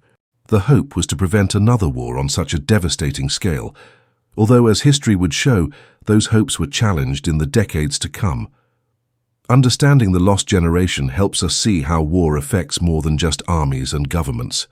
It touches the hearts and minds of individuals, reshaping societies and cultures in profound ways. The legacy of World War I's social and cultural impact is a reminder that the effects of war echo long after the fighting stops.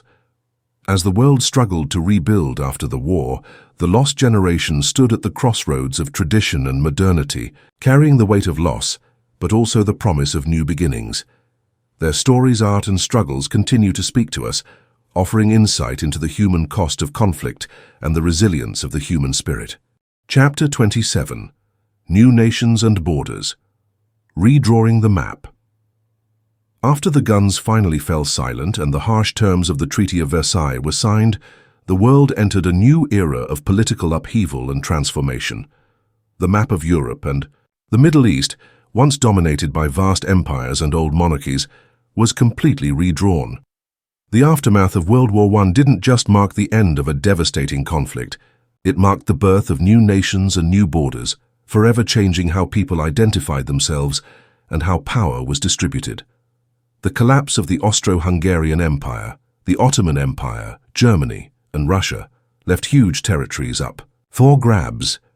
These empires had ruled for centuries, controlling diverse peoples and regions.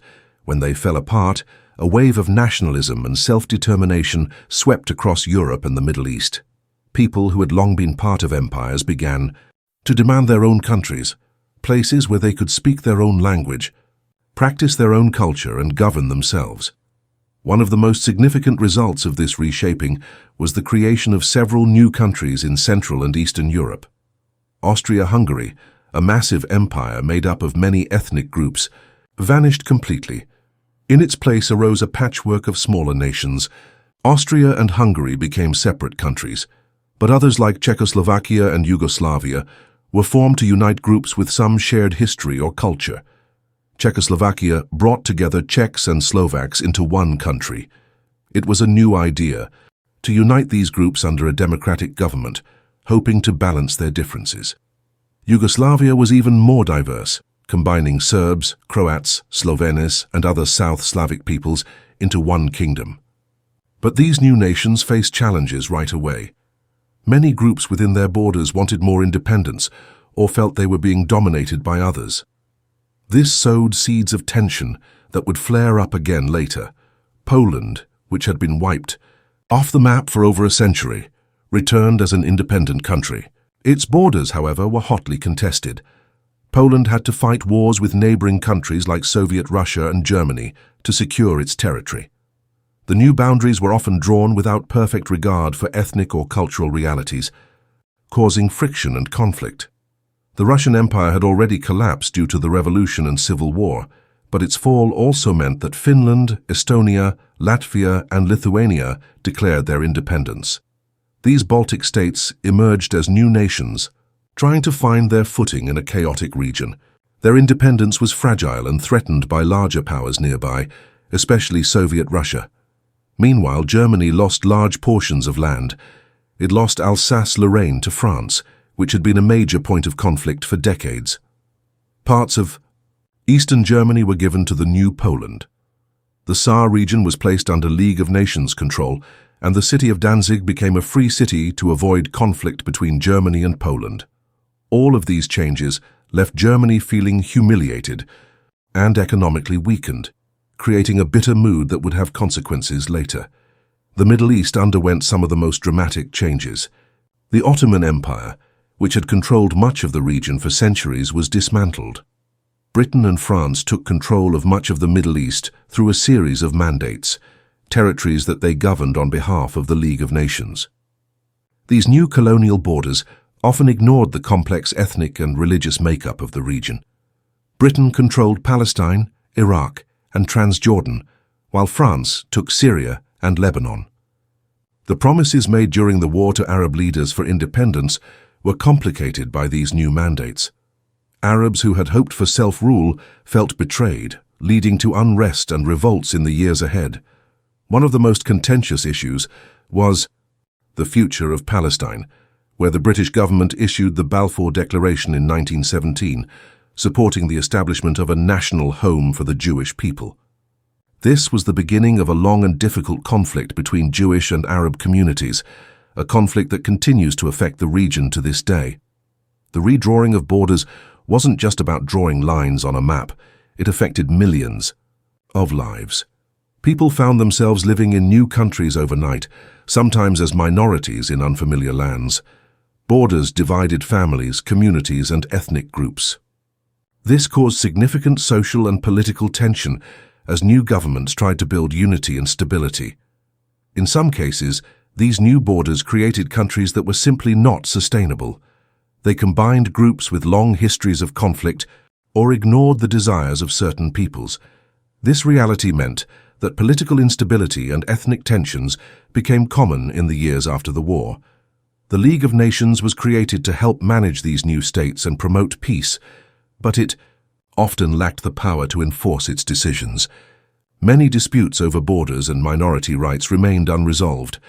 The hope was that diplomacy and international cooperation could prevent future conflicts, but the reality was more complicated. In Western Europe, the political map was less dramatically changed, but the impact was still profound. France regained Alsace-Lorraine, which was a symbolic victory after decades of German control. Belgium, which had been invaded early in the war, regained its territory and was recognized for its suffering. The United Kingdom, while victorious, found its empire stretched and faced new challenges as the war had altered global power dynamics. The economic cost of the war also influenced the political landscape. Many new countries struggled economically, trying to recover from destruction and the disruption of trade. Some relied heavily on reparations from defeated powers or support from larger allies. This economic instability made it difficult for governments to maintain order and improve living conditions. At the same time, the war accelerated the decline of monarchies. Russia's Romanovs had already been overthrown during the revolution. Germany's Kaiser Wilhelm II abdicated and fled into exile. Austria-Hungary's emperor stepped down, and the Ottoman Sultan lost much of his power. Monarchies gave way to republics, constitutional monarchies, or other forms of government, marking the end of an era. The new nations faced the enormous task of nation-building, creating institutions, drafting constitutions, establishing economies, and defining their identities. This was difficult work, made more complicated by social divisions and the lingering trauma of war. Some of these new countries tried to build democratic systems with elected parliaments and protections for minority rights. Others leaned toward authoritarian governments, believing strong leadership was needed to maintain order. The mix of political systems reflected the uncertainty and upheaval of the time. The redrawing of the map also had consequences beyond Europe and the Middle East. The collapse of empires affected colonies around the world. Ideas about self-determination and national identity began to spread to Asia, Africa, and other regions.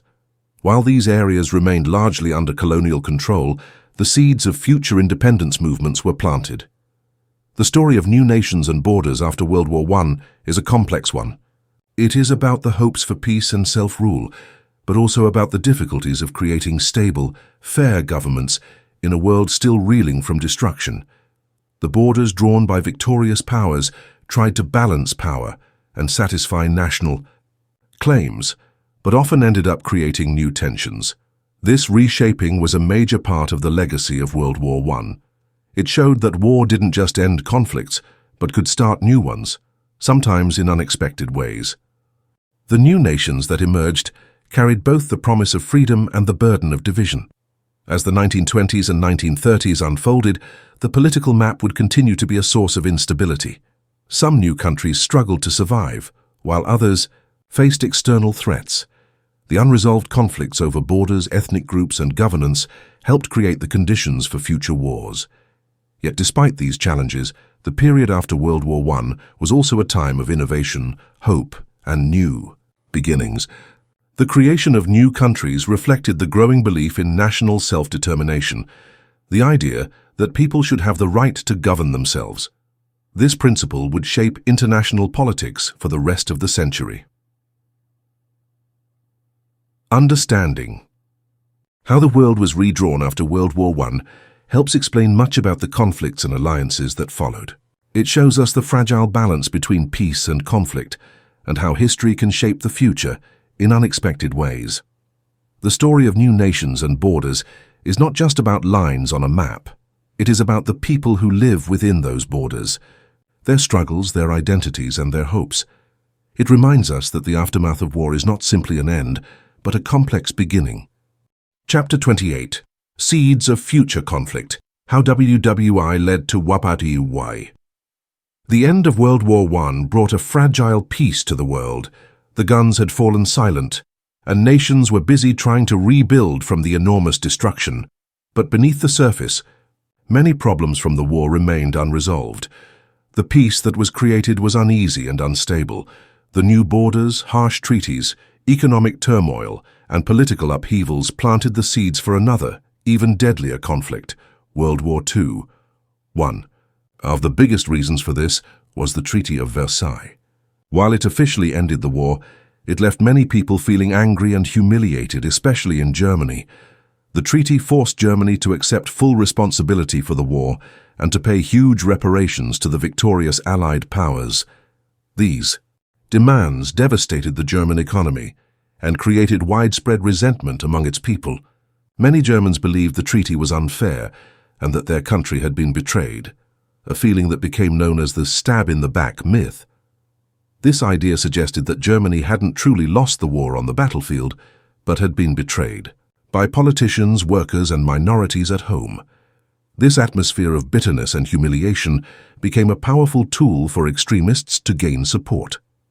The Weimar Republic, Germany's new democratic government, was weak and faced constant attacks from both the political left and right. Economic hardship, especially during the Great Depression of the late 1920s and early 1930s, only made things worse. Millions of people were unemployed, homeless, and desperate for change. In this context, Adolf Hitler and the Nazi Party rose to power by promising to restore Germany's pride, rebuild the economy, and reject the Versailles Treaty. They blamed many groups for Germany's troubles, particularly Jews and communists, fueling dangerous nationalism and hatred. Hitler's message appealed to many who felt betrayed and wanted a strong leader to make Germany great again. But Germany was not the only country where extremism took hold. Across Europe, economic struggles and social unrest opened the door for radical political movements. Italy had already seen the rise of Benito Mussolini and his fascist party, which promised order and national revival after years of instability. In the Soviet Union, Joseph Stalin tightened his grip on power, turning the communist state into a brutal dictatorship. These regimes rejected democracy and promoted aggressive nationalism and militarism. The redrawing of borders after World War I also contributed to future tensions. Many new countries created by the Treaty of Versailles were fragile and contained deep ethnic divisions. Some groups felt excluded or oppressed, leading to ongoing conflicts. For example, in Eastern Europe, countries like Czechoslovakia, Yugoslavia, and Poland struggled to unite diverse populations with different languages, religions, and histories. This instability created opportunities for outside powers, like Nazi Germany and the Soviet Union, to exploit these divisions. In addition to political and ethnic tensions, economic problems played a huge role. The Great Depression, which began in 1929, had a devastating effect on economies worldwide. Countries struggled with massive unemployment, failing banks, and falling trade. In desperate times, people often turned away from democratic governments and toward leaders who promised quick solutions, even if those solutions were extreme or violent. Another important factor was the failure of the League of Nations. Created. To prevent future wars through diplomacy and collective security, the League was weakened from the start. It had no real power to enforce its decisions, and some major powers like the United States never joined. When aggressive actions occurred, such as Japan invading Manchuria in 1931 or Italy attacking Ethiopia in 1935, the League was unable to stop them. This emboldened dictators to take more risks. Germany's rearmament and expansion during the 1930s challenged the post-war order directly. Hitler openly violated the Versailles Treaty by rebuilding the German military, remilitarizing the Rhineland, and pursuing aggressive foreign policies. His goal was to unite all German-speaking peoples and expand Germany's territory, which he called Lebensraum or living space.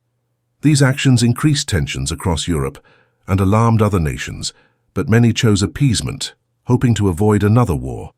The policy of appeasement, especially by Britain and France, was an attempt to maintain peace by making concessions to aggressive powers. The Munich Agreement of 1938 allowed Germany to annex the Sudetenland, part of Czechoslovakia, without a fight. This was meant to satisfy Hitler's demands and prevent war. Instead, it encouraged further aggression by showing that the Allies might not stop him. Meanwhile, in the East, the Soviet Union and Nazi Germany signed a surprising non-aggression pact in 1939, the Molotov-Ribbentrop Pact. This agreement stunned the world and included secret protocols dividing Eastern Europe into spheres of influence. It cleared the way for Germany to invade Poland without fearing Soviet intervention, triggering the start of World War II. The unresolved issues of World War I, the broken promises, economic hardships, ethnic divisions, and fragile democracies created a dangerous environment. These problems didn't disappear with the armistice. Instead, they simmered beneath the surface, waiting to explode. At the same time, the war had deeply changed societies and politics. Many people were disillusioned with the old world and yearned for stability and strength. The horrors of the Great War had shaken faith in progress and reason, which made radical ideologies more appealing. Fascism, Nazism, and communism each promised a new order and a way to fix what seemed broken. The technology and tactics developed during World War I also influenced future conflicts. The war showed how industrialized warfare could be devastating and total. Tanks, airplanes, chemical weapons, and machine guns changed how battles were fought. These advances meant that any future war would be even more deadly and far-reaching. World War also disrupted international relations in ways that made cooperation difficult. The old alliances had crumbled and new ones were fragile. The United States, after playing a major role in ending the war, retreated into isolationism and avoided getting involved in European politics. Britain and France, though victorious, were weakened by the war, and their empires were starting to show signs of strain. As a result, the world entered the 1930s with many unresolved conflicts, resentments, and uncertainties. The League of Nations, economic crises, and rising totalitarianism set the stage for a second global conflict. Looking back, it's clear that the seeds of World War II were planted during and immediately after World War I. The harsh peace terms, economic devastation, unstable new nations, and rise of extremist leaders all created a powder keg. When the spark finally came with Germany's invasion of Poland in September 1939, the world was once again plunged into war.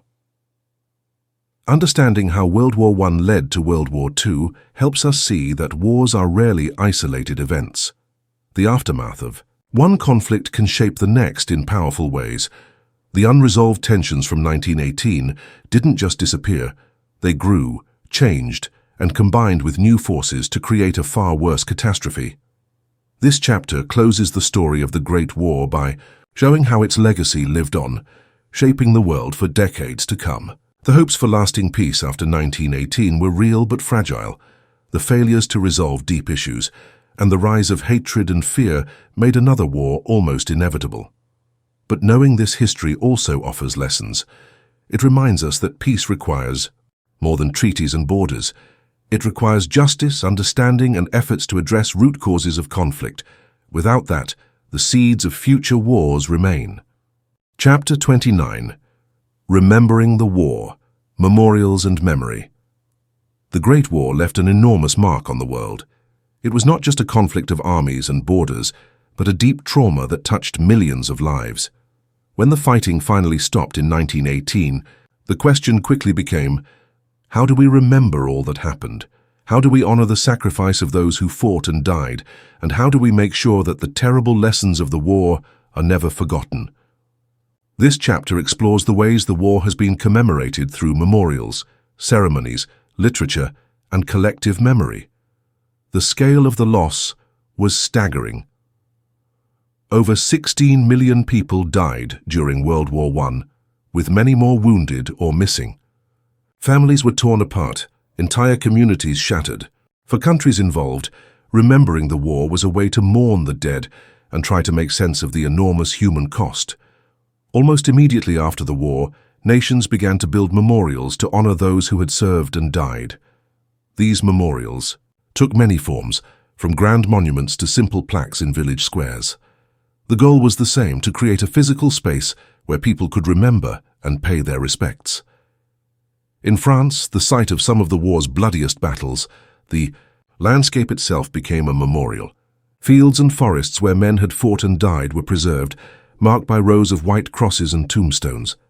One of the most famous is the Douaumont ossuary near Verdun, a massive monument holding the remains of tens of thousands of unidentified soldiers. It serves as a stark reminder of the war's devastating toll and the anonymous nature of so many losses. In Britain, the cenotaph in London became the focal point of remembrance.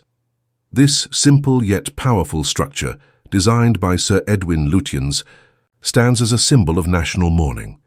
Every year on November 11th, Remembrance Day ceremonies gather crowds who lay wreaths and observe moments of silence.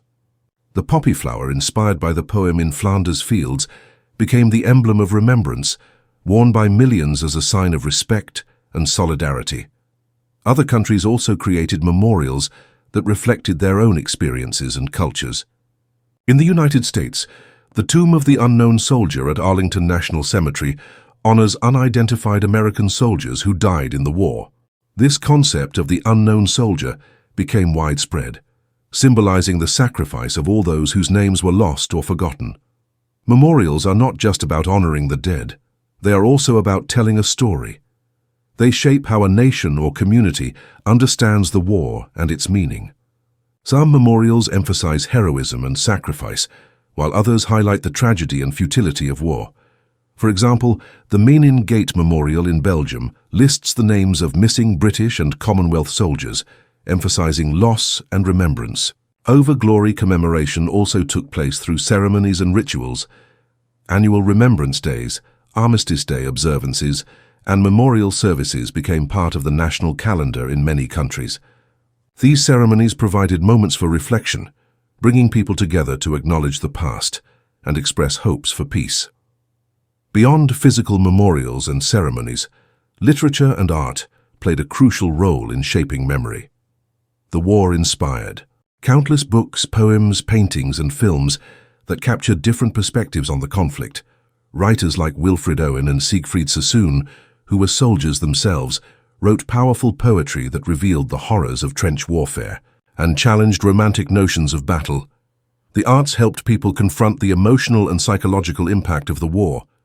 They gave voice to grief, anger, and disillusionment. Through their work, artists and writers invited audiences to remember not only the events, but also the human cost, the fear, pain, and loss experienced by soldiers and civilians alike. History. Books and education also became important in how societies remembered the war. Schools began teaching about World War I as a defining event of the early 20th century. Textbooks often presented the causes, battles, and outcomes, but they also included discussions about the lessons to be learned. This helped younger generations understand the significance of the conflict and the importance of working toward peace.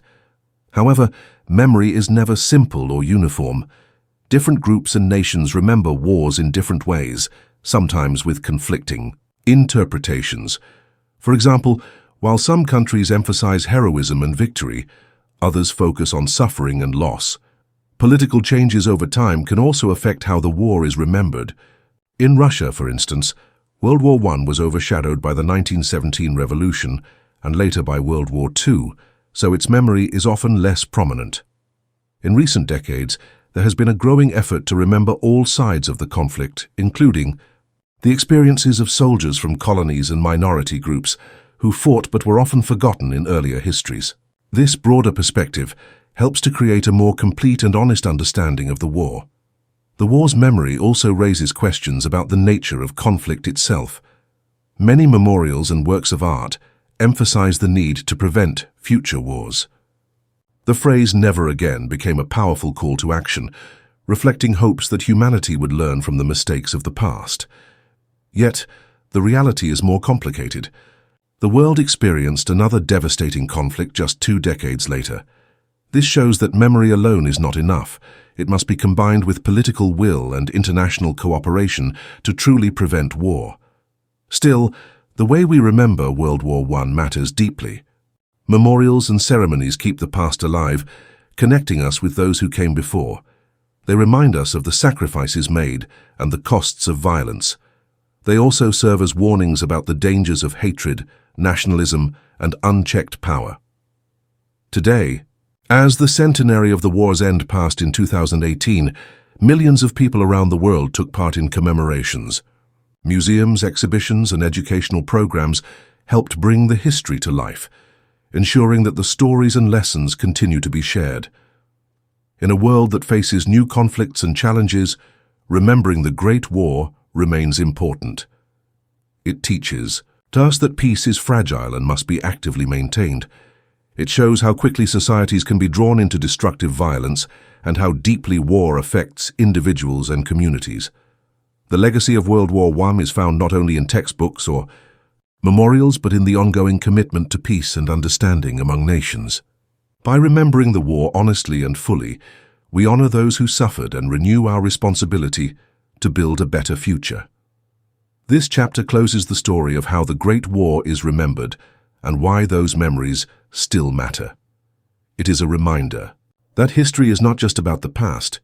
It shapes who we are today and who we want to become tomorrow. Chapter 30. The Lasting Legacy of the Great War. The Great War, as World War I was often called, was more than just a terrible conflict that lasted from 1914 to 1918. It changed the world in profound and lasting ways, shaping the modern era and the global order in ways that we still feel today. Understanding its legacy helps us see how this massive conflict set the stage for much of the 20th century and beyond.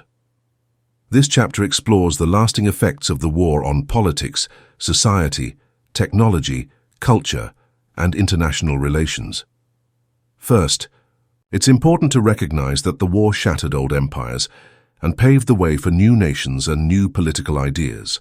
The Austro-Hungarian, Ottoman, Russian, and German empires, which had dominated Europe for centuries, were all broken apart. Their collapse created a map that was redrawn with new countries emerging across Europe and the Middle East. These new nations struggled to find stability and identity. Often amid ethnic tensions and economic hardship, this reshaping of borders sowed the seeds for future conflicts. Some of the new countries were created without fully considering the complex ethnic and cultural makeup of the regions, leading to disputes and instability. For example, the breakup of the Austro-Hungarian Empire created several smaller nations, like Czechoslovakia and Yugoslavia, each with diverse populations that would face challenges maintaining unity. The Ottoman Empire's fall led to the creation of new states in the Middle East, but this process was largely controlled by European powers through mandates rather than by the people who lived there. This legacy of foreign control and division contributed to ongoing conflicts in the region that continue even today. Politically, World War I also marked the beginning of the end for many monarchies. Several royal families were overthrown during or after the war, including Russia's Romanovs and Germany's Hohenzollerns. In their place, republics, democracies, and sometimes dictatorships took root. The Russian Revolution during the war led to the rise of the Soviet Union. introducing communism as a new political force on the world stage. The war also changed the way governments interacted with their citizens. The mass mobilization required to fight a total war meant that states took more control over economies and societies than ever before. This included rationing food and fuel, controlling industry, and managing propaganda to keep public morale high. These expanded roles laid the groundwork for more active government involvement in everyday life during the 20th century. One of the most visible legacies of the war is the development and use of new technology and warfare tactics. The brutal stalemate of trench warfare pushed military leaders to innovate rapidly. Tanks were introduced to break through enemy lines, aircraft evolved from reconnaissance tools to fighters and bombers, and chemical weapons were used with devastating effect. While these technologies were initially designed for war, many had lasting impacts beyond the battlefield. Aviation, for instance, made huge leaps forward during the war, and soon after became a key part of civilian transportation and global connectivity. Medical advances, such as improved surgery techniques and treatments for infections and injuries, also came out of the necessity of treating millions of wounded soldiers. The human cost of the war, with millions dead and wounded, profoundly affected societies. The trauma experienced by soldiers and civilians alike changed how people viewed war and peace. This shift was reflected in art, literature, and philosophy, with many artists and writers expressing disillusionment and questioning old ideas about honor and glory in battle. This cultural impact was part of a broader social change. The war challenged traditional gender roles, as millions of women entered the workforce to replace men who went to fight. This helped accelerate the push for women's suffrage and greater equality in many countries. Women's contributions during the war showed that they could take on roles previously reserved for men, reshaping societal expectations. The war also exposed and sometimes deepened social divisions, including class and racial inequalities. In many countries, soldiers from colonies and minority groups fought alongside Europeans, hoping their service would lead to greater rights and recognition. However, their sacrifices were often overlooked or ignored in the post-war period, leading to frustration and future struggles for civil rights and independence. Internationally, the war highlighted the dangers of secret alliances, militarism, and unchecked nationalism. The desire to prevent another such conflict led to the creation of the League of Nations, the first international organization aimed at maintaining peace. While the League ultimately failed to prevent World War II, it laid the foundation for later efforts in international cooperation and the creation of the United Nations. The Treaty of Versailles and other peace agreements attempted to address the causes of the war but also left many issues unresolved. The harsh terms imposed on Germany and the economic strains they created contributed to political instability and the rise of extremist movements, setting the stage for future conflict. Economically, the war had a massive impact on countries worldwide. The cost of fighting and rebuilding strained national economies, leading to inflation, debt, and unemployment in many places. The war also accelerated industrialization and changes in labor markets, reshaping economies in ways that influenced the modern industrial world. The Great War was a global conflict, involving countries beyond Europe, which affected colonial empires and shifted global power balances. The United States emerged from the war as a major world power, shifting away from its previous isolationism. Japan expanded its influence in Asia, and many colonies began to demand independence, inspired in part by their contributions during the war. The memory of World War I continued to shape politics and culture for decades. Veterans organizations, memorials, and annual commemorations helped keep the memory alive. At the same time, the horror of the war influenced pacifist movements and anti-war activism, shaping debates about military intervention and international relations. The lessons learned from the Great War influenced military strategy, diplomacy, and international law. Efforts to control arms, manage conflicts, and protect civilians in war developed out of the experience of World War I. Concepts like war crimes and the treatment of prisoners became more prominent in global discussions. Culturally, the war influenced modernism in art, literature, and music, with many creators responding to the disillusionment and trauma caused by the conflict. The war's legacy can be seen in novels, paintings and films that explore themes of loss, heroism, and the search for meaning after devastation. In summary, the lasting legacy of the Great War is vast and complex.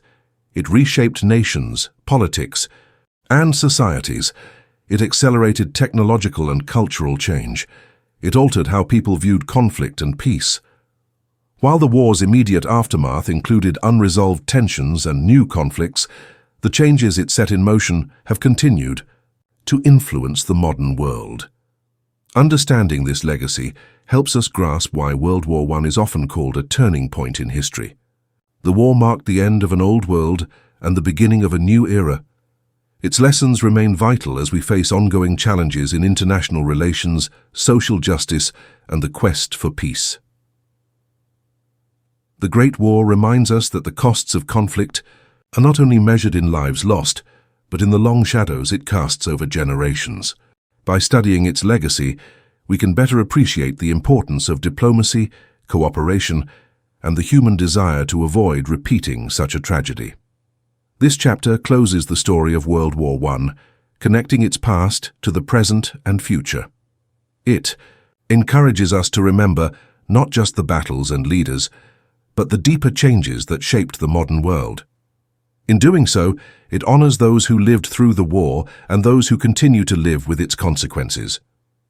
And that's a wrap on our journey through the Great War, a conflict that reshaped the world in ways we still feel today. From the first shots fired to the lasting legacy that changed nations, societies, and global politics, this story is one of sacrifice, innovation, and lessons learned. If this deep dive helped you understand how World War I shaped the modern world, be sure to like, subscribe, and hit the notification bell so you don't miss out on more history explained simply. Thanks for watching, and remember, understanding the past helps us build a better future. See you in the next video.